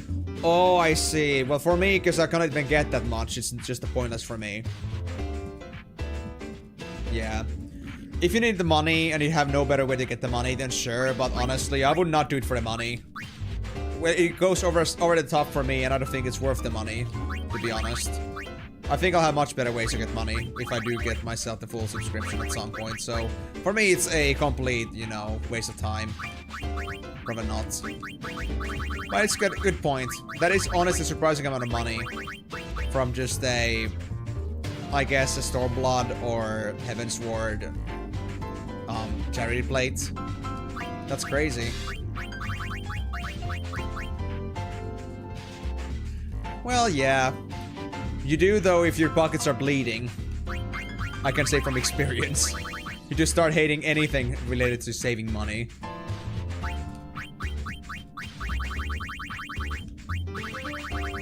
Should I just give you the Adamantite after all? No, I'll give it to Migo. I'll just give you, let's say, Mithril Bangle. I think that's good enough. Migo, on the other hand, you do need the Adamantite. And shit. Well, to be fair, even if that meant that you don't have enough max HP, I could give you another Mithril Bangle, but it's gonna get you barely above the point that we no longer would have the Rabbit's Foot. But I guess that's what we have to do for now. If you want to counter Lude. No, not Lude, Nuge. Sorry, that was just like Secrets of Grindia coming to my face for a bit. But yeah. I think that's my team for now. We just gotta win once, or we gotta get enough EXP for the hunt. I'm not sure if this team is gonna do enough damage right now, but I wanna try this. If nothing else, we're just gonna do a couple hearts or chocobo cups. And we're just gonna level it up. Level up the hunt. But I do wanna test this. Because there might also be abilities we'll learn. Oh wait, actually no, we cannot learn any abilities. This guy's got Doom and 3 different spell types.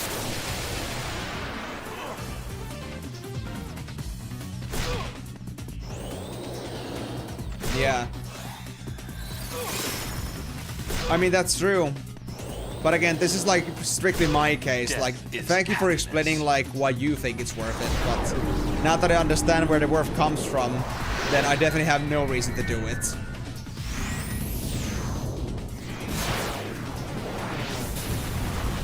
Although, honestly, it would be wise for me to start another ARR relic, because I easily just go over the money that I need. Like, I have this problem right now, where, I can go for a relic, right? But, you know, it's more about the effort. I'm missing a lot of things right now to get me a relic. Like, there's some other things than just money that are involved with that. I would say my main stopgap here is materia. I don't want to continue with my relics until I get enough materials, and that just happens naturally. Unless I want to go deliberately hunting for days. So, I don't have enough money. I don't have, like, enough materia to use my money on making relics. And even if I did, it's kind of like I still end up like spending that, like, you know, getting that money back pretty quickly. Like, if I just need, like, was it now 800,000? It doesn't take me that long. If I just do my, like, daily roulettes, I'm just gonna get, like, easy 100,000, which is a lot for me. If I do random roulettes as a tank in adventure in need, then I'm gonna get even more. It's crazy. Yeah, that's true. It's just that even if I wanted to hoard, it's not working for me, because I only have a child's wallet. I got the money pouch from Legend of Zelda. The Child Link. But yeah, I got a pretty good idea now, so I think this team is nowhere near fit for doing Youth League. I kind of right now realize the day and night. So let's actually go ahead and just get back from this. I'm gonna give Regal Crown double to this guy.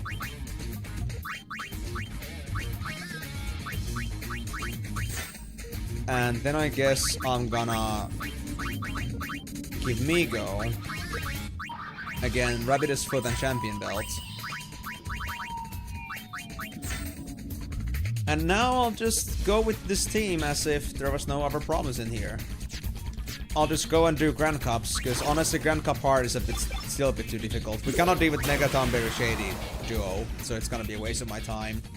It might be a bit too long to deal with. Grand Cup though, we can easily one-shot things. We might be able to finish it on this stream. Prepare for my Faith Dragons that I need. In the end though, I was supposed to go for Dungeon from Hell, but when I realized like how close I'm to finishing this stuff, I was like, you know what, this is a better way to go with it. But I guess we're gonna do Dungeon from Hell eventually. And I will remember this, because I feel like now that I know what I have to do, I'll easily remember which ones I have done and which ones I haven't. And I can use Force of Nature as a way to like checkmark myself. Like, do I have Force of Nature? No, I haven't done Dungeon from Hell yet. So now that I've done it once, it's way easier for me to like, you know, split this into different priorities. Do things at my own pace.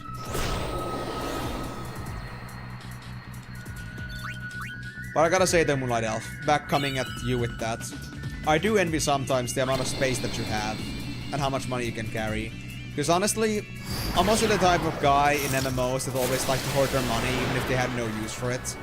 It's just like nice to have whenever you need it the most. Even if you don't know exactly what you're gonna need it for. But the problem is, once again, that if you do like, you know, have a limit to it, then there's very little you can do. There's very little reason for you to go ahead and just try to get more money on yourself, because it's not really benefiting you in any way. So in my case, no inventory space, no money cap. Like I mean, there's a money cap, but I cannot carry much of it then. I'd rather just like get the minimum requirement and just move on. And I know I will not be getting the game by the time I'm gonna be working on those. I'm not gonna have the full game.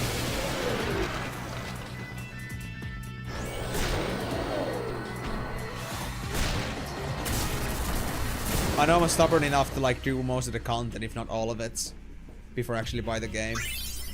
Even if some certain friends and people might hate me for that, then I'm gonna take forever to get myself into, let's say, their free company, getting things done, you know, being accessible.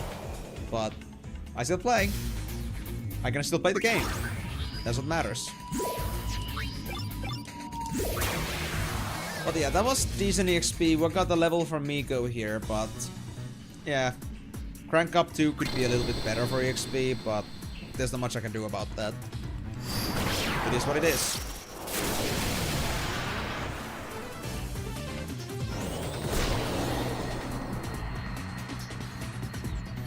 $670.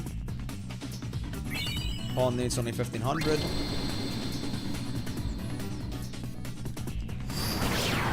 I think I already did the Haunt and Karyu. So I feel like what's gonna happen here is that I'm just gonna skip the stories for both of these guys.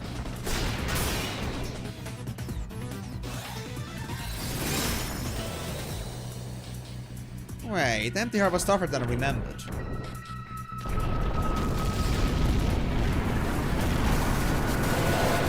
you go.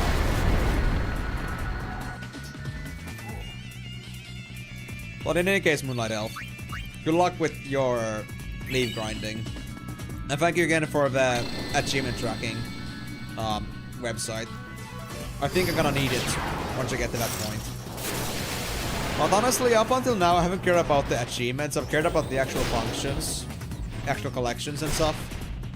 But now that it's coming down to this, where I'm kind of starting to be a little bit finished, then I might as well just, like, you know, sweep some areas, clean up some deficiencies.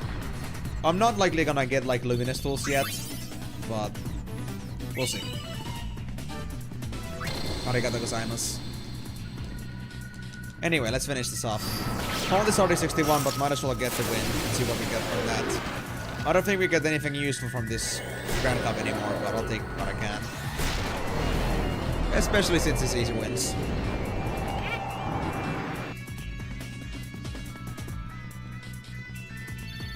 Another 1000 XP. Nice. Explosion.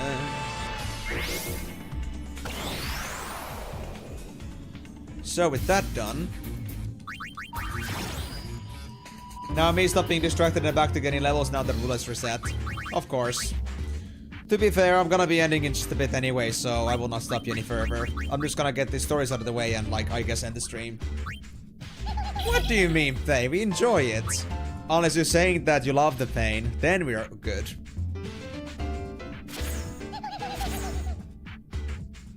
Oh yeah, this is... Yeah, the character was the one that wanted to be a Blitzball player, yeah.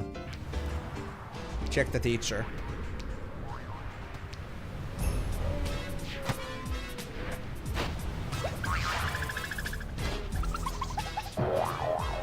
Wow, wow, wow. You're gonna do another one? Oh, wait. Were you like doing roulettes before the reset just now? And now you're like doing them after reset? I thought because the clocks moved that we'd have the reset now at 17 and not 18. But I could be mistaken, maybe it's the other way around. Maybe the reset now happens at 19. Oh wait! I think it was at 18 on summertime. So I guess it's at 19 during the winter time. Okay. Fair enough.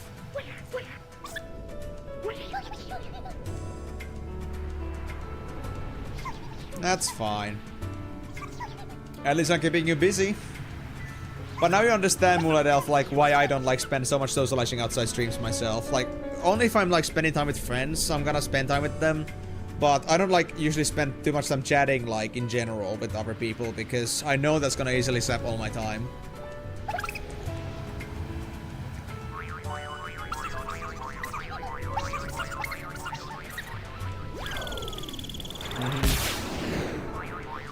I mean, Moon, you have the very nice benefit that you have just, like, mostly just, like, one core friend group. But when you have, like, 10 different places you wanna go talk to and such, plus you have your community, it's a bit tough. I don't wanna be a mean guy, but I really gotta, like, dip off from the conversations as soon as they become kind of, like, redundant.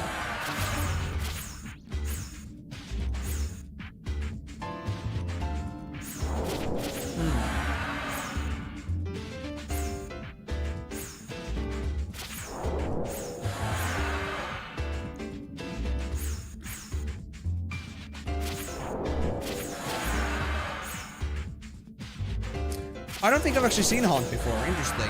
So I guess I'm actually gonna do this. So even I have finally been captured. Perhaps it's for the best. These old bones have traveled for so long, seen so many things. I have nowhere left to go, honestly. I've been to so many places, and I've seen the world change with time. It's about time that I bring this long journey of mine to an end. I've been journeying for as long as I can remember. What did I set out to begin with? Well, it's a little complicated. When I left home, I swore I would never return, that I would make a name for myself on my own. I was young back then. The pride of youth, I felt invincible. I regret nothing. I have to believe that my journey had meaning. My homeland is a beautiful place. A temple city located to the south. I've been many places, but more compared to the size and grandeur of home. People there are kind, warm, and very giving. I'm proud to hail from such a place. Talking about it sure brings back memories. Oh, to see it once more. I made up my mind to return home at the end of this journey. Time to stop being stubborn and start being honest with myself. It has been such a long time. Throughout my travels, I made a point of never returning. My hope is that things haven't changed. Yeah, that's great. And at least, it's a great time for me to talk when I'm playing. The largest city of the southern lands where the sun always shines. That is my home. Oh wait, is this one? I think I know this one, now that I see the cutscene. Isn't it the family reunion thing?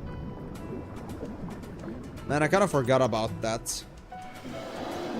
I figured I had done Haunt before, but only the cutscene really like stuck with me. Alright, well. Have your family reunion, I guess. But yeah, like, I would say ultimately, like, that's a great part about streams, like, in my opinion. Like, of course, all my friends don't watch my streams. Some do, some don't, and that's fine. I have not expecting anybody to do that. But it's a very nice way for me to be talking in the meantime. Talking with people, catching up, without feeling like I'm taking time from something else, because I'm, like, streaming at the same time. Like, I get to talk and do my job, so to speak, at the same time. It's pretty cool. It's just that outside the streams it's kind of tough. Because I know I can easily like have a conversation for hours.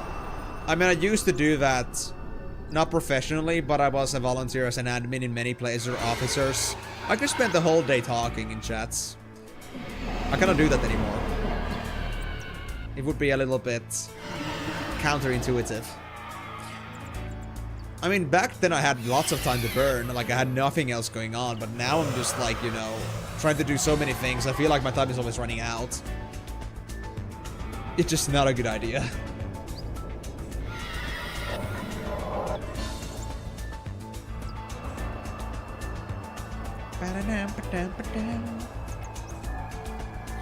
Right. But with this cutscene that we have already seen before on the New Game Plus, I guess you could say that our stream for today is there. Now, I know there are still creatures I gotta grab, but since we're already a bit over time, I guess I'm gonna leave the grabbing of the last of the Fray fragments for next time, so... With that being said... Thank you guys very much for joining on the stream. Hope you had a wonderful time watching, listening, talking, whatever you guys have been doing. And if you guys missed any of the stream and you want to catch up on what's been happening today, remember that this stream is going to be available on your YouTube channel. Go to the live section or go to playlist Final Fantasy streams. You'll be able to find this stream and the previous games and streams I've done on this whole franchise, on the marathon so far, over there. If you also want to join them on future streams, remember that I stream every single Monday, Thursday, Saturday on Final Fantasy, starting at 4 p.m. GMT plus 2, 4 hours from here. And if you also want to join my variety streams that are also hosting oftentimes on Wednesdays at the same time, you can join those as well. Currently, we're looking to maybe play Lifelink on PS2 in a couple of weeks if that vote goes through in Twitch. If you haven't put any points on the community challenge yet on Twitch side, go ahead and do that right now, because as soon as the stream is over, you cannot do that anymore, and you can only put 2,000 points per stream on this. So, Lifelink is a game that is about, it's like a Resident Evil game that is set up inside, like, near future sci-fi. But instead of, like, actually moving your character like you would in Resident Evil, instead, you're gonna be moving your character with voice inputs. Voice commands. Kinda similar to N-Word that I was playing a couple weeks back, but it's still... a couple weeks back. No. I guess it already is a couple weeks back. No, just a week back. Yeah. So... kind of like that, but instead of an RTS, it's an adventure story game. So, with that being said, if you guys are interested, there is a Wikipedia article for that game as well available in the community challenge. Go check it out. And if you want to put your points into that, maybe you can put it on this stream before it ends, or maybe next stream. Go check it out, and maybe you're gonna be able to make the decision then.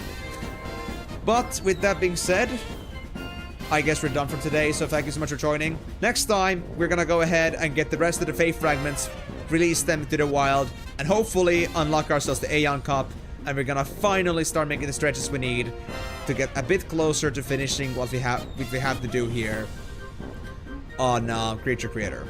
But that remains to be seen. But without further ado, I'll be leaving for today, so thank you again so much for joining on the stream. Hope you had a great time, and I hope to see you guys on the next stream. But until then, it's bye-bye!